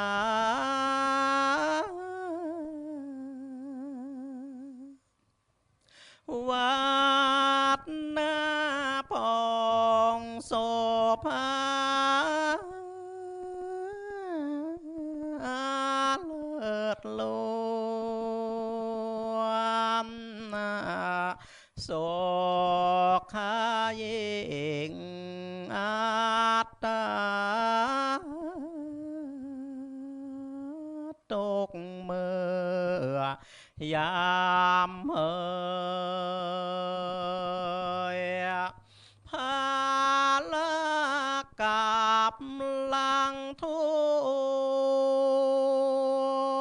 นปราบได้โมภัยมานเถิมพ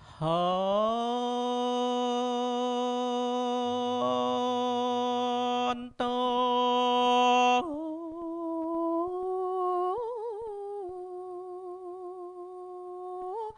ฝากดูแลเทวดาเจ้าตั้งหลายเฮ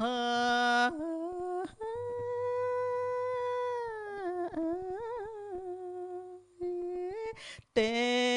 สะเทศโยวัดตุงเศรษฐีวัดสันตอติเน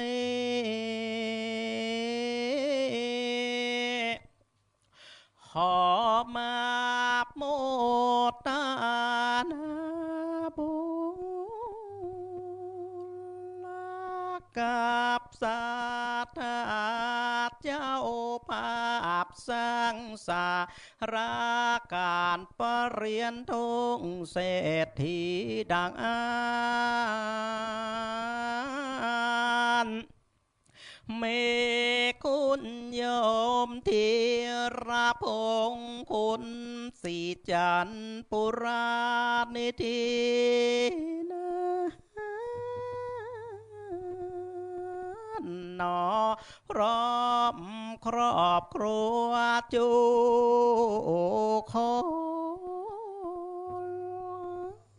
คนเมตตางโยมปิญญาภักปุรานิธิพร้อมครอบครัวใจบุญดังอ่านคนนาพิราตีเด็กชายนัทภูมิปุรานิธินั้นก็น้ำใจหนอแสนงามเมตตางคนกิตติพงคนชมพูนุช ปุราณิธินั้นก็มีเมตตาปาการมารวมกิจยอดดานดังอันคนกิติเทพคุณนรดาปุราณิธิเจ้านั้นก็มีน้ำใจดีงามหนอเนอนาขอบคุณกุศลที่ได้พำเพลงนี้นะจงได้นำมาสถายาติโยมเจ้าข้าได้ถึงสวรรค์จันทร์ฟ้าละเหมือนกันจูค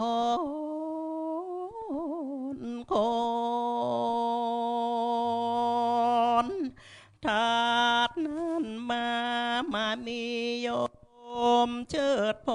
งกิ่วแก้วมาพผู้เป็นสะพานบุญอุดหนุนแก่กล้าและคณะสถาคลื่นสีขาวจูแห่งหนนอเนื้อนั้นก็ขอมีความสุขกายสุขใจ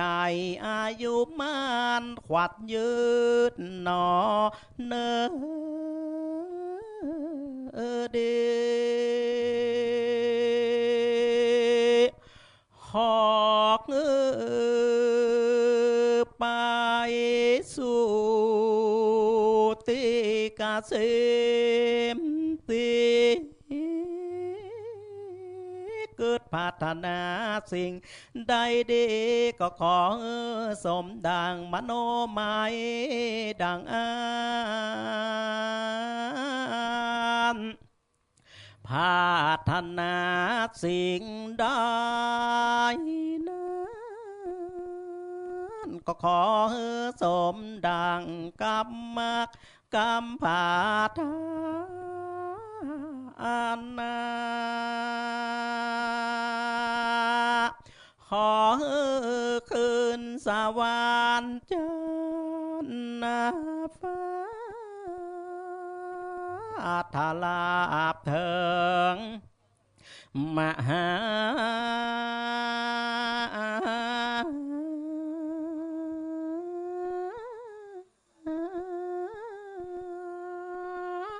เนรปานนิปปานาปัจจโยโหตุโนนิจจังสาธุสาธุสาธุ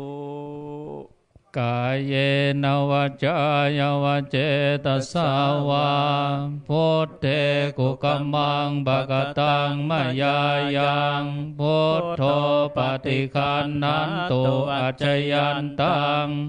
กาลันตะเลสังวลิตุงวะพุทเทกายเยนวาจายวาเจตสาวาธัมเมกุกัมมังภกตังมายายังธัมโมปฏิคันหันตุอัจจยันตังกาลันตะเลสังวลิตุงวะธัมเมกายเยนวาจายวาเจตสาวาสังเขกุกัมมังภกตังมายายังสังโฆปฏิคันหันตุอัจจยันตัง กาลันตะเลสังวลิตงวาสังเคเชิญทุกท่านกราบลาพระรัตนตรัยพร้อมกันอย่างตั้งใจอรหังสัมมาสัมพุทโธภควาพุทธังภควันตังอภิวาเทมิสวากขาโตภควตาธัมโมธัมมังนามัสสามิสุปฏิปันโนภควโตสาวกสังโฆสังฆังนะมามิจบพิธีเชิญทุกท่านเดินทางโดยสวัสดิภาพขออนุโมทนากับเจ้าภาพและศรัทธาญาติโยมทั้งหลายทุกคนขออนุโมทนาทุกท่านจะลุกจะเตียวก็เมืองยุทธหัตถีวรรณคดีขึ้นชื่อเรื่องลือพระเครื่องรุ่งเรืองเกษตรกรรมสูงล้ำประวัติศาสตร์แหล่งปราชญ์ศิลปินภาษาถิ่นชวนฟังองค์การศาสนาพุทธโลกประเทศไทยร่วมกับภาคีเครือข่ายองค์กรชาวพุทธทั่วประเทศขอเชิญร่วมโครงการกิจกรรมสวดมนต์สัญจรตลอดไปทั่วและทอดผ้าป่าสามัคคีสมทบทุนขององค์การเพื่อสร้างความสามัคคีเข้มแข็งและความมั่นคงทางพระพุทธศาสนาให้กับประชาชนชาวพุทธซึ่งเป็นประชากรส่วนใหญ่ของประเทศได้เข้าถึงหลักไตรสิกขาคือทานศีลภาวนาในการนำไปประยุกต์ใช้ชีวิตประจำวันควบคู่กับการอภิปรายทางวิชาการให้ความรู้และสนับสนุนส่งเสริมอาชีพตามแนวทางหลักพุทธธรรมให้ปรากฏเด่นชัดไปทั่วประเทศวันอาทิตย์ที่ 29 เดือนพฤษภาคม พุทธศักราช 2565 ตั้งแต่เวลา 7 นาฬิกาถึง 17 นาฬิกาตลอดทั้งวันณศาลาอาสมพระพรหมเวทีติดกับแหล่งท่องเที่ยวเกษตรกรรมยุทธศาสตร์พระราชาสวนกล้วยบานานาสุพรรณบุรีภายในวัดป่าเลไลวรวิหารอำเภอเมืองสุพรรณบุรีขอเชิญพุทธศาสนิกชนทั่วประเทศจัดทัวร์ธรรมะรวมพลสวดมนต์คนรักพระพุทธศาสนาทอดผ้าป่าเพื่อความมั่นคงเป็นเจ้าภาพโรงทานถวายภัตตาหารสังสรรค์แบบครอบครัวชาวพุทธติดต่อสอบถามโทรศัพท์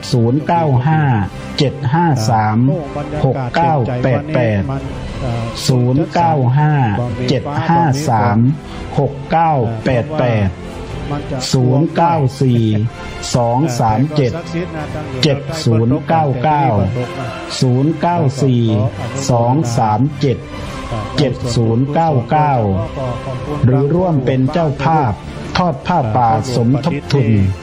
ธนาคารกสิกรไทยสาขาดาวคะนองเลขที่บัญชี ช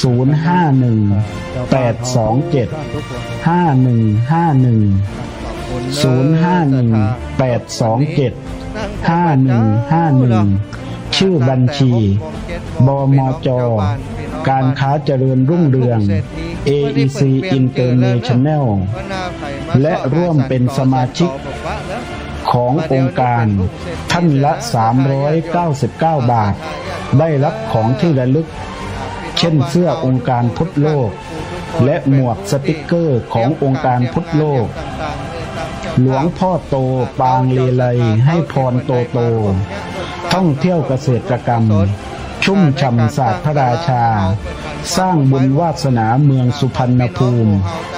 พบการประทักกถาธรรมพระมหาเถระในภาคกลางอาทิเช่นพระธรรมพุทธิมงคลเจ้าอาวาสวัดป่าเลไลวรวิหารทานศีลภาวนาอุตสาห์สร้าง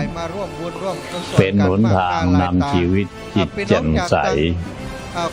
ยามชีพอยู่สุขไม่ทุกข์ใจยามพี่น้องตังดอยสะเก็ดพี่น้องตังเชียงใหม่พี่น้องตังบ้านตังอำเภอแม่สวยเนาะอำเภอวังเหนือก็หันหลายตั้นตะกี้นะพี่น้องตังดอยพี่น้องตังบ้านลังกา หลายที่ได้พบได้ปะได้หู้ได้หันกันตะกี้เนอะโอ้ศรัทธาญาติโยมจัตตานาบุญของพี่น้องหมู่เฮาได้มาร่วมบุญร่วมกุศลด้วยกันเจริญปอนเจ้า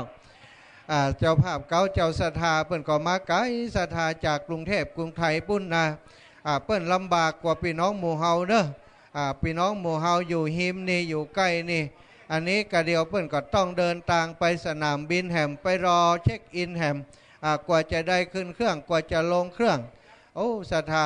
ใจเวลาแหมหลายชั่วโมงก็มีความมานะพยายามในการสร้างบุญสร้างกุศล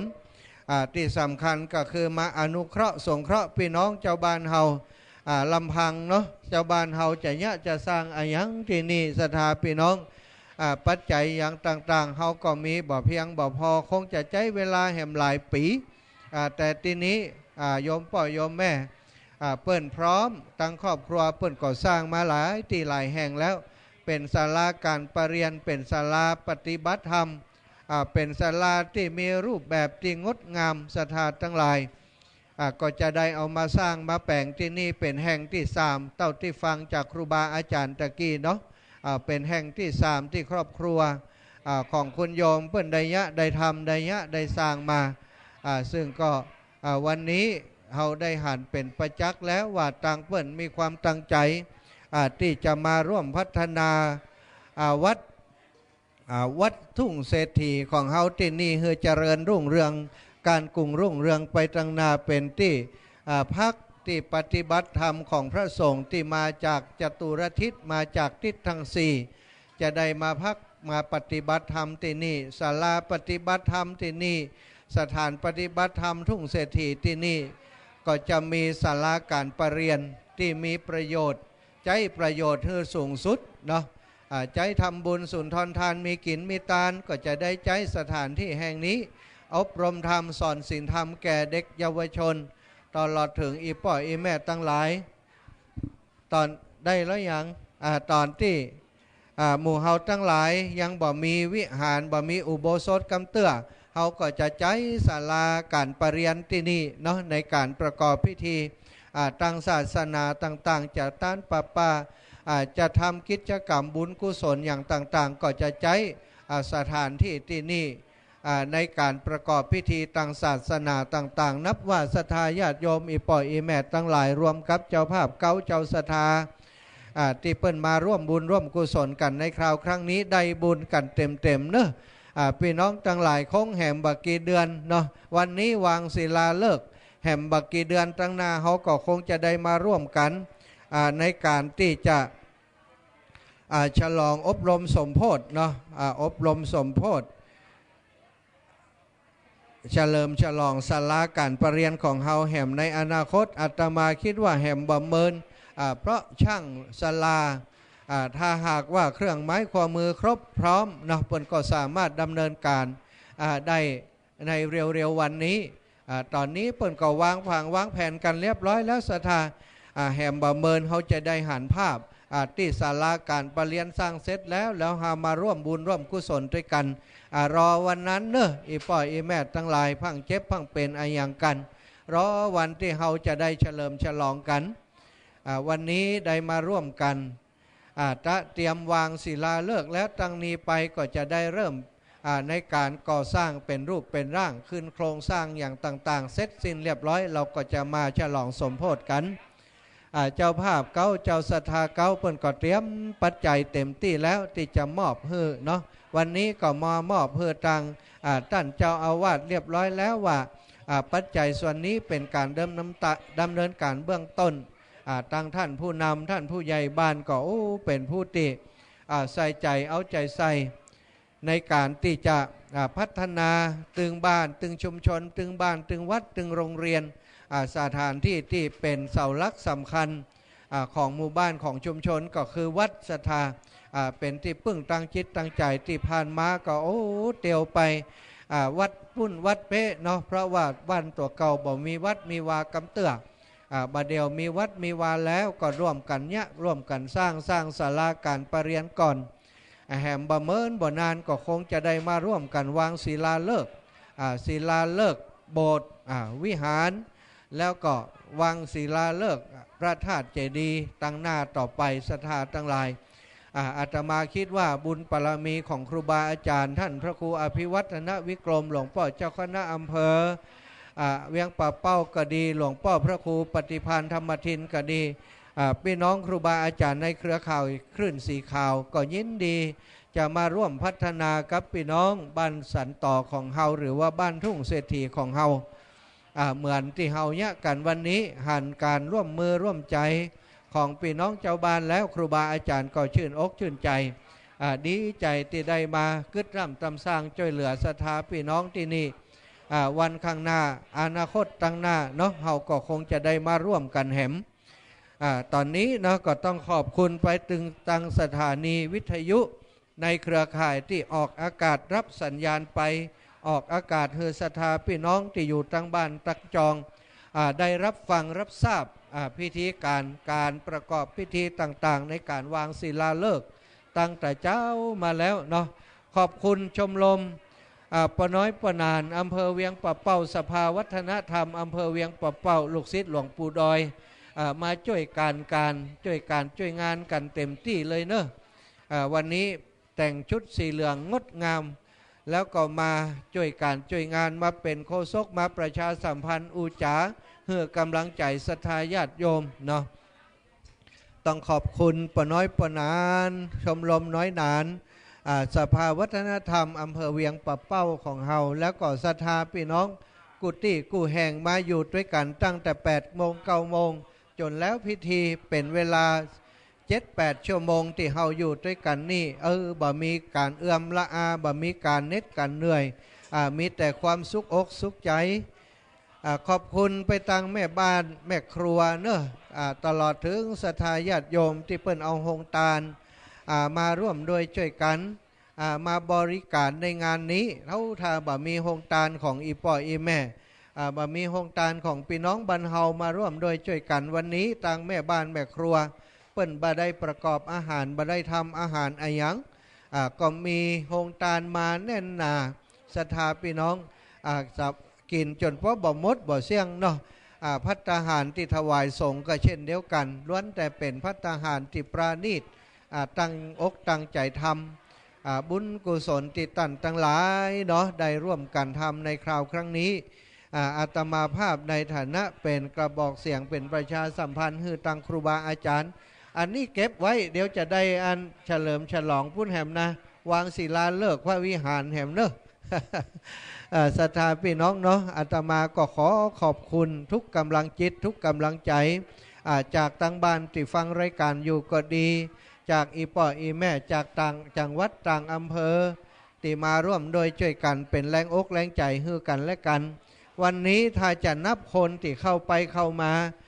นับจำนวนคนก็ได้เป็น1,000 กว่าคนเนอะศรัทธาพี่น้องพ่องก็มาตอนเจ้าแล้วก็กลับไปพ่องที่ก็มาตั้งแต่เจ้าถึงตอนบ่ายพ่องก็มาตอนบ่ายก็นับว่าศรัทธาญาติโยมมีใจนักแน่นมีความอดทนในการที่จะฮับเอาบุญฮับเอากุศล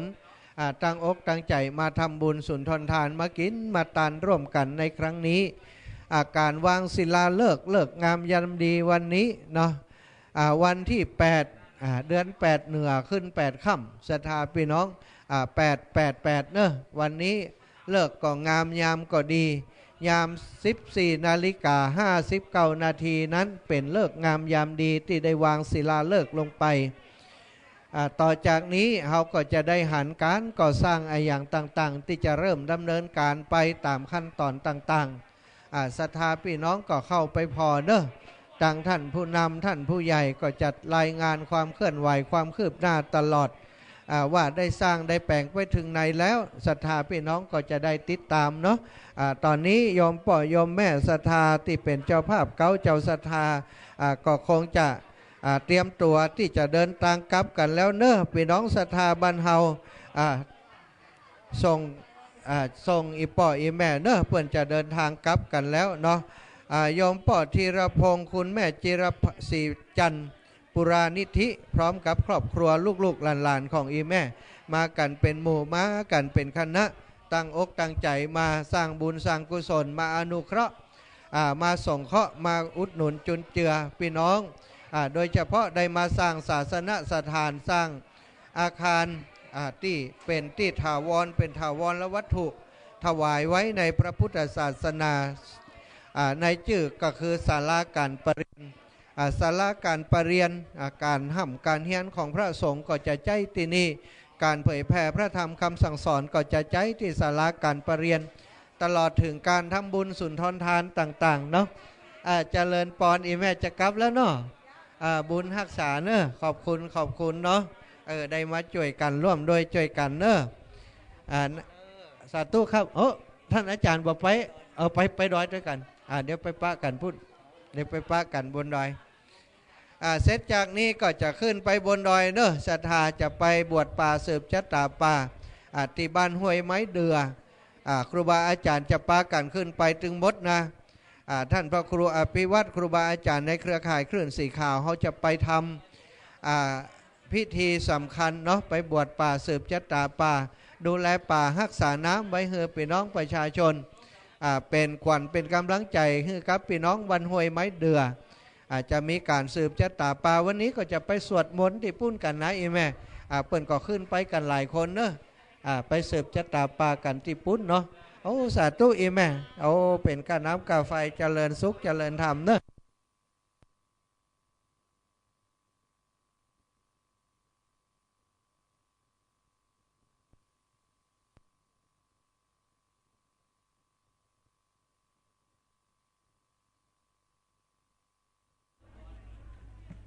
ทดสอบ2-3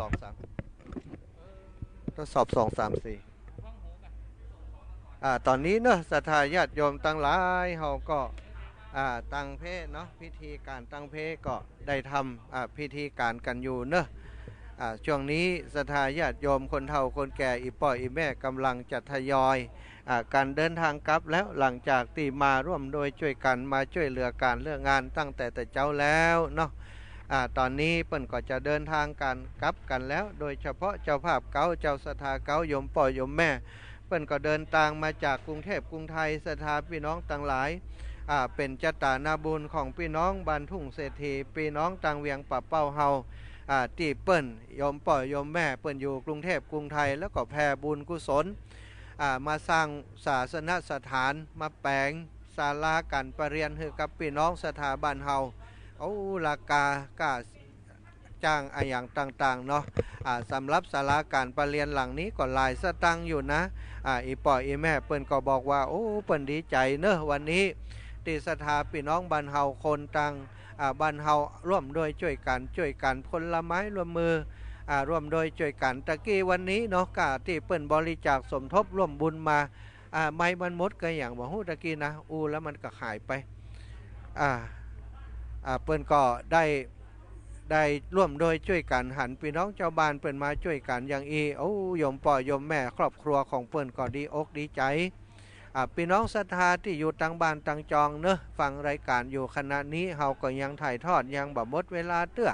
ก็จำเป็นจะต้องอูจาประสัยกับพ่อแม่พี่น้องศรัทธาที่อยู่ต่างบ้านต่างจองต่อไปจนกว่าเวลาของเฮาจะหมดจะสิ้นจะสุดลงซึ่งตอนนี้ทางคณะกรรมการหมู่บ้านพี่น้องคุ้มต่างๆเปิ้นก็ช่วยกันเก็บโต๊ะเก็บเก้าอี้กันแล้วเนาะส่วนหนึ่งตั้งเจ้าภาพเจ้าศรัทธาโยมป่อยโยมแม่ก็กำลังจะเตรียมตัวเดินทางกลับไปที่สนามบินเพื่อจะเดินทางกลับไปกรุงเทพกรุงไทยอย่างที่เปิ้นเดินทางมาเนาะเจ้าภาพเก่าก็คือโยมป่อธีรพงษ์โยมแม่ศรีจันทร์ปุรานิธิคุณพินยาภักเนาะปุรานิธิคุณอภิรดีเยกชัยนัทภูมิปุรานิธิเนอะคุณกิติพงษ์คุณชมพูนุชปุรานิธิแล้วก็คุณกิติเทพคุณอรดาปุรานิธิพร้อมกับครอบครัวลูกหลานญาติกาวงวานของเปิ้นจุผู้จุคนตอนนี้เปิ้นกำลังจะเดินทางกลับดีแล้วเนาะกำลังจะเดินทางกลับกันอยู่ศรัทธาญาติโยมทั้งหลายอีป่ออีแม่ตั้งหลายที่ฟังอยู่ตั้งบ้านตั้งจองเนอะขณะนี้เนาะตั้งพิธีในการวางศิลาฤกษ์ศาลาการประเรียนสถานปฏิบัติธรรมวัดทุ่งเศรษฐีของเฮาหรือว่าวัดสันต่อบ้านสันต่อเดิมนั้น ก็กำลังจบสิ้นลงไปแล้วขณะนี้อีปออีแม่เจ้าภาพเจ้าศรัทธาเก้าเนาะเปิ้นก็จะพาครอบครัวของเปิ้นเดินทางกลับไปกรุงเทพกรุงไทยเดินทางเปิ้นก็ต้องเดินทางแหมหลายชั่วโมงกว่าจะถึงบ้านถึงจองเนาะพี่น้องบ้านเฮาอยู่บ้านไกลเรือนเคียงนี่แหมกำเดียวก็เสร็จการเสร็จงานแล้วก็กลับเรียบร้อยไปแต่ตังเจ้าภาพนั้นเปิ้นต้องเดินทางไปแหมไกลอยู่เนาะก็ขอบคุณนะกับอีปออีแม่ทั้งหลายเนอะที่อยู่ในพื้นที่อยู่นี่ที่นี่กันอยู่ณขณะนี้เขาได้ช่วยการเตรียมงานเนาะตั้งแต่เจ้ามาแล้วตั้งสำหรับสถานที่ตั้งความจริงอีปออีแม่ยะกันตั้งแต่ 3-4 วันก่อนที่ผ่านมาแล้ววันนี้เสร็จสิ้นแล้วก็ดีกับฟ้ากับฝนเนาะฟ้าฝนเพิ่นก็เป็นใจตั้งแต่วันแรกที่มาอาตมาก็ตายแล้วก้าวันพุธถ้าฝนตกแหมมันก็คงจะเปียกบลอกซอกแซกสถานที่แห่งนี้เพราะเป็นดินใหม่ที่เขาถมใหม่ยังบ่แน่นอย่างเตื้อก็กลัวว่าจะถ้าฝนตกมาจะทำให้ศรัทธาพี่น้องลำบากในการไปเสาะทรายอย่างมาปกมาปะมาถมแต่ก็ปรากฏว่าตั้งแต่วามาศรัทธาพี่น้องเนาะฝนต่างๆเปิ่นก็เว้นวรรคเพื่อพี่น้องหมู่เฮาเพื่อได้ทำการทำงานสะดวกโยทินสบายบัดได้ตกมาเป็นความลำบากเพื่อพี่น้องเจ้าบ้านของเฮาแต่ประการใดแสดงว่าคนที่ไปปลูกจะใครตังปีนนี้มีคาถาดีเหมือนกันเนอะเนาะคาถาเปิ้นดีตอนนี้เจ้าภาพเปิ้นก็กำลังจะเดินทางกลับเนาะครูบาอาจารย์พระสงฆ์องค์สังฆเจ้ามาจากตังเชียงใหม่เนอะศรัทธาครูบาอาจารย์ท่านอาจารย์วรรณชัยวันนี้ก็จะไปนอนป่าด้วยกันแหมจะไปสวดมนต์สืบเจตาป่านะสวดโยโกห้องตีในป่าด้วยกันตู้ลุงแดงท่านพระครูชลทานพิทักษ์ครูบาอาจารย์ในเครือข่ายของเฮาจะขึ้นไปที่บนดอยด้วยกันวันนี้นะพิธีในการบวชป่าในวันพรุ่งนี้เนอะศรัทธาญาติโยมในการที่จะประกอบพิธีทางศาสนาที่จะไปทำพิธีการที่ป่าชุมชนห้วยไม้เดือเนาะบ้านห้วยไม้เดือซึ่งก็เป็นสถานที่ที่ครูบาอาจารย์หลวงปู่โดยเฉพาะหลวงปู่พระครูปฏิภาณธรรมทินได้ขึ้นไปช่วยเหลือได้ขึ้นไปดูแลพี่น้องเจ้าบ้านตังบนปุ้นบ่อยเนาะก็ไปแปลงถนนหนทางแล้วความสำคัญของสถานที่ตรงนั้นก็คือเป็นลักษณะป่าต้นน้ำเป็นป่าที่สมบูรณ์พี่น้องเจ้าบ้านที่เปิ่นอยู่ที่หันนั้นศรัทธาญาติโยมทั้งหลายเปิ่นก็ช่วยกันในการอนุรักษ์รักษาป่าหมู่เฮาเจ้าหมู่เฮาเจ้าตอนนี้เนอะศรัทธาพี่น้องที่ฟังอยู่ทางบ้านทางเพเฮาก็เสร็จสิ้นพิธีการเรียบร้อยแล้วอาตมาภาพในนามของครูบาอาจารย์ในเครือข่ายคลื่นสีขาวทุกรูปทุกองค์ท่านพระครูอภิวัฒนวิกรมในฐานะผอ.ของสถานีในเครือข่ายก็ขอขอบคุณศรัทธาพี่น้องเจ้าหน้าที่สถานีวิทยุต่างๆที่ออกอากาศถ่ายทอดไป